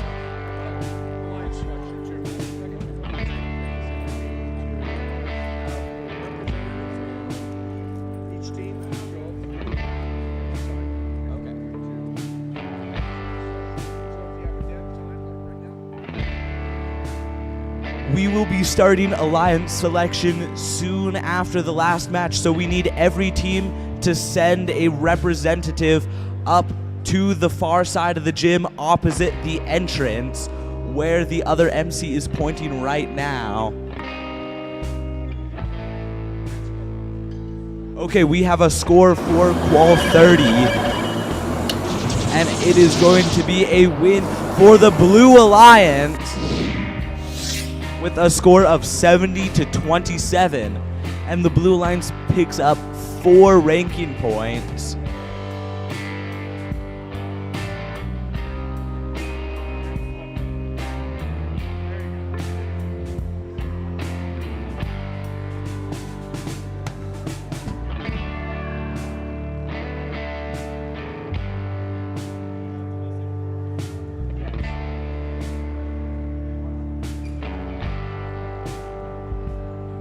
Drivers in the box in 3, 2, 1, go! And starting us early here, it's the Mech Warriors with their impressive revolver shooter that allows them to get 3 purple artifacts in. Their robot is pre-programmed to shoot per that pattern, but they do also have the partnership of 26-100 who knocks him in from downtown. That will bring us to the conclusion, but not before one more shot is made. Remember that pattern is going to be purple, purple, green. Drivers, pick up your controllers. For those of 3, 2, 1. For those of you keeping track, 3 of their artifacts meet that criteria, so they will be earning 3 for all of them, plus 5 on the 3 that are in the correct pattern. For those of you trying to do the math at home. 26-100 going to continue their autonomous prowess, hitting another. Now the Mech Warriors are going to go ahead and lift their door to start their pattern making over. They did scuff it a little. Now those are going to get into the Blue Alliance's secret tunnel as well as their loading zone. Remember, that's a protected zone for the Blue Alliance. The Red Alliance cannot touch any of those game pieces that are partially or fully inside it. 31-603 of Skyhawks Robotics Newcomb has queued up a couple of shots. Red Alliance needs another purple and another green to meet that pattern bonus. And they'll hit a pair of purples, disqualifying that, unfortunately. Meanwhile, for the Red Alliance, you can see 26-100, the Warrior Bots, continuing to wedge pieces in corralling them. They may consider adding a little more resistance to that intake based on their performance so far. Over on the red side of the field, the Mech Warriors look to be stuck right near the Blue Alliance's goal, unfortunately. And it's 1v1 right now because, unfortunately, the Robo Cougars, they're back in motion. All 4 machines are back in motion. I was proven wrong before I could finish my sentence as the Red Alliance completes another pattern. Right now, 26-100, the Mech is going to join their alliance partners. They'll combine for 15. The Blue Alliance is going to get 10, courtesy of the Skyhawks, and that will bring us to the end of match 31.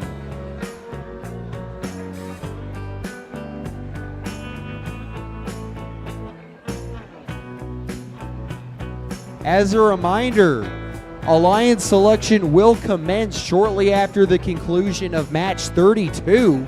That's the next match. So if you have not already, please start sending your alliance representatives to the south side of the gym where I'm currently standing. Thank you.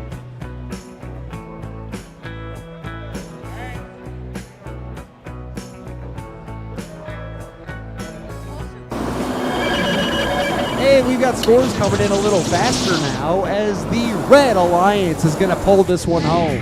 75-10 is your final tally.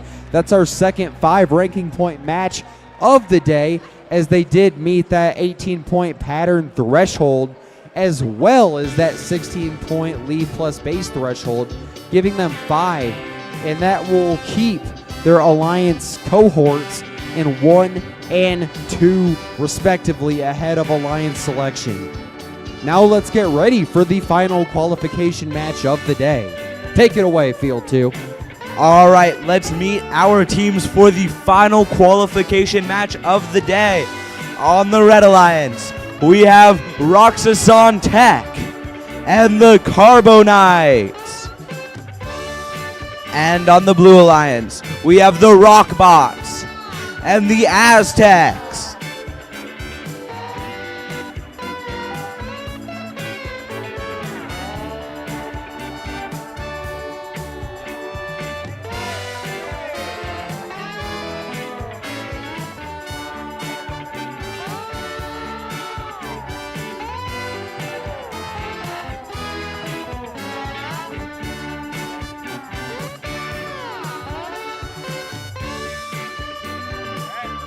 All right, let's start the final qualification match of the day in 3, 2, 1, go!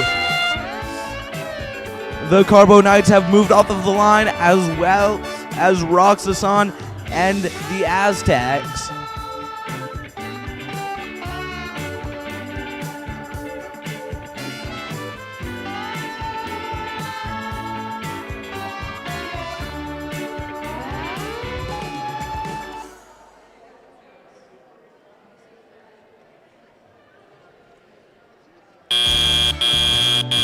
Drivers, All right, we pick are up your now controllers. transitioning into the teleoperated 3, period. 2, 1.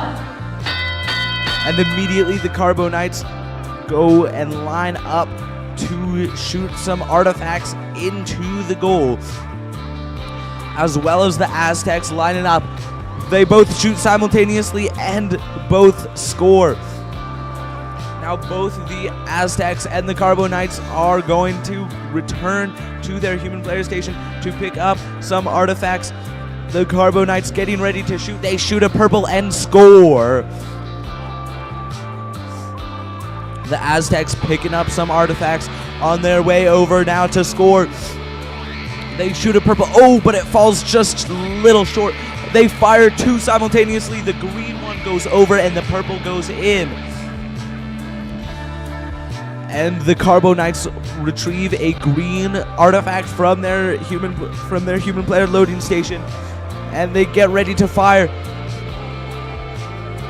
The Aztecs fire a green and score, and they fire a purple and fall just a little bit short. Now both the Carbonites and the AZ Techs getting ready to shoot. AZ Techs fire just a little bit short. Carbonites fire a green and score it in the goal. AZ Techs picking up some artifacts now. They are returning to score those into the goal. AZ Techs fire 2, both missing, however, unfortunately. They fire another green, but it goes just a little bit too high. The AZ Techs getting ready to pick up another one.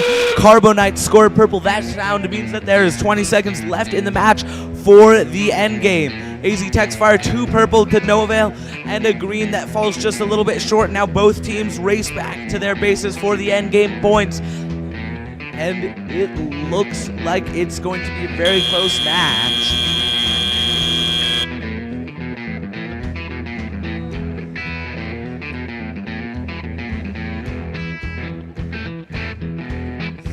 Alliance selection is going to be happening shortly, so if each team could please send their Alliance selection representatives to the far side of the gym opposite the entrance doors for Alliance selection.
Okay, that's what I meant.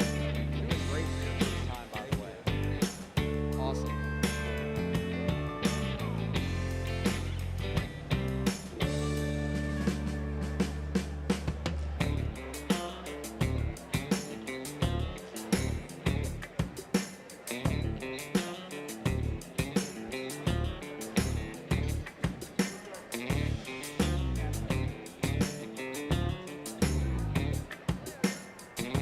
All right, we now have a score for our last qualification match of the day, and it looks like it is going to be a win for the Red Alliance with a score of 42-35.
All right, everybody, 5 minutes. In 5 minutes, we need one student representative from every team to meet me in Field 1 queuing. One representative from each team needs to meet me in Field 1 queuing for Alliance selection. Remember, if your team is not present for Alliance selection and you get picked, you will not play in the playoffs if your student representative is not there. Once again, in 5 minutes, we need one student representative from every team to go to Field 1 queuing.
This is a reminder, if you have not done so already, please send one representative down to the south end of the gymnasium to represent your team in alliance selection. If you have not already, send one team member down to the south side of the gym to serve as your representative. Thank you.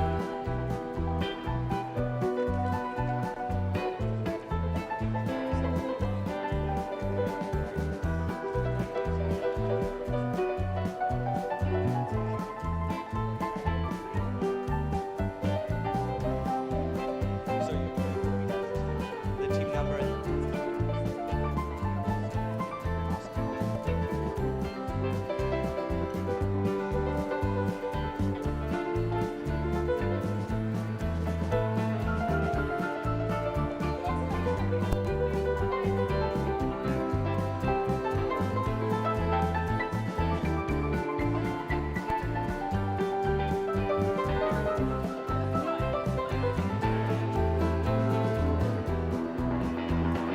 Mr. T. Mr. Thompson.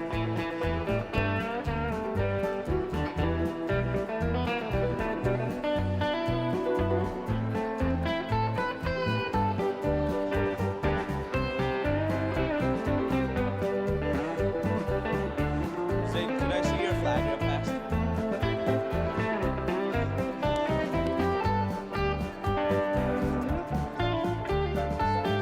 Exactly. You need side shots.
Sam, who's gonna win?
Attention! Attention, everyone!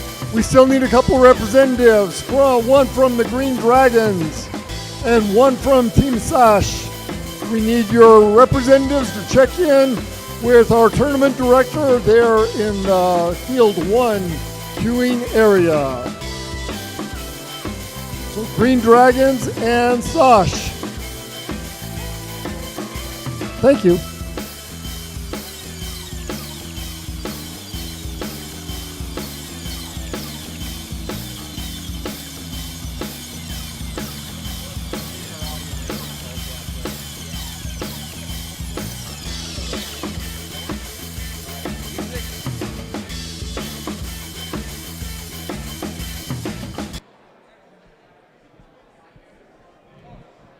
Wow, what a great day of qualification matches so far.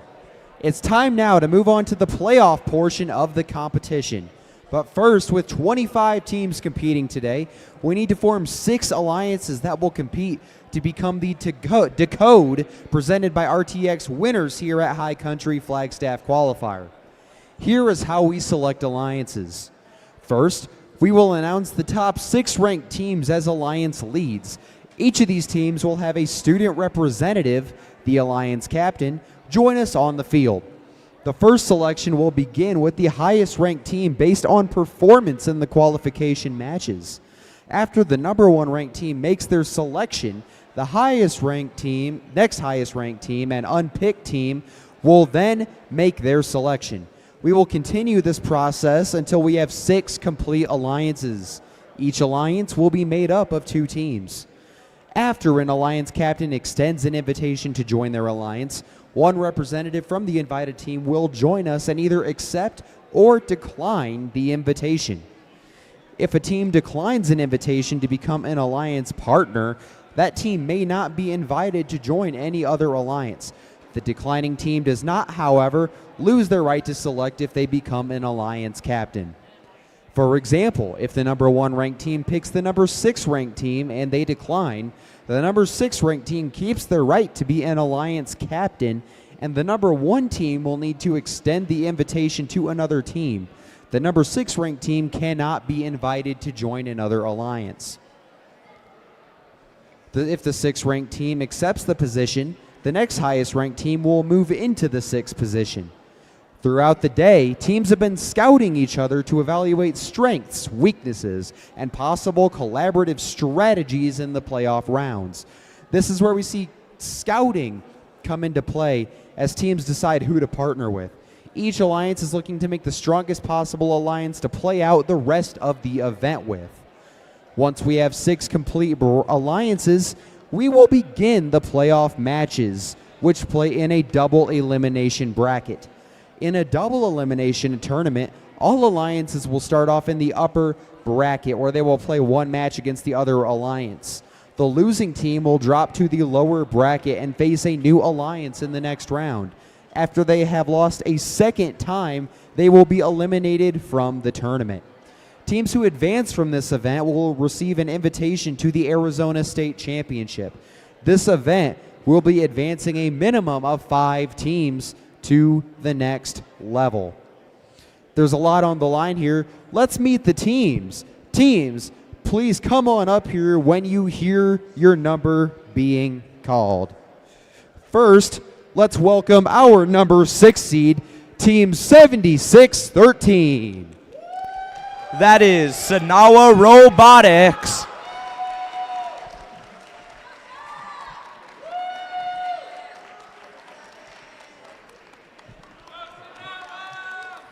Thank you, Christine. You're the best.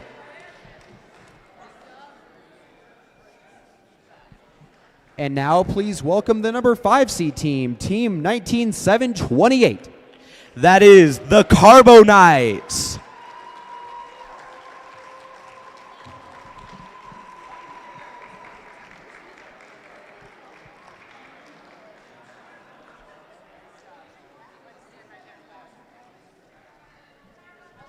And now please welcome the number 4 seed, Team 26664. That is Yeti Machina.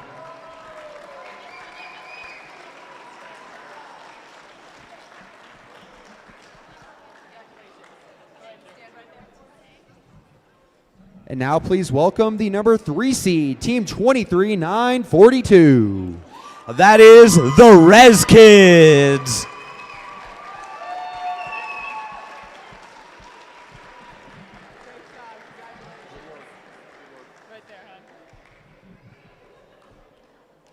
And now please welcome the number 2 seed, Team 18291. That is the Mech Warriors.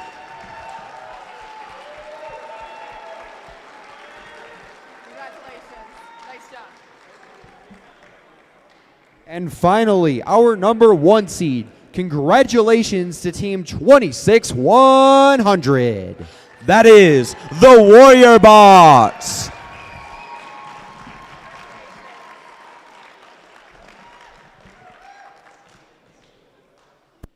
Now, our number 1 seed will make the first pick.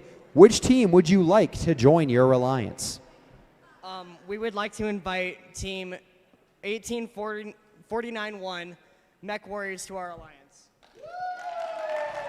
That's 18291. The Mech Warriors humbly accept.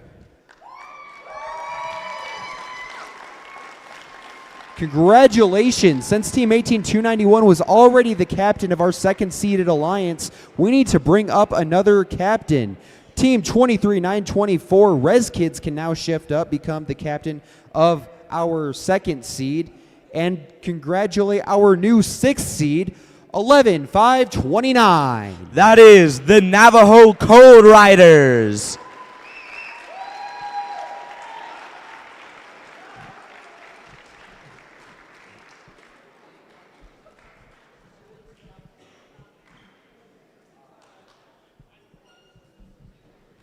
All right, now let's take a look at what our Alliance 2 captain has to say.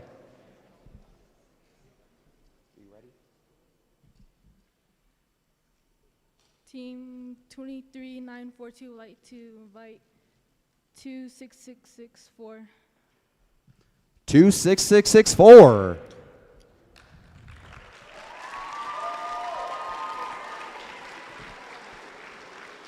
Team 26664 Yeti Machina humbly accepts.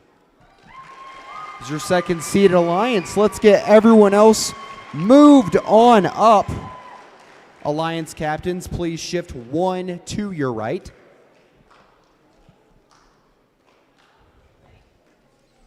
And now please welcome the new captain of our 6th-seeded alliance, Team 31603. That is Skyhawks Robotics Newcomb.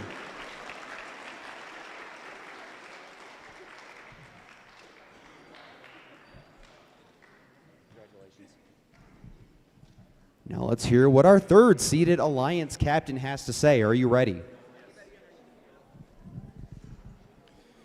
Team 19728 would like to humbly request 8081 to join our alliance. 8081. That is Knights of the Lab Table.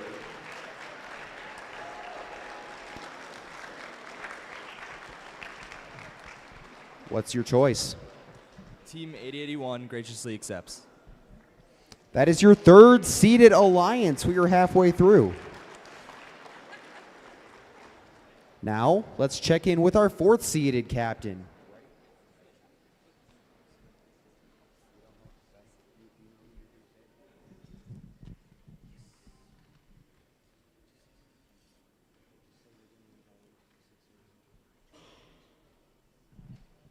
I invite Team 26009, I think. Yep, 26009. 26009, come on up. That is Colts and Bolts.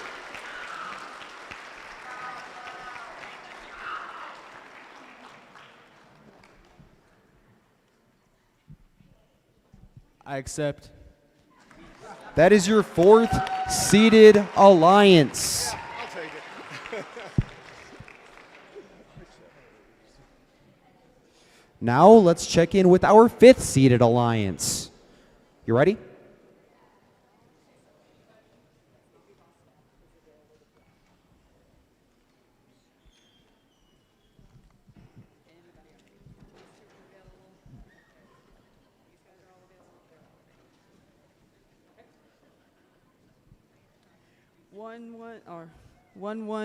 529 would like to accept 31603. 31603.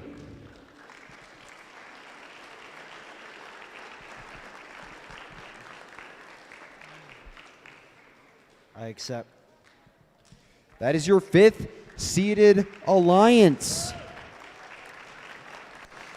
Now let's welcome our new 6th seeded alliance captain, team 16817. That is Roxason Tack.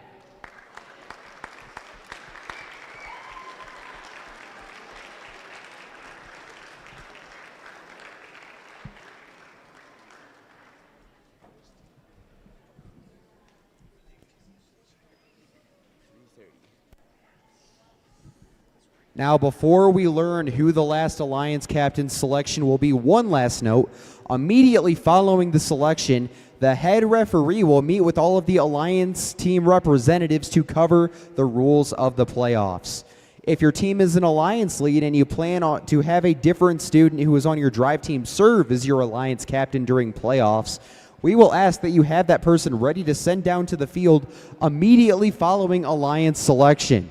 As a reminder, our head referees for this event are Rich and Robert over there to the left of the projector screen. So that's where all Alliance representatives will meet as soon as we know who the 8th seed will select.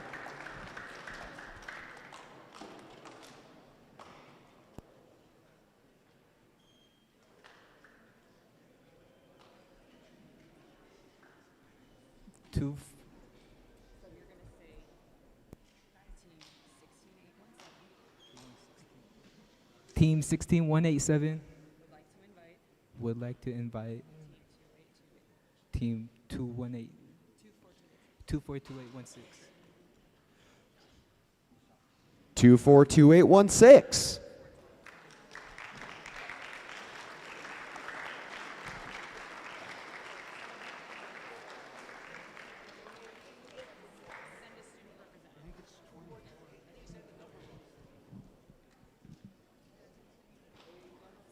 It looks like Shosh does not have a student representative available, so our 6th-seeded Alliance captain will be allowed to make another selection.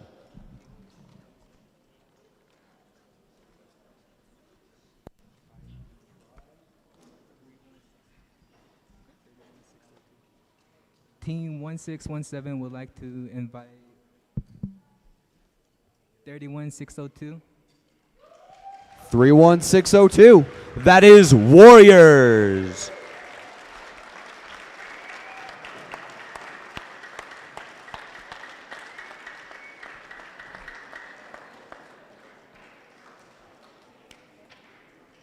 Team 31602, what's your decision? We accept. And there you have your playoff alliances, folks. What an exciting tournament it's going to be. Let's hear it with a big round of applause for all the teams competing today. Congratulations to everyone for putting in your best effort on the field. At this time, we need each alliance to send their alliance captain to meet with the head referees. He's gesturing you all over at the moment. We're going to let the alliances talk strategy now and prepare for the playoff matches, which will begin at 4 p.m. Matches are going to start at 4 p.m. Thank you. We'll see you soon.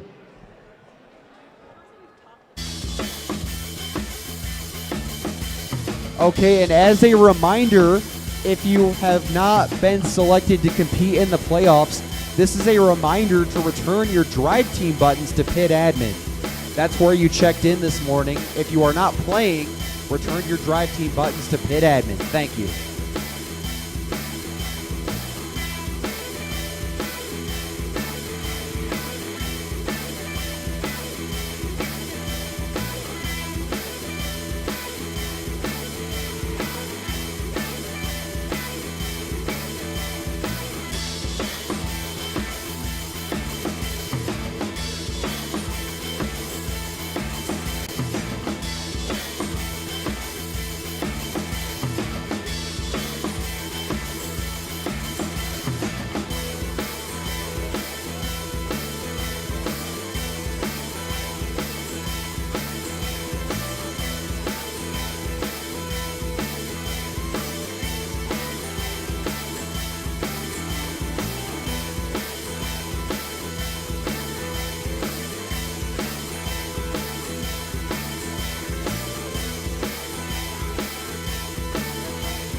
except it's a little more complicated. I think there's going to be a tie for fourth. 1 second.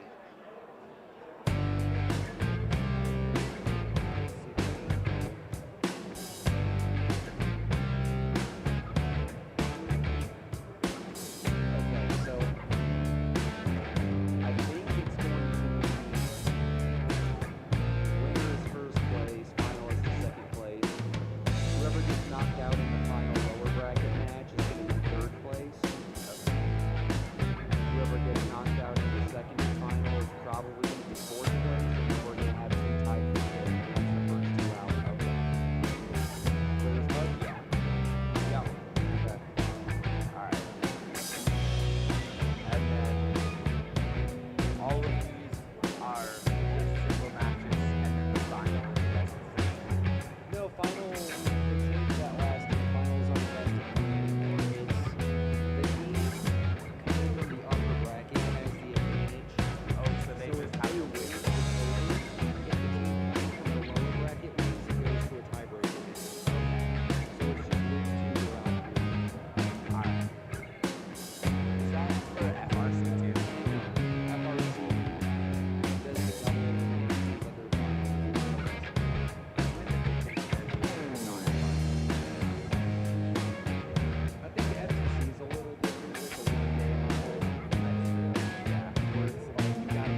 right, Robot fans, welcome to the playoffs.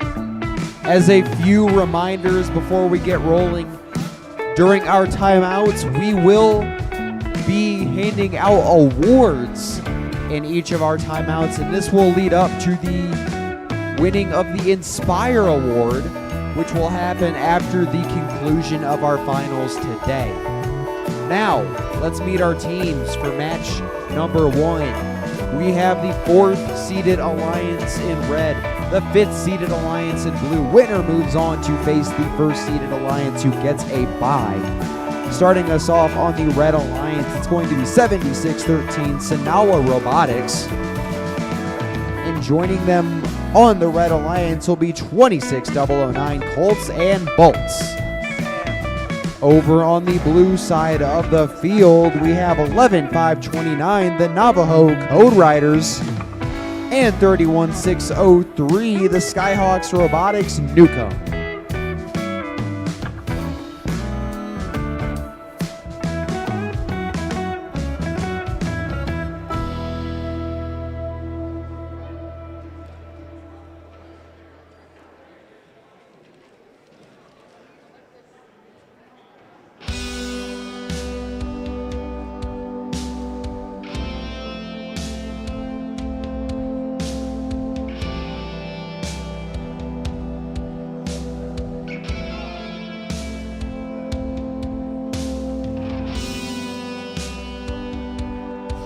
Drivers in the box in 3, 2, 1, go! And the playoffs are underway here at the first Arizona event of the season, as 26009 is going to nail that pattern, totaling out to 15 points.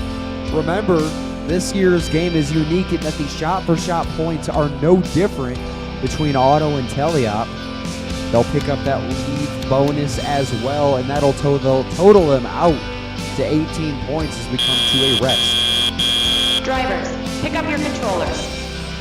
3, 2, 1. For those of you just tuning in, the students are now in control of these machines for the remaining 2 minutes of the match. Over on the human player loading station, you can see Colts and Bolts.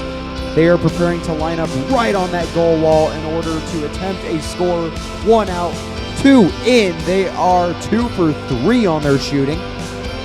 They still only have 1 pattern, with the opportunity to get another with a pair of purples and a green. Meanwhile, on the blue alliance, 31603 Skyhawks Robotics Newcomb has successfully lined up those 2 purples and a green for the artifacts they will need in order to get that bonus. Now they just need to make a way over to their goal. They are one of the longer shooting robots we've seen compete today. For the red alliance, though, they remain in the driver's seat. 38-0 is your current tally with a minute left to play, as 26009 Colts and Bolts is looking to get around some heated contention from their counterparts on the blue alliance, the Navajo Code Riders, but they nail it down 3 for 3. They will have all 9 of their pieces classified, and that'll give them almost another bonus as well, but everything else after that is going to go over the overflow for 1 point and then land in the blue alliance's secret tunnel. With 20 seconds left, we're going to need the end game, signaled by that train horn. And now these teams are going to either fully or partially part for 10 or 5 points respectively in that square. And with 8 seconds left, the blue alliance has 10. The red alliance could have 15 depending on how that's scored. And that will be the end of our first playoff match. Scores forthcoming.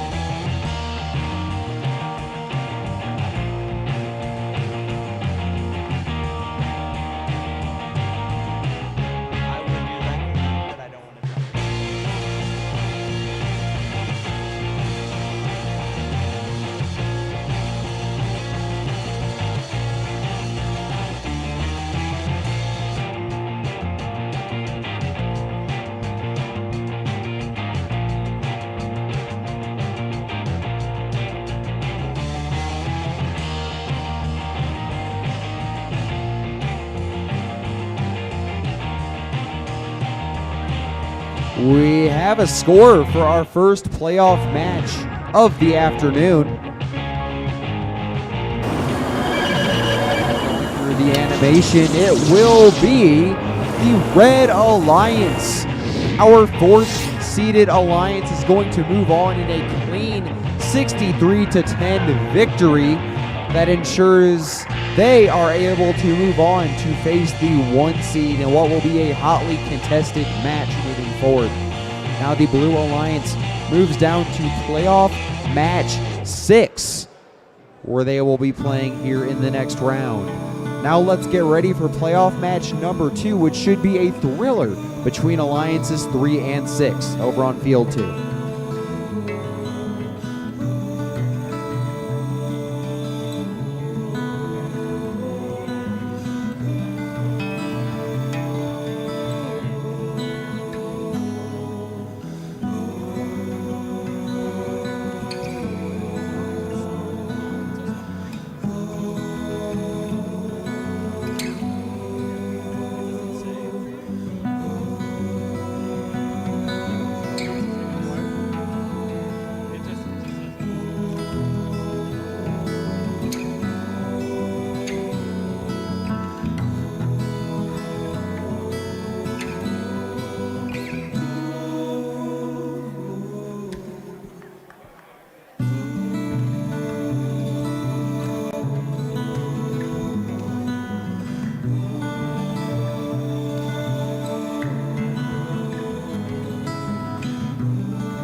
All right, we have the 3rd-seeded Alliance facing off against the 6th-seeded Alliance in this match here. And the winner of this match will go on to face Alliance 2.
All right, we are going to start this match here in 3, 2, 1, go! And Carbonites and Knights of the Lab Table are off of the starting line. We have some movement here from Roxason as well. However, that looks like that is the extent of the robot's autonomous program. But things will get interesting here once we enter the teleop period in 5 seconds.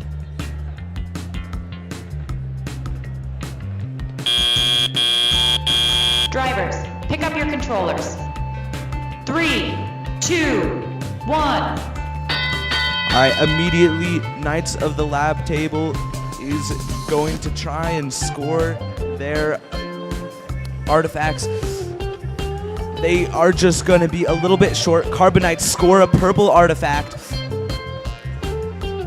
And the Warriors have loaded themselves up with some artifacts that they're going to try and score. Oh, they lose a purple artifact. They shoot another purple that goes just a little bit short. Knights of the Lab table have 2 artifacts loaded up. They're trying to score. Let's see. Oh, Roxas-san. Oh, and Knights of the Lab table fires a green artifact and scores. They're getting ready to fire that purple artifact. Oh, and it falls just a little bit short. Carbonites pick up a purple artifact trying to score it. They are getting lined up. Now, Warriors trying to play some defense on them. It looks like Roxas-san isn't moving. Carbonites are able to score a purple artifact to complete their first motif pattern. Oh, and Knights of the Lab table falls just a little bit short with that purple artifact. Warriors trying to fire their artifacts, but they're having a little bit of trouble getting it into their flywheel now. Knights of the Lab table fire a purple artifact. Oh, and it's just a little bit wide. Warrior fires 2 artifacts, but both of them are just a little bit too hard. Now defending Knights, Carbonites. Oh, but that does not phase Carbonites. They are able to score another purple artifact. Knights of the Lab table fire a green artifact, but it's just a little bit short. Carbonites now with a green artifact loaded up. They spin up their flywheels to shoot, and they get it. That noise means that it is time for the end game. Knights of the Lab table grab a purple artifact, seeing if they can complete a second motif pattern. Oh, but they fire it just a little bit long. Both of the Knights are now getting ready for the end game with 5 seconds left. What a match.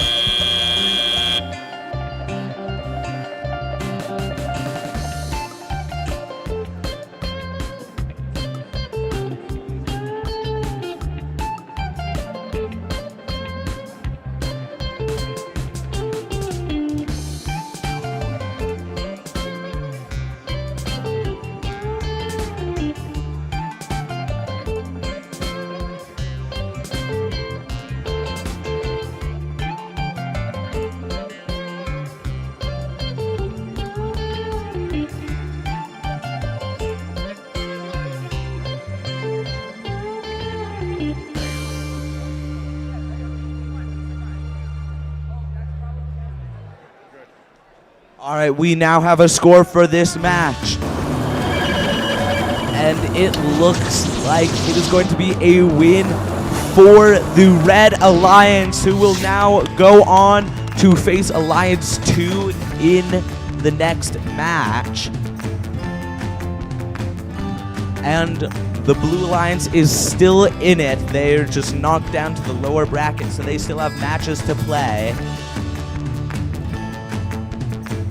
Welcome back to Field 1 for Match 3, where we will meet the first seeded Alliance in red, the 4th seeded Alliance in blue. Starting us off on the Red Alliance, it's 26-100, the Warrior Bots. Joining them on the Red Alliance will be 18-291, the Mech Warriors. Facing off against them, this alliance has already won 1 match against the 5-seeded 76-13 Sinagua Robotics. And they are joined by 26-009 Colts and Bolts.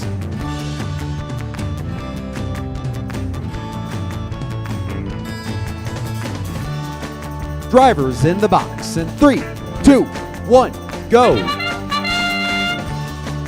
This is the first time we see this high-powered first-seeded alliance played. Right now, the 4th seed has the advantage courtesy of Colts and Bolts, hitting that motif pattern exactly as they should. That'll total out to a 15-pointer. One shot from 26-100 flies just awry. Nails our volunteer, unfortunately. Now with 5 seconds left, we're having some traffic contention issues, but right now it will be 15-12 favoring red. Drivers, pick up your controllers. 3, 2, 1. And those motif points will be added along with a few unfortunate fouls as 26-100 is going to fire up yet another. It's offline though. 18-291 the Mech Warriors. I almost like to call the robot a game of Russian roulette, the way they are able to grab these pieces and then use whichever one they desire. They don't backfeed, they rotate, which is a fascinating mechanism. Now on the Blue Alliance, Sinagua Robotics is going to run some interference on the Mech Warriors, trying to slow down perhaps the most efficient motif scorer at this event. Meanwhile, on the Blue Alliance, going for that green, purple setup, and they get that. Each piece as a part of that pattern will earn an extra 2 points on top of the 3 points they get for being in the goal. Now on the blue side of the field, their primary shooter is going to be Colts and Bolts. They have classified every piece. We have a full classification on the Red Alliance too. Every piece scored, while that's still full, will go over the overflow and only be counted for 1 point. The Red Alliance gets that gate up, but just for a moment. They've got some stuck yet. The blue side is seeing some more action. Meanwhile, their captain, Sinagua Robotics, from right here in Flagstaff, is going to run support primarily as they try and slow down the Mech Warriors like they've done all match long. Remember, green, purple is going to be that motif. Now these teams are going to attempt to get in those Alliance taped boxes either partially or fully for some endgame points as 26009 gets in for 5. Their partners join them and get 10. 26100 getting in for 5 as well. And that'll bring us to the end of the match. We'll have scores coming to you shortly.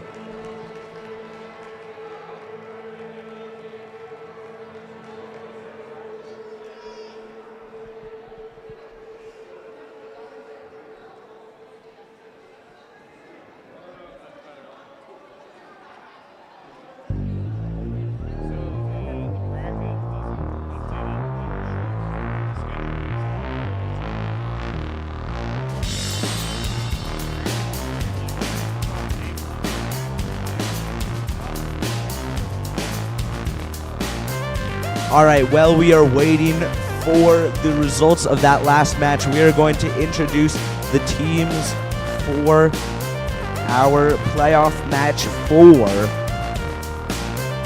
which is going to be the second-seeded Alliance versus the third-seeded Alliance.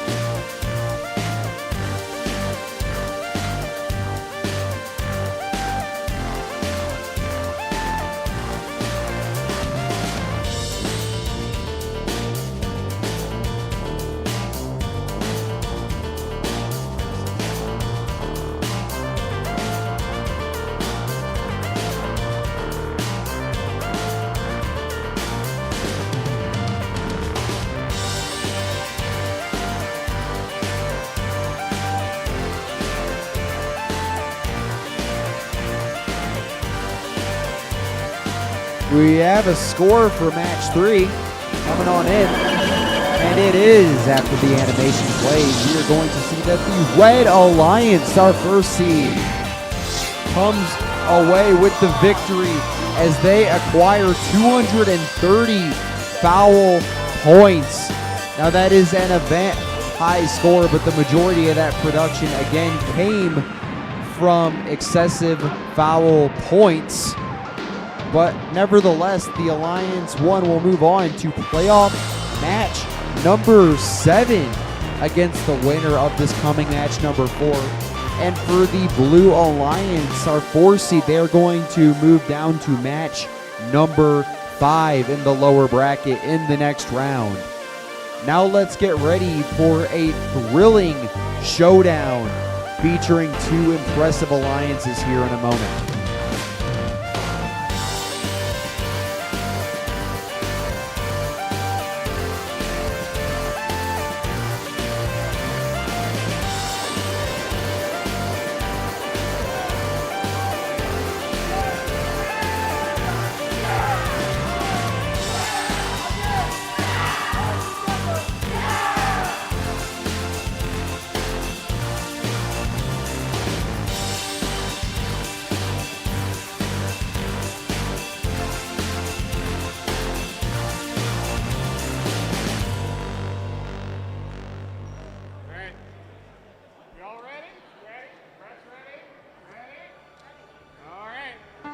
All right, let's start this match here in 3, 2, 1, go!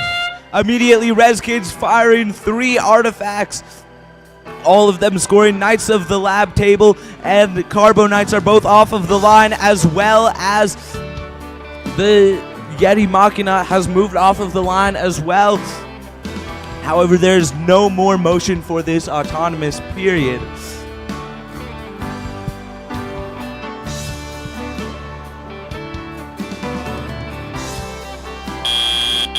All right, we are now transitioning into the teleoperated period where players will control their robots. 1. Immediately, Yeti Machina lining up to score some of their artifacts, as well as Knights of the Lab Table. Yeti Machina, overshoots 2 green artifacts being overshot by Knights of the Lab Table and Yeti Machina. There goes another one. Res Kids getting ready to fire. They shoot 3. One gets an unlucky bounce, however. Yeti Machina is lining up for another shot, as is the Carbo Knights. Carbo Knights fall just a little bit short. Yeti Machina winding up for their shot. They fire a purple artifact and it scores just as the Knights of the Lab Table fire a green artifact and score. They fire another purple artifact to score. Res Kids firing 3 artifacts, a green, a purple, and another purple, all scoring. Knights of the Carbo Knights fire a purple artifact to score. And Knights of the Lab Table winding up to fire a green artifact just wide. Yeti Machina fires 2 purple artifacts, both of them going wide. Getting ready to shoot another one. Knights of the Lab Table score a green. Res Kids scoring a green, a purple, and a purple. Carbo Knights fire a purple. It gets an unlucky bounce. Knights of the Lab Table picking up a purple artifact. There is still 40 seconds of play left in this match. Knights of the Lab Table score a purple artifact. Yeti Machina lining up with a green, a purple, and a purple, getting ready to fire. But they're being defended on by Knights of the Lab Table, who fire a purple that goes just a little bit long, and the other purple dribbles out. Res Kids fire a green, a purple, and a purple. The green and purple scoring, but just missing the 4th. Carbo Knights just barely missed that purple artifact. Yeti Machina missing, just barely missing as well. Res Kids getting loaded up with 5 seconds left in the match. Teams are scrambling for the end game. And that is the match. What a close one, too. Would you look at that score?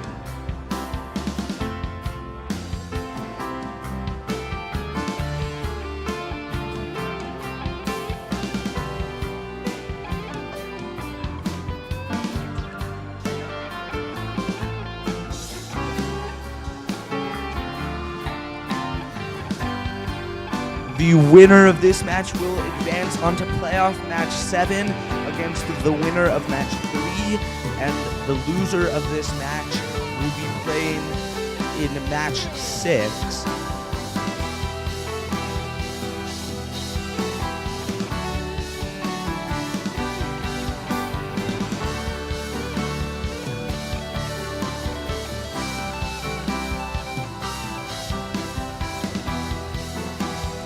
This was quite the match, with Alliance 2 having filled up the goal and having several artifacts overflow.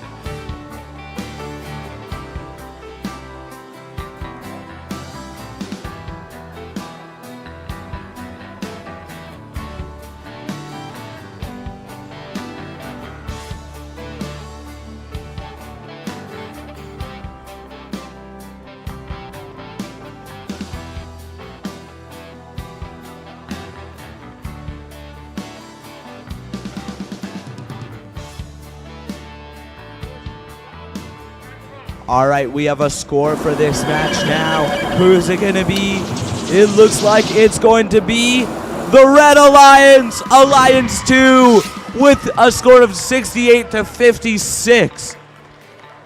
And as you can see, the difference there was really what it came down to was more artifacts being scored and a lot of extra points for getting the motifs.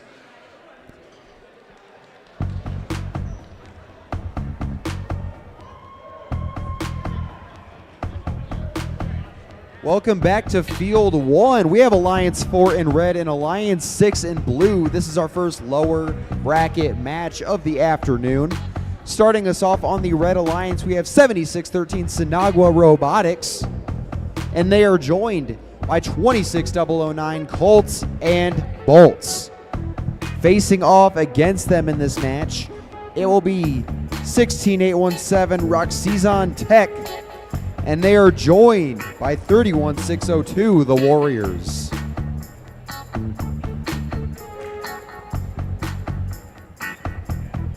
Drivers in the box in 3, 2, 1, go.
Drivers in the box in 3, 2, 1, go.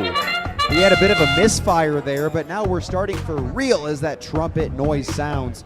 26009 will almost adhere to that motif pattern. They are a bit backwards in that regard, unfortunately.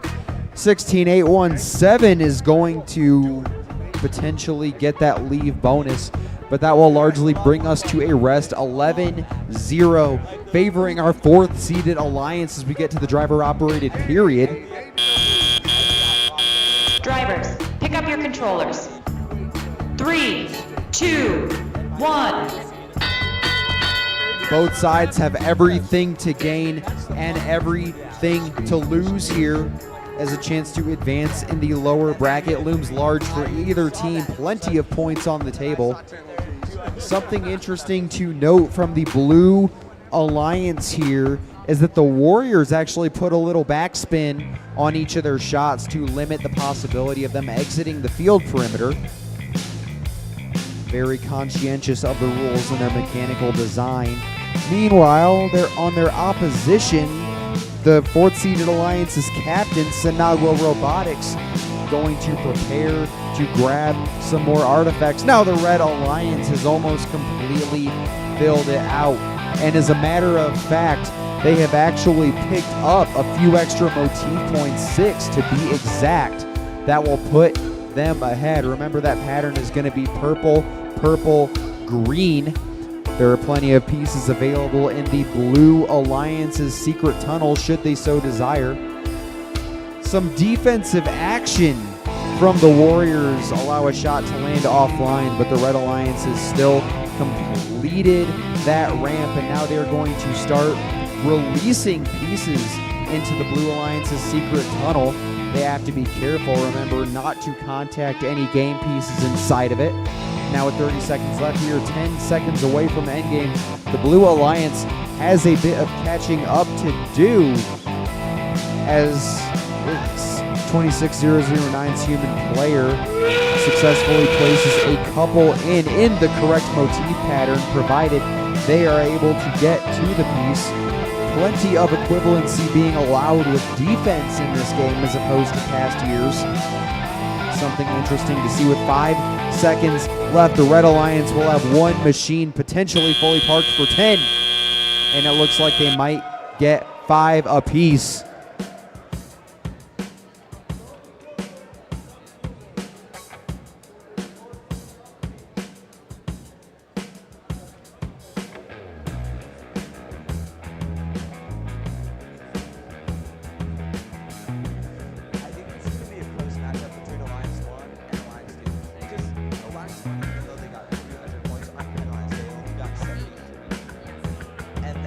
the Redskins. And the last match, they scored 60.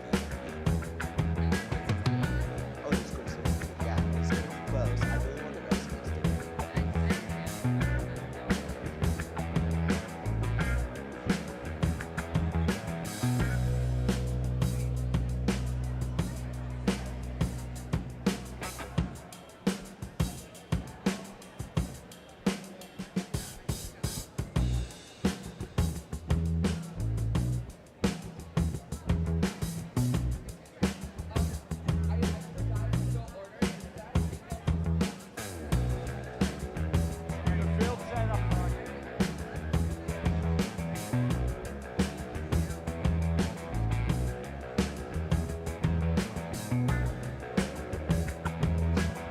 We have a score available for playoff match number 5, and it will be the Red Alliance staying alive here. They will move on in the lower bracket. They will be the Blue Alliance in match number 8. Now, unfortunately, we do have our first elimination of the day to announce. Our 6-seeded alliance.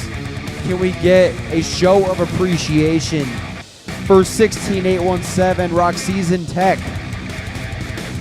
and 31602 the Warriors for having an incredible day of competition, making it all the way to the playoffs and competing like crazy. We wish you luck on the rest of your season.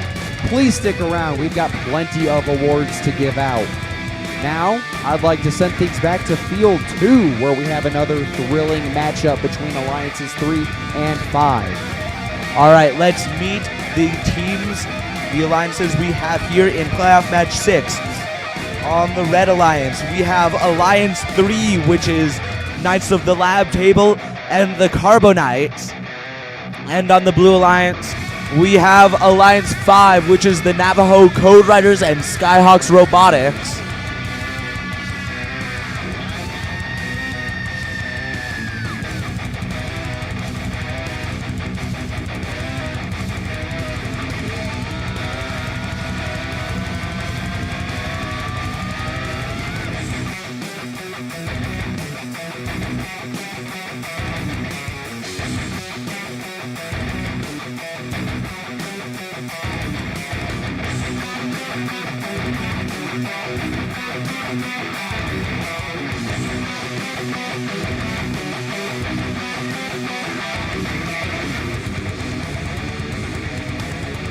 All right, let's kick this match off here in 3, 2, 1, go!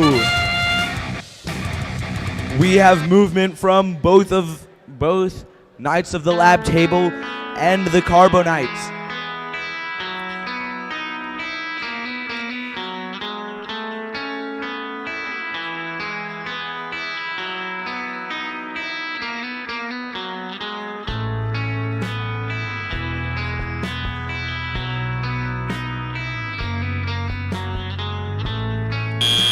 All right, we are now transitioning pick up your to the controllers. teleoperated period. 3, 2, 1. All right.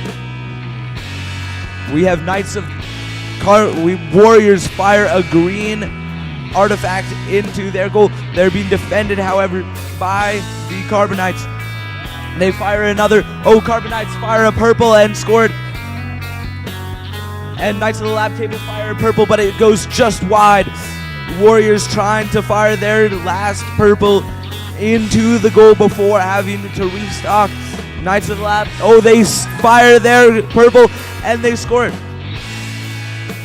Carbonites now trying to fire their purple artifact, but they're being defended by Skyhawks and they just barely miss it. Knights of the Lab Table fire it, barely just goes wide. Warriors now trying to come in with some fresh artifacts to score into their goal, but they're being heavily defended by Knights of the Lab Table. Carbonites now fire a purple, it just falls a little bit short. Warriors now fighting hard against them, against that defense from the Knights of the Lab Table. Carbonites pick up a purple artifact and bring it over to score, and they just barely miss it. Carbonites pick up a purple artifact now. Oh, and it just barely goes over thanks to the defense of Skyhawks. And Warriors are being heavily defended by Knights of the Lab Table. Carbonites firing a purple artifact. It just barely misses. They're trying to intake it again. Carbonites pick it up. That signifies the end game. Carbonites seeing if they can fire that last purple artifact. Oh, and it just falls short. And it looks like the Warriors are no longer moving. We have 3 seconds left in the match. They are going for those endgame points. This is going to be a very close match. It's all going to come down to those endgame points.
All right, we have a score for this match now. Who's it going to be? It looks like it's going to be the Red Alliance. They stay alive for a little bit longer with the score of 41-15, which means that Alliance 5 has been eliminated. So let's give a huge round of applause for Alliance 5. Both teams had an amazing tournament. Let's give them a huge round of applause.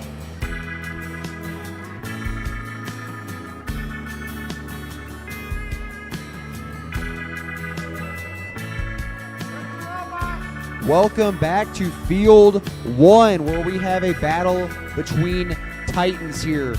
As Alliance 1 is in red, playing against Alliance number 2 on the blue. Alliance, the top 2 seeded alliances here in round 3 of the upper bracket. Starting us off, it's the captains of the number 1 seeded Alliance, 26-100, the Warrior Bots. Joining them is going to be the team that was ranked second at the end of quals. It is 18-291, the Mech Warriors. Facing off on the Blue Alliance, it'll be the team that finished quals ranked third, 942, the Res Kids. And joining them are the team that was ranked fourth at the end of quals, 26-664, Yeti Machina. We have the teams that finished top 4 in quals all featured on the same field. Alliance 1 v Alliance 2. It should be a thriller. Stay tuned.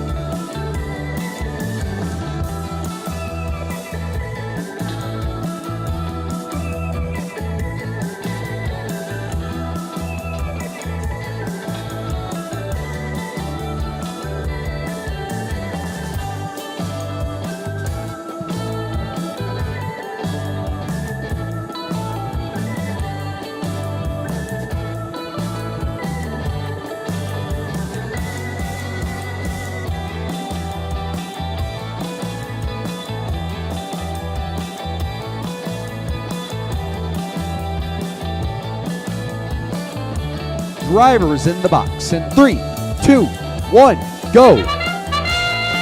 And we should have an exciting autonomous period ahead. It is marked by the Res Kids nailing 2 shots into the goal. The Red Alliance, namely the Mech Warriors, are going to get 4, and shooting in from downtown is going to be their captains, the Warrior Bots.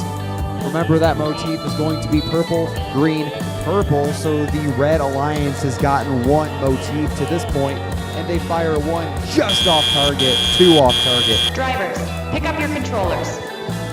3, 2, 1. We are seeing 2 for 3 shooting on blue and 5 for 7 shooting on the Red Alliance as we get into the driver-operated period.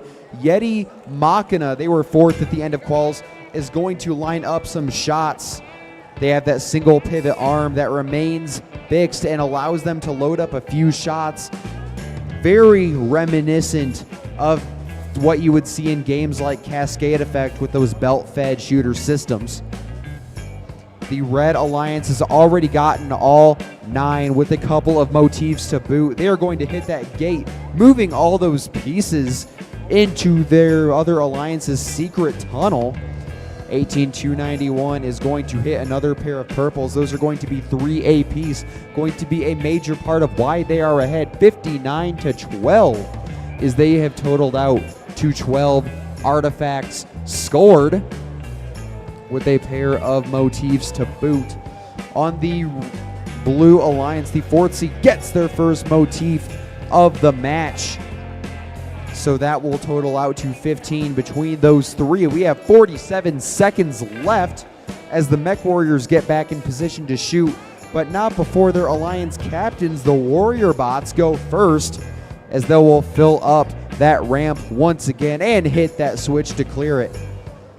On the blue side, we are seeing a couple of overshots from Yeti Machina as they are still working on fine-tuning the accuracy of those launch motors that they have.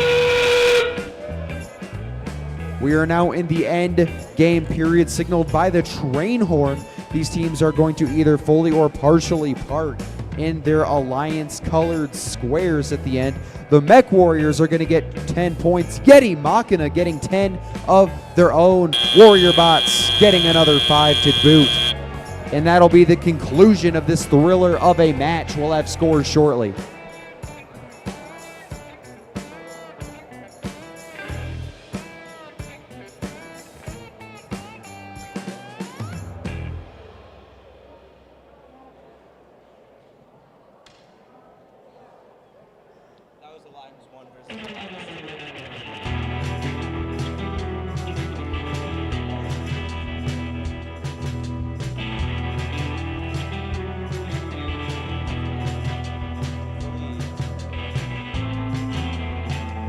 We have a score ready for the previous match. It will be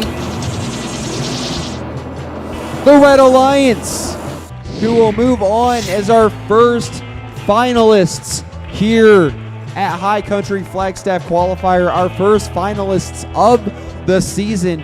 An incredible performance as they put up 52 total artifact points and 18 extra motif points, as well as 15 on that end game. What a match. Now the Blue Alliance, the day is not over. They will be the Red Alliance in playoff match number 9 as they face off against whoever makes it to them in the lower bracket. They get to sit out a couple of rounds. Now let's move things back over to field number 2 for another exciting lower bracket match to determine who finishes 4th and who moves on. Take it away.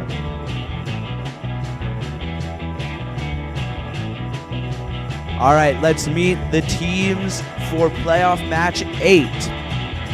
We have Alliance 3, which is the Carbonites and Knights of the Lab Table. And we have Alliance 4 on the blue side, which is Sanawa Robotics and Colts and Bolts.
All right, we're going to start this match here in 3, 2, 1, go! All right, Colts and Bolts scoring a purple, and a green. Sanawa Robotics has moved off of the line as well as Colts and Bolts and Knights of the Lab Table and Carbonite.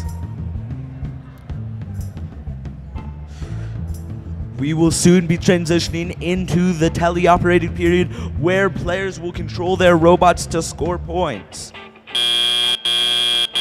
Drivers, pick up your controllers. 3, 2, 1. Knights of the Lab Table getting ready to fire some artifacts into their goal. They shoot a green, but it just goes short. Getting ready to shoot a purple, and it's just a little bit too low. Sanawa Robotics playing some defense there. Carbonites miss their purple artifact. Colts and Bolts firing a green, a purple, and a purple scoring. The purple jumps off with a weird bounce.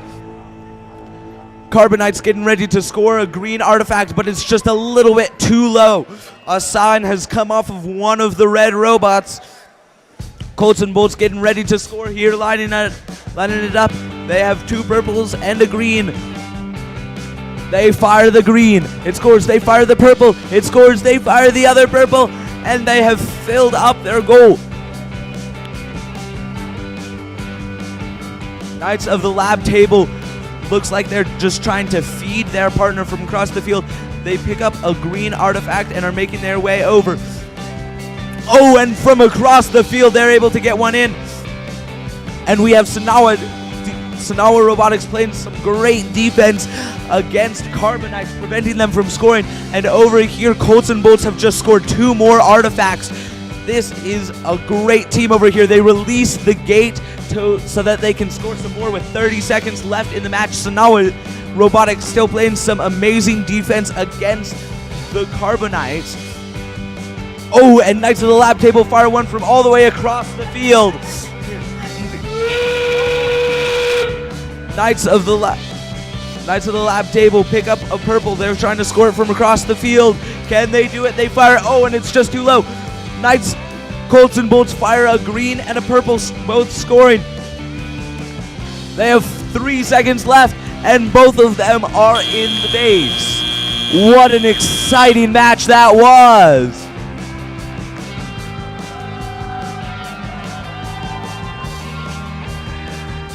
We had some amazing defense that match from Sanawa Robotics. Both teams played amazingly.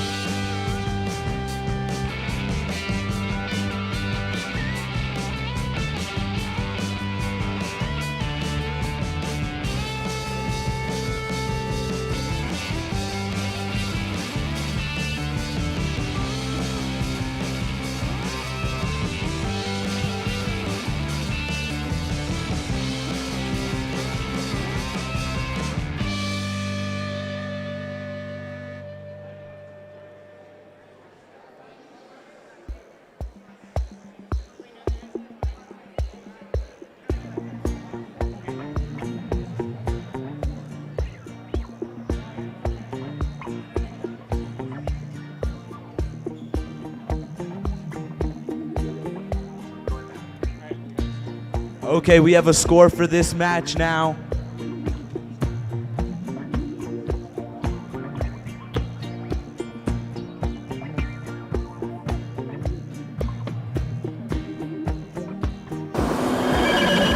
Let's see what the outcome of this match is. And it is the Blue Alliance. So the Alliance 5 staying alive. And Alliance 3 has been eliminated. Both those teams played amazingly. Let's give a round of applause to Alliance 3. They had an amazing competition. Give them a huge round of applause. And as for Alliance 4, they will be moving on to playoff match 9.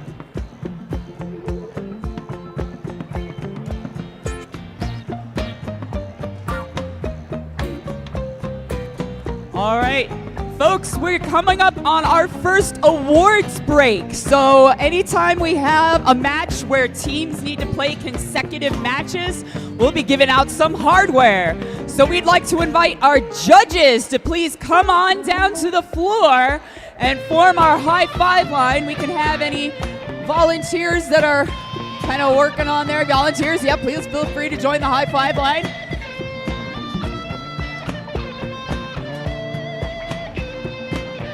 All right, folks, your attention, please. Jeremy, can we bring the music down just a little bit, please? Oh, that's true. Shh. Shh. Awesome. Okay, teams. The way we are going to receive awards is we're going to start on this side of the high five line. So let's actually have our high five line maybe shift so you're centered a little bit there. Please be very careful of the cameras and the cables.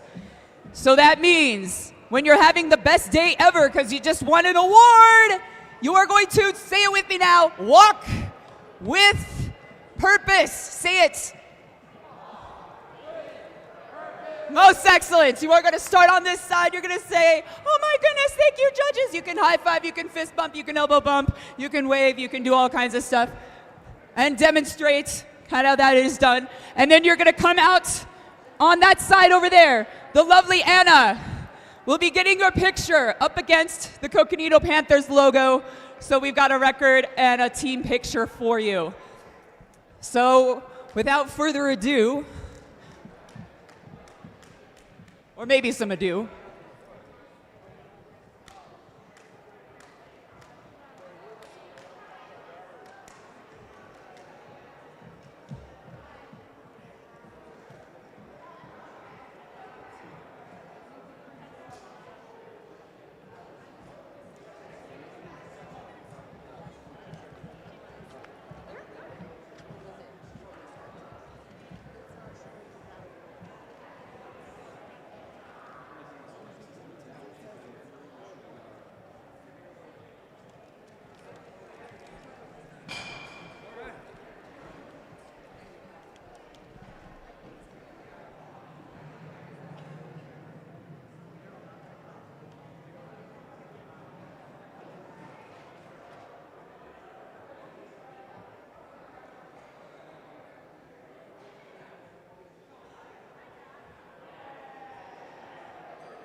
yeah, go ahead. All right, folks. We are going to start with our Volunteer of the Year award. Oh, yeah. How about a big round of applause for all these incredible volunteers here, folks? They were here late last night getting set up. There's weeks and weeks and weeks and hours and hours and hours of preparation that leads up to running just one of these events. And remember, many of these volunteers you'll see at multiple events throughout the season. So First Take Challenge in both Arizona and Four Corners wouldn't be possible with the help and support of our amazing volunteers. And today, we want to recognize our Volunteer of the Year. This volunteer's humor and generosity is well known across FTC in Arizona. In recent seasons, we've seen him slither his way to more volunteer opportunities and responsibilities. This season, working his way up to become a head referee for multiple events. He graciously helps any team in need. Recently, a coach from another team shared with us, he trained our student on how to block code and got the code on the controller. Without him, we would not have programmed a robot this season. His time was more beneficial than I can express. For his boundless enthusiasm, gracious professionalism, and occasional silly shenanigan as a dinosaur trainer, we're excited to award Damian Kira as the High Country Volunteer of the Year Award.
And now we're going to turn it over to our Masters of Ceremonies to give out some team awards.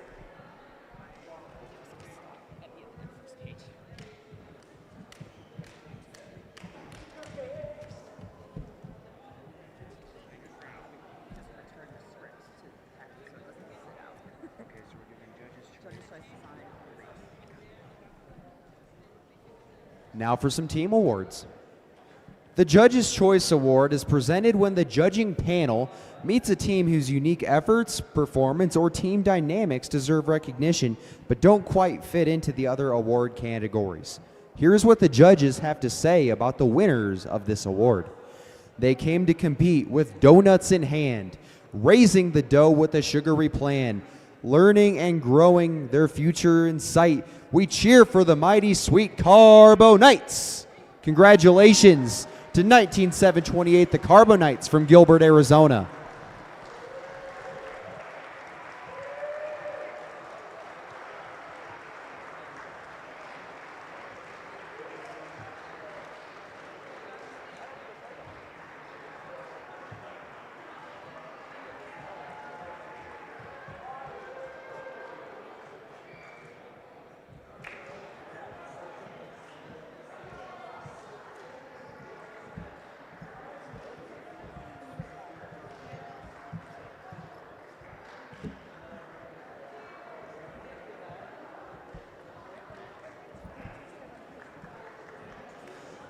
The Design Award celebrates a team that truly understands industrial design, striking a balance between form, function, and aesthetics while meeting the season's challenge. The team's design process results in a robot that is efficient, effective, and inspiring in the way it tackles the game.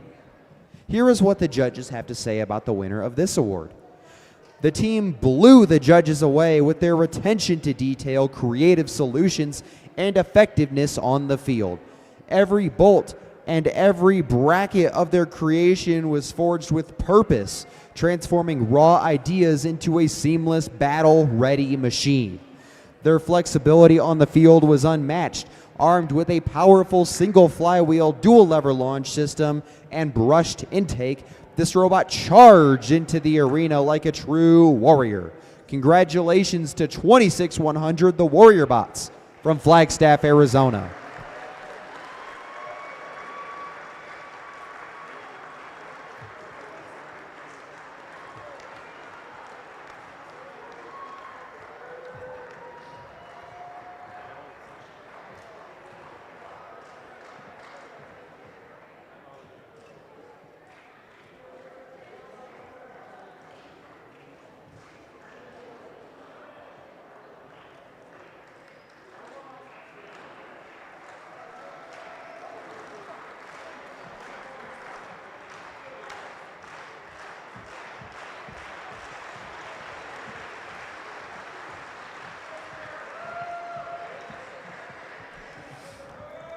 Lastly, we have the Reach Award.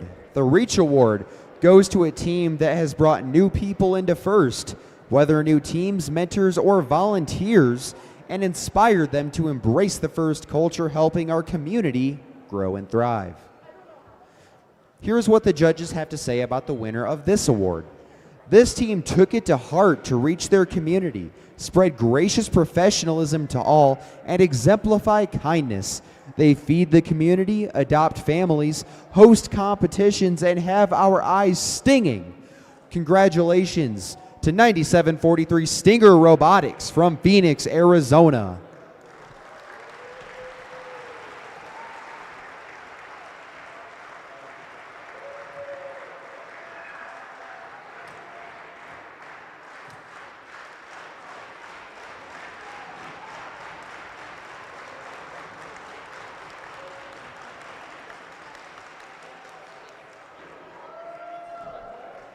That will do it for this round of awards. And now we are going to go back to field one for the next playoff match. Thank you.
my shoulder from holding my arm in this position.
We have a pivotal playoff match coming up to determine our second finalist here in the lower bracket.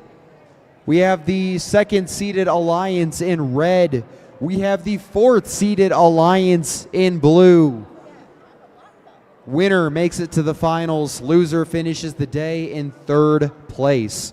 Starting us off on the Red Alliance, it will be 23-942, the Rez Kids. Joining them on the Red Alliance will be 26-664, Yeti Machina. Leading this fourth-seeded Alliance on blue will be 76-13, Sinagua Robotics. And they are joined by their partners 26009, Colts and Bolts.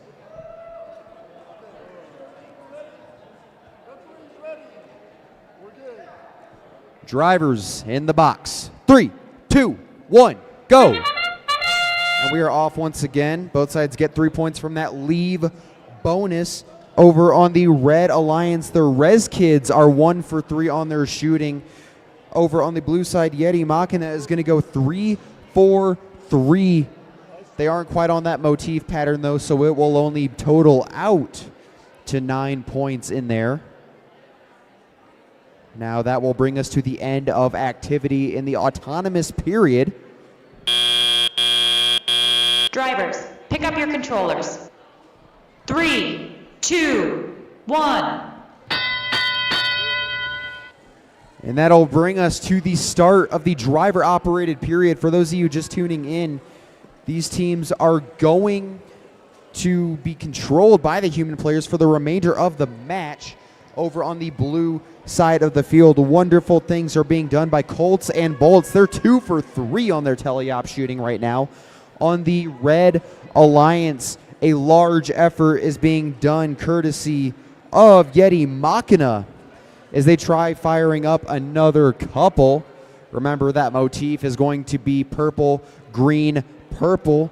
So the Blue Alliance has earned 1 motif to this point. The Red Alliance also gets a motif of their own. Remember, each piece that's part of that motif will earn an extra 2 points on top of the 3 points they already earn by merit of being scored. 76-13, Sinagua Robotics doing what they do best and enjoying the increased role of defense that FTC has had this year as they go over and they attempt to stop their counterparts, the Rez Kids, who have an incredibly accurate shooter for making it where they want to go. That is just a bent piece of polycarb that is guiding all their shots, by the way, an impressive display of ingenuity. On the blue side, they managed to get all 9 and hit that gate to release the artifacts, but not before they do get a couple of overflows for 1 point apiece. The Red Alliance going to have to do the same if they want to keep up here, but they have right now an advantageous lead, 46-38, with a few points recently added, finally scored for the Blue Alliance. Now on the red side of the field, you're going to see the Rez Kids attempting a 10-point park. No, they're going to have Yeti Machina go for 10. They will go for 5. Blue is going to see Colts and Bolts careen into the park for 5 points at the very end. It's unbelievably tight. We'll have a final score for you in a minute.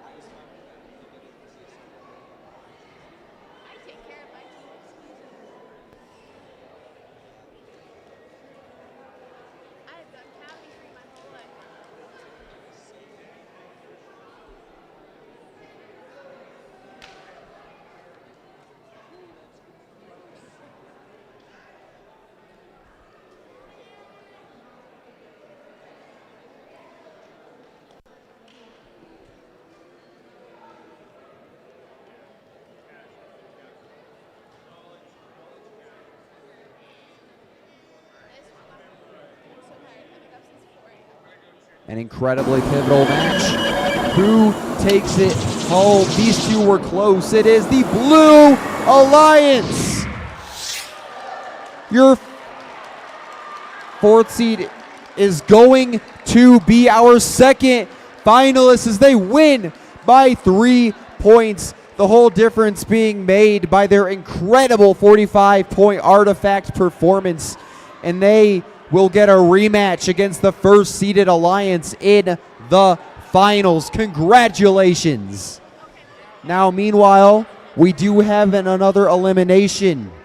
Our second seeded Alliance. Can we get a round of applause for 23-942, the Rez Kids, and 26-664, Yeti Machina, for coming out and having an incredible day of competition, making it all the way to the third place match. We wish you great luck on the rest of your season, and stick around for the awards. Now, speaking of which, we're going to go into another awards break and return to matches shortly. Thank you.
All volunteers who wish to be in the high five line, please report to the one forming in front of the bleachers on the east side of the gymnasium.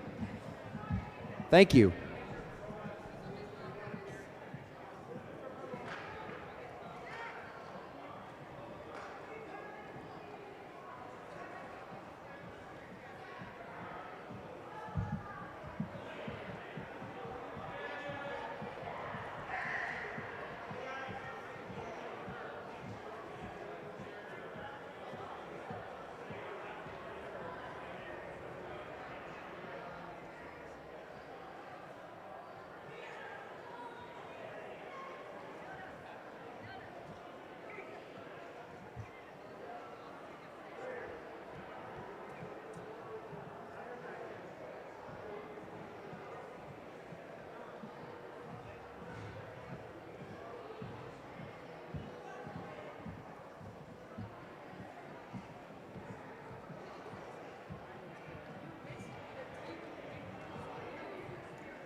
Next up on our list of awards to give out is the Control Award.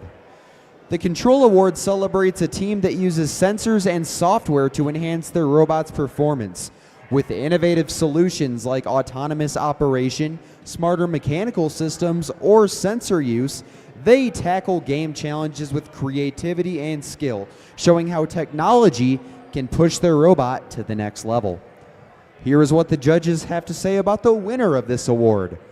Mounted high, a sorting wheel of fate, wayfinding whispers guide each steel decision, aluminum limbs pulse magnetic precision, reflecting codes the light shall translate.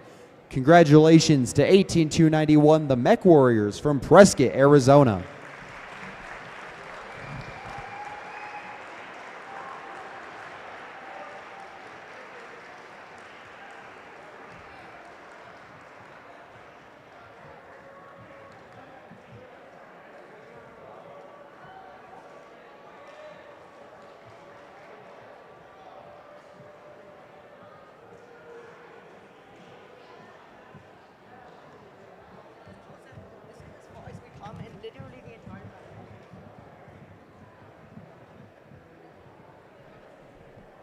Next, we have the Innovate Award, sponsored by RTX.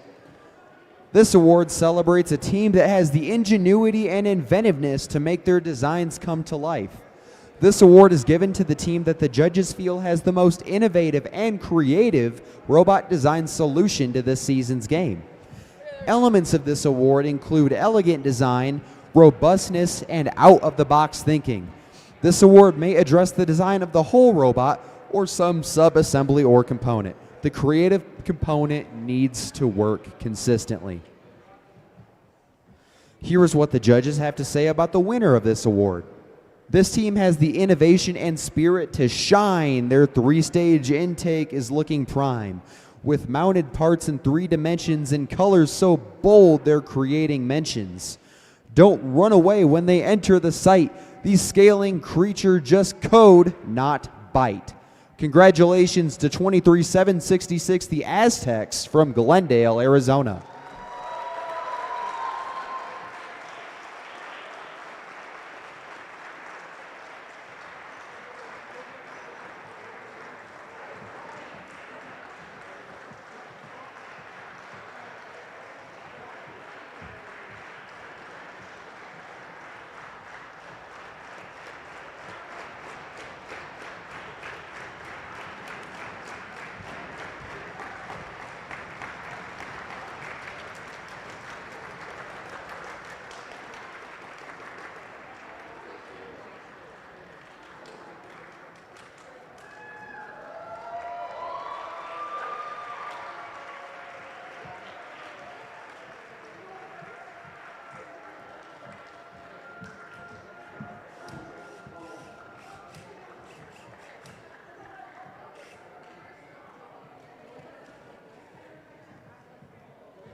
And finally, in this break, we have the Sustain Award. The Sustain Award celebrates the team that plans for the future of their program, ensuring it will thrive long after today. They have established plans for finances, projects, or team sustainability, track their progress, and show dedication to leadership and long-term growth. Here is what the judges have to say about the winner of this award. They built a community out of the spirit of entrepreneurship. They then built a team, a robot, and then they determined that safety is third. Congratulations to Team 32026, Safety Third from Phoenix, Arizona.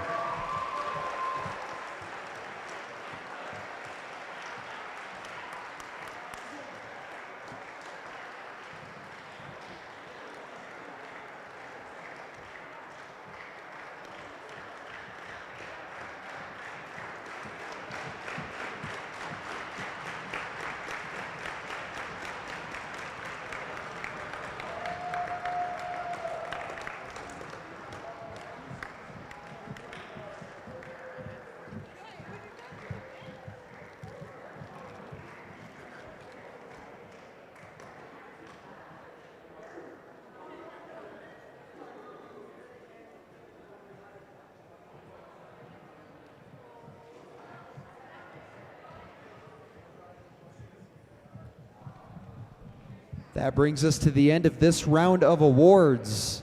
Now let's get ready to turn our attention back to the field for the next and potentially final playoff match. We'll have it going for you soon.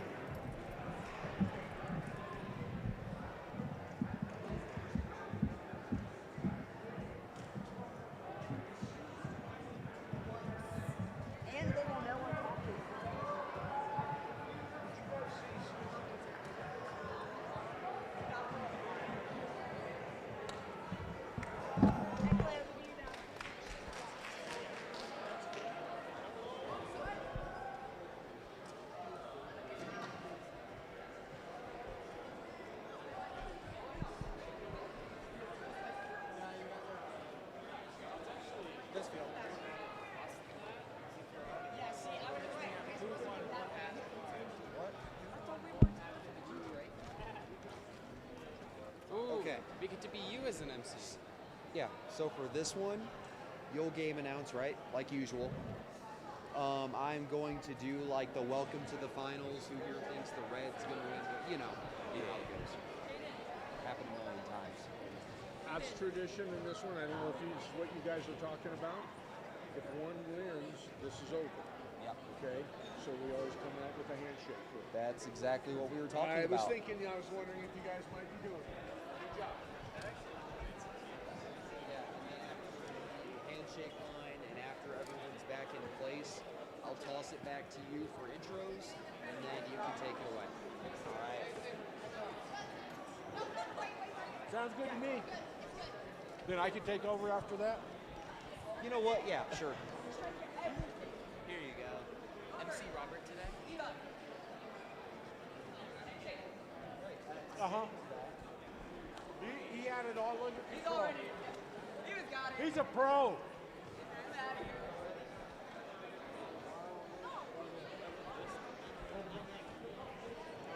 All right, robot fans, who is ready for the finals?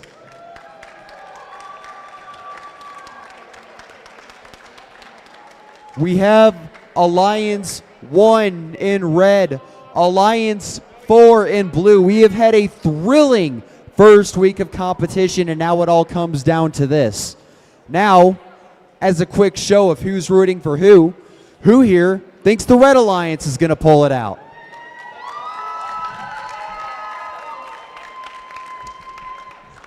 All right, now who in here is rooting for the Blue Alliance?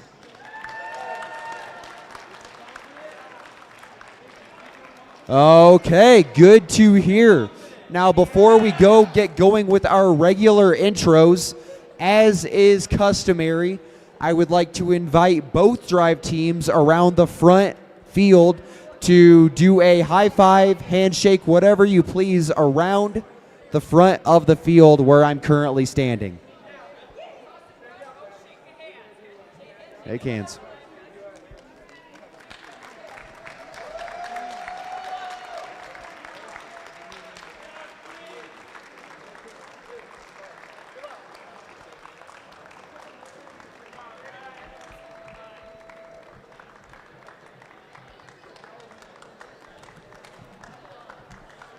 Congratulations to both alliances and good luck. Now I'm going to toss it back over to Field 2 for potentially the final match of the day. All right, let's meet our teams and alliances here. For the Red Alliance, we have the undefeated Alliance 1 with the Warrior Bots and the Mech Warriors.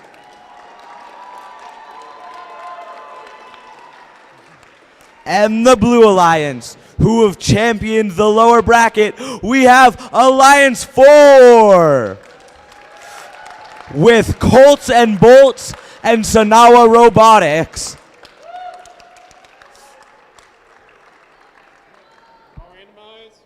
Red, you ready?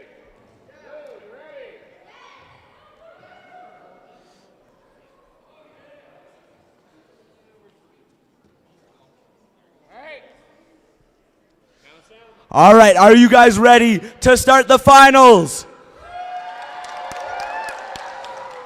In 3, 2, 1, go! Colton Bolt starting off early, firing 3, and they all score. Warrior Bots, oh, missing. Warrior Bots picking up 3, getting ready to score those. They go back across the field, launch a purple, oh, and it just falls short. They're getting ready to launch that green, and they score the green. They're picking up picking up some more artifacts. They score another green from all the way across the field. Getting ready to shoot a purple, and another purple from all the way across the field. Pick up your controllers. 3, 2, 1. Alliance 1 carrying a heavy advantage coming out of the autonomous period. We have the Mech Warriors picking up 3 artifacts, getting ready to score those into their goal. Sanawa Robotics playing some defense on the Warrior Bots. Oh, Warrior Bots just barely missed their 2 artifacts. However, the Mech Warriors have scored all 3 of theirs. Warrior Bots with another score. Colts and Bolts scoring a couple artifacts into their goal. Sanawa Robotics playing some great defense on the Red Alliance. Warrior Bots firing 2 purple. Mech Warriors releasing the gate. Colts and Bolts scoring a couple more artifacts into their goal. And the Warrior Bots getting ready. They shoot a purple, but it's just a little bit too low. Mech Warriors scoring a purple, a green. And can they get that last purple? And they score another purple. And the Warrior Bots with the purple as well. Colts and Bolts now loaded up is going over to their goal. They score a purple, and another green filling up their goal. And Warrior Bots firing 2 purples, scoring both. Mech Warriors now getting ready. Oh, they fire one off a little bit wide. Colts and Bolts now all loaded up, going back to their goal. They score a purple, and a green.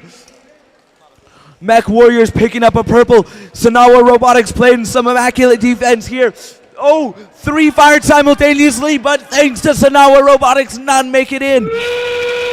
We have 20 seconds left in this match here, and folks, this is a nail biter. This game is very close. 2 purples fired, 1 goes in. Warrior Bots getting into the base for finals. We have 5 seconds left. 5 seconds left for endgame. And that is the game. What an exciting match that was.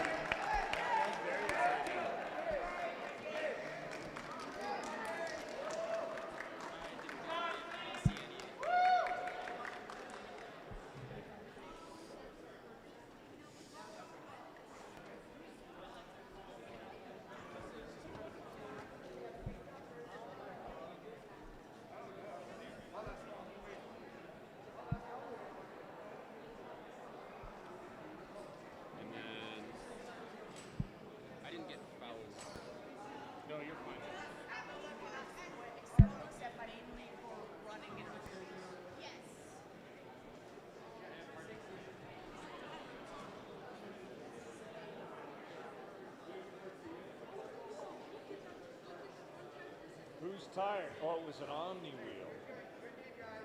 It was an Omni wheel. Yeah. I thought it was a Mecanum when I was looking over here. No, just a bit of plastic. Okay. All right.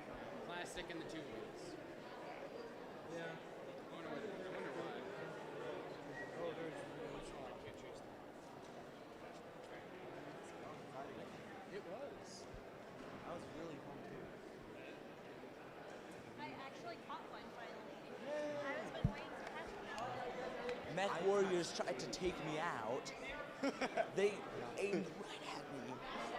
Weren't even trying to get it in. You were like, they ought to be disqualified. All right, we have our score here for the finals. Who's it going to be? And it is the Red Alliance! Alliance 1 pulls off the win with a score of 113-57. And as you can see, they got a little more points in auto with 50 artifact points, 6 leave points compared to 3 and 31. They got a couple more pattern points, and they got 30 points of fouls. Let's give a big round of applause to Alliance 4, who made it all the way to the finals.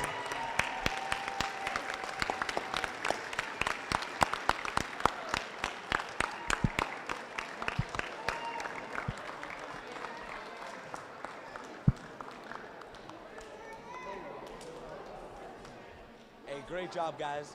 Thanks. Nice job.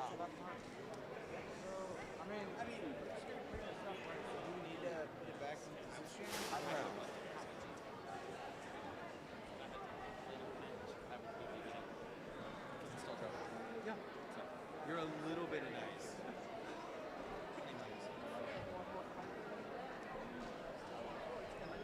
All right, we have some more awards to hand out now. You did a really good job emceeing. Thank you. Were you able to hear what I was saying? Yes.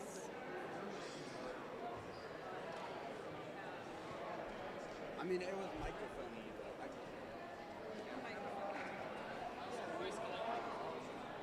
It's much better not having to MC two fields. That was a fun last match, though. Yeah, that was pretty cool. That was like super close. Until it wasn't. Well, okay. It was like super close when you were watching the field. Yeah, when you were watching the point.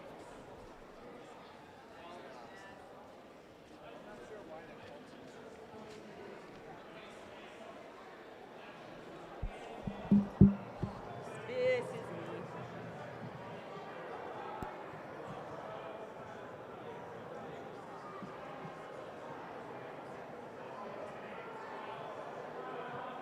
Nice job today.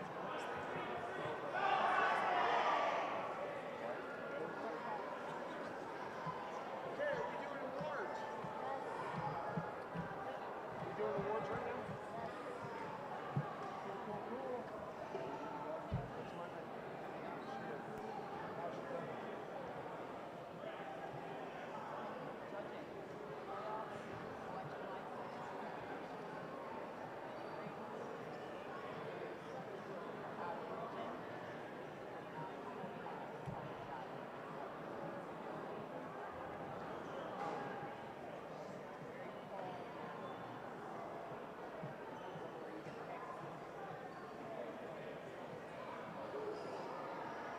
Love it.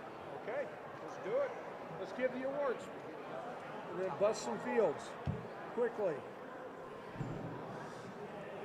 Once again, any volunteer interested in being part of the high five line is welcome down to the east side of the gym, facing the audience to do so. Thank you.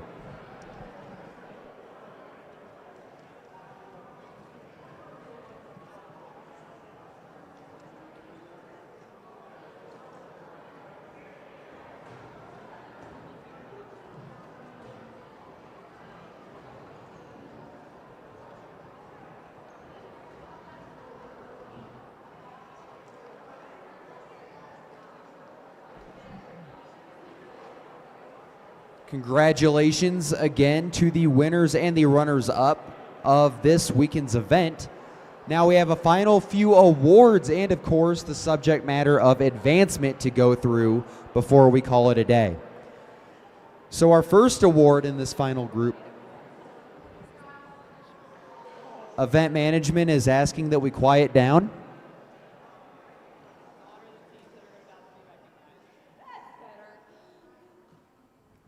She doesn't even need a mic. All right, so starting us off, it's the Connect Award. The Connect Award is presented to the team that has built strong connections with their local STEM community. With a clear plan and intentional steps, they grow their skills and show how teamwork and community involvement drive success in FIRST. Here is what the judges have to say about the winner of this award. This team has shown that true excellence in robotics isn't about working alone. It's about lifting others up, partnering with teams across the state of Arizona, sharing knowledge, and strengthening the robotics community. Their willingness to collaborate has turned competition into cooperation, but perhaps their most inspiring contribution is the creation of their now famous robot Freddy. Freddy has captured the attention of the entire nation. Congratulations to 23942, the Rez Kids from Kayenta, Arizona.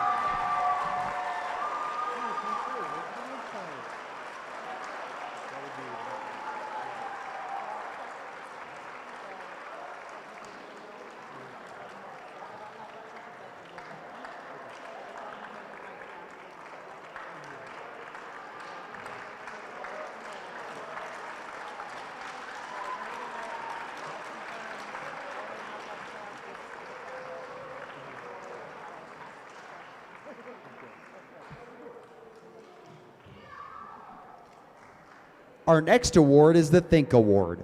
This award goes to the team that best showcases their engineering journey throughout the first Tech Challenge season. Judges use the team's portfolio to see evidence of the engineering process, lessons learned, or analysis guiding their decisions. This award celebrates the team's thoughtful approach to building their robot. Congratulations first to our second place winner, 26664 Yeti Machina from Flagstaff, Arizona.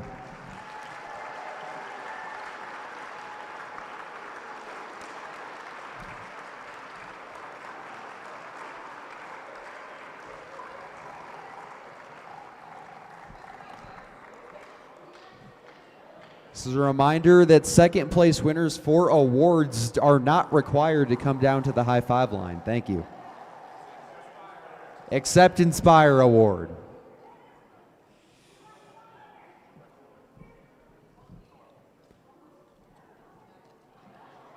All right. Here's what the judges have to say about the winner of this award. Some portfolios shine through precision and clarity. This one impressed with depth and sincerity. It covers every stage of the engineering grind, from brainstorming ideas to results refined. They started out wild but tamed their inner cougar during this process. Congratulations to Team 13517, Cougar Pride Robotics from Show Low, Arizona.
Finally, we have the Inspire Award.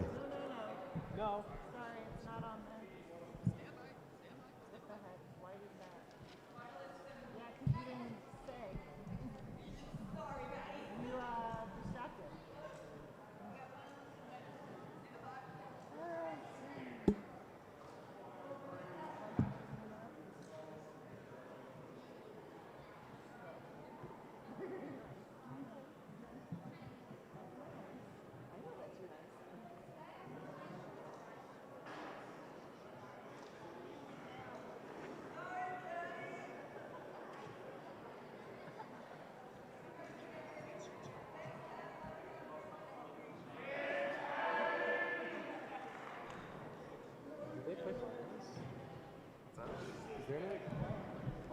Can we get a quick show of appreciation for all of our volunteers who have been working through all of these early season mess ups one by one, working out the quirks so that future events run perfectly smoothly.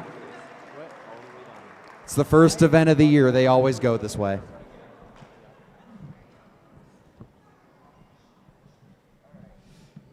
Before we talk about Inspire Award, we have to welcome down our finalists and winners. So starting off, let's welcome down our finalist alliance captain, 7613 Sinagua Robotics from Flagstaff, Arizona.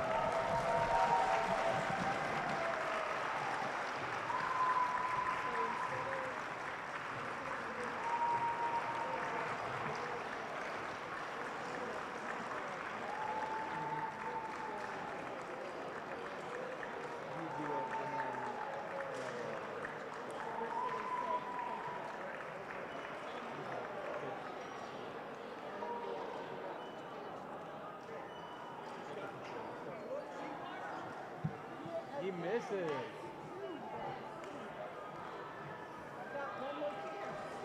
Just.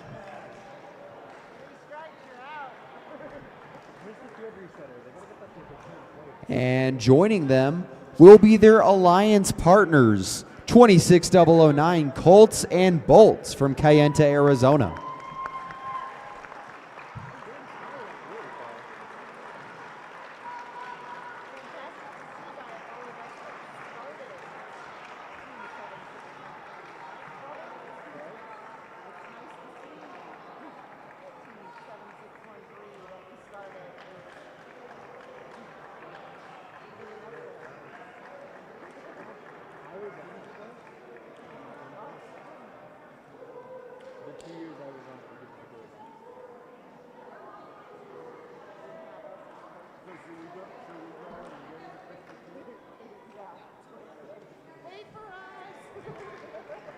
It should also be worth noting that our finalist alliance was composed of 2 middle school teams, making it all the way to the finals.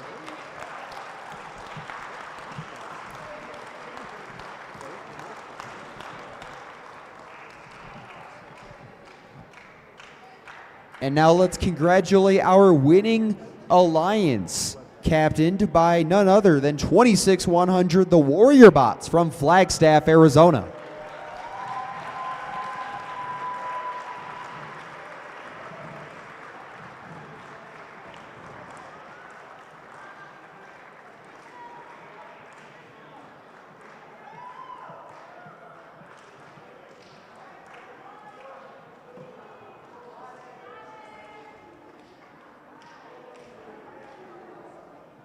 Joining them is their alliance partners, 18291 the Mech Warriors from Prescott, Arizona.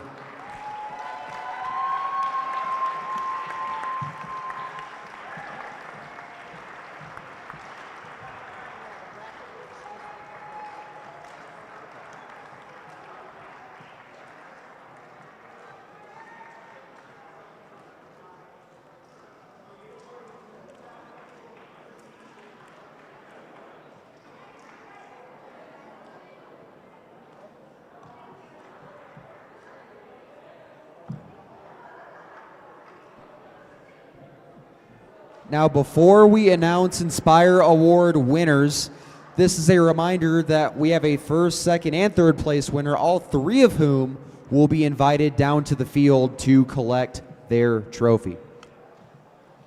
The Inspire Award is presented to the team that embodies the best of first. This team is made up of strong ambassadors, role models, and gracious competitors.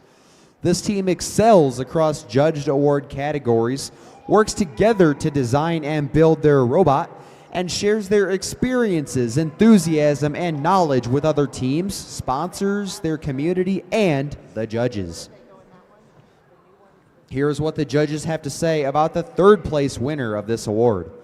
Riding confidently into competition, this team impressed the judges from the start with their unified presence and strong communication.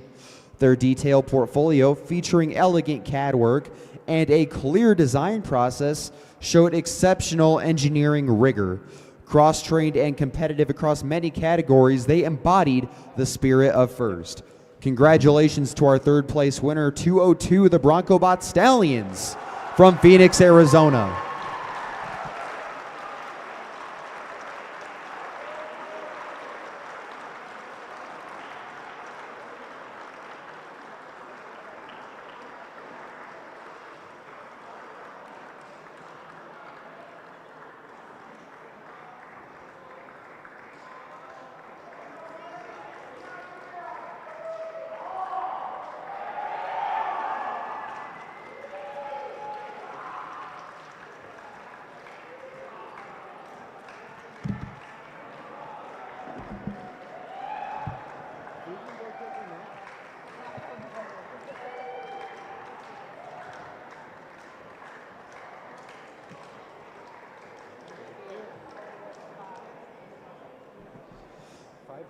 Here is what the judges have to say about the second place winner of this award.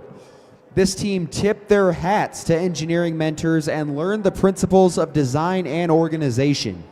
They laser focused on their motif building and taking their ideas to the max. Congratulations to 23737 Bronco Bots Max from Phoenix, Arizona.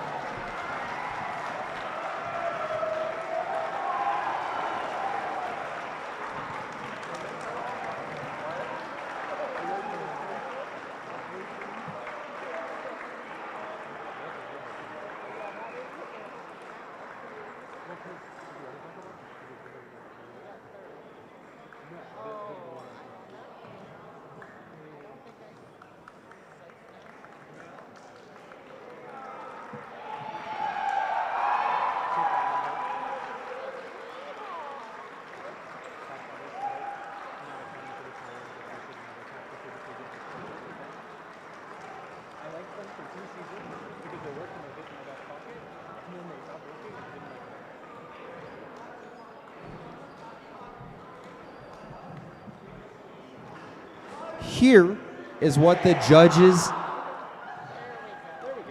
yeehaw indeed. Here is what the judges have to say about the winner of this award. Mentors and presenters are welcome at the table here, turning bent metal into the sword of sponsorship. This team demonstrated it takes knights of STEM to inspire others. Congratulations to 8081, the Knights of the Lab Table from Gilbert, Arizona.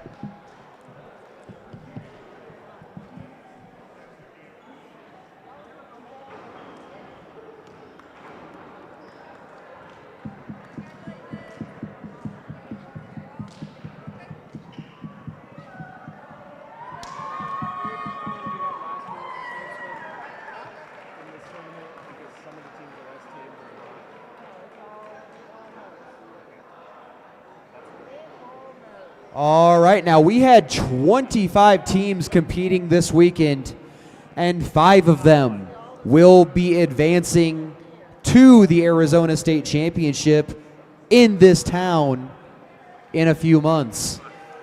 Now I'm going to invite Christine back to the mic to discuss who those 5 teams are. Take it away. Who had a good day today? I have to say, Dave and I were talking and everything earlier today. We really sat down and we're like, okay, can we actually pull off a first Saturday in November tournament? Will anybody even sign up? Will anybody be ready? Will anybody have robots? And hey, guess what?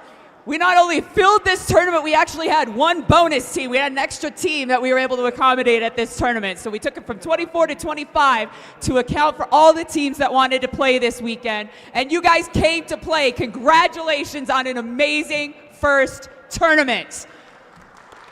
Give yourselves a hand. All right.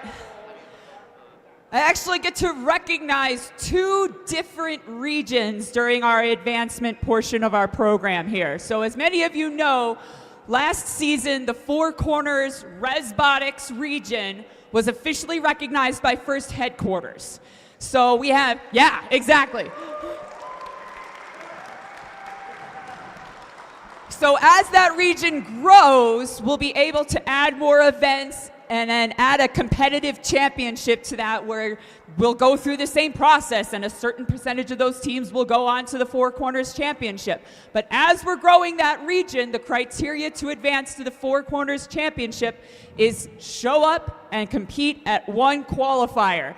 So will the 11 Four Corners teams that are here today please stand and give yourselves a round of applause. You've now officially advanced to the Four Corners Championship. Four Corners teams, where are you?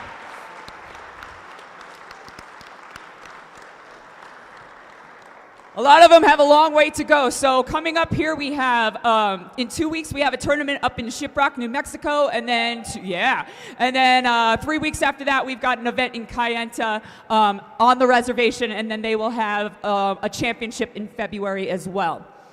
But the moment we've all been waiting for, who's going to the Arizona Championship? So we have 5 spots today for teams at the Arizona Championship. Now this is usually the part where I'm like, hey team, so watch your email, you need to get back to me by Tuesday. However, it's been kind of a busy week and I still need to write your advancement letters. So it may be delayed by a couple of days as we confirm the details of the championship and everything and get you guys set up and ready to go. I would like to talk to the coaches of all the Arizona teams that advanced today, so come and talk to us and then we'll let you know when you can expect that invitation coming in, probably later this week. So our first team advancing to the Arizona Championship. And remember, the advancement score is based on points from judging, points from your performance in the playoffs, points for where you were selected during the alliance selection, and where you ranked during the qualification matches. So with an advancement score of 93 points, our first team to advance is Team 8081, Knights of the Lab Table.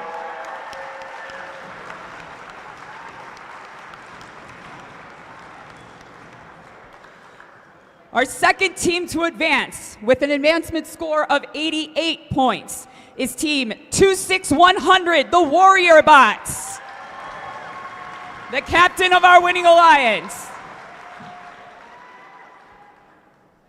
Our next spot with a score of 87 points is their alliance partner, Team 18291, the Mech Warriors.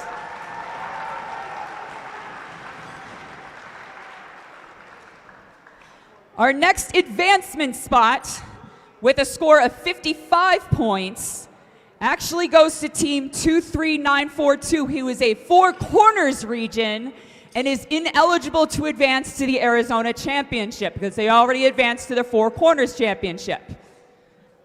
So you would be in there, guys. You'd be right up there. Give them a hand. So that next spot instead goes to, with a score of 49 points, Team 2664, Yeti Machina.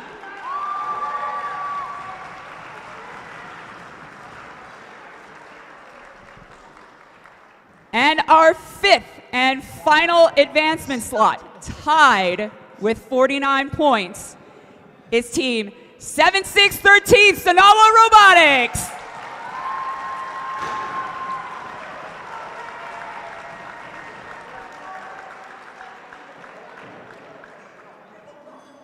All right, folks, if you are a coach of a team that just advanced, please come see me for a few minutes. We're excited to move on to the next level and compete with the rest of the season. Please travel safe. I know a lot of you have a long ways to go. Thank you so much. We'll see you at the competition.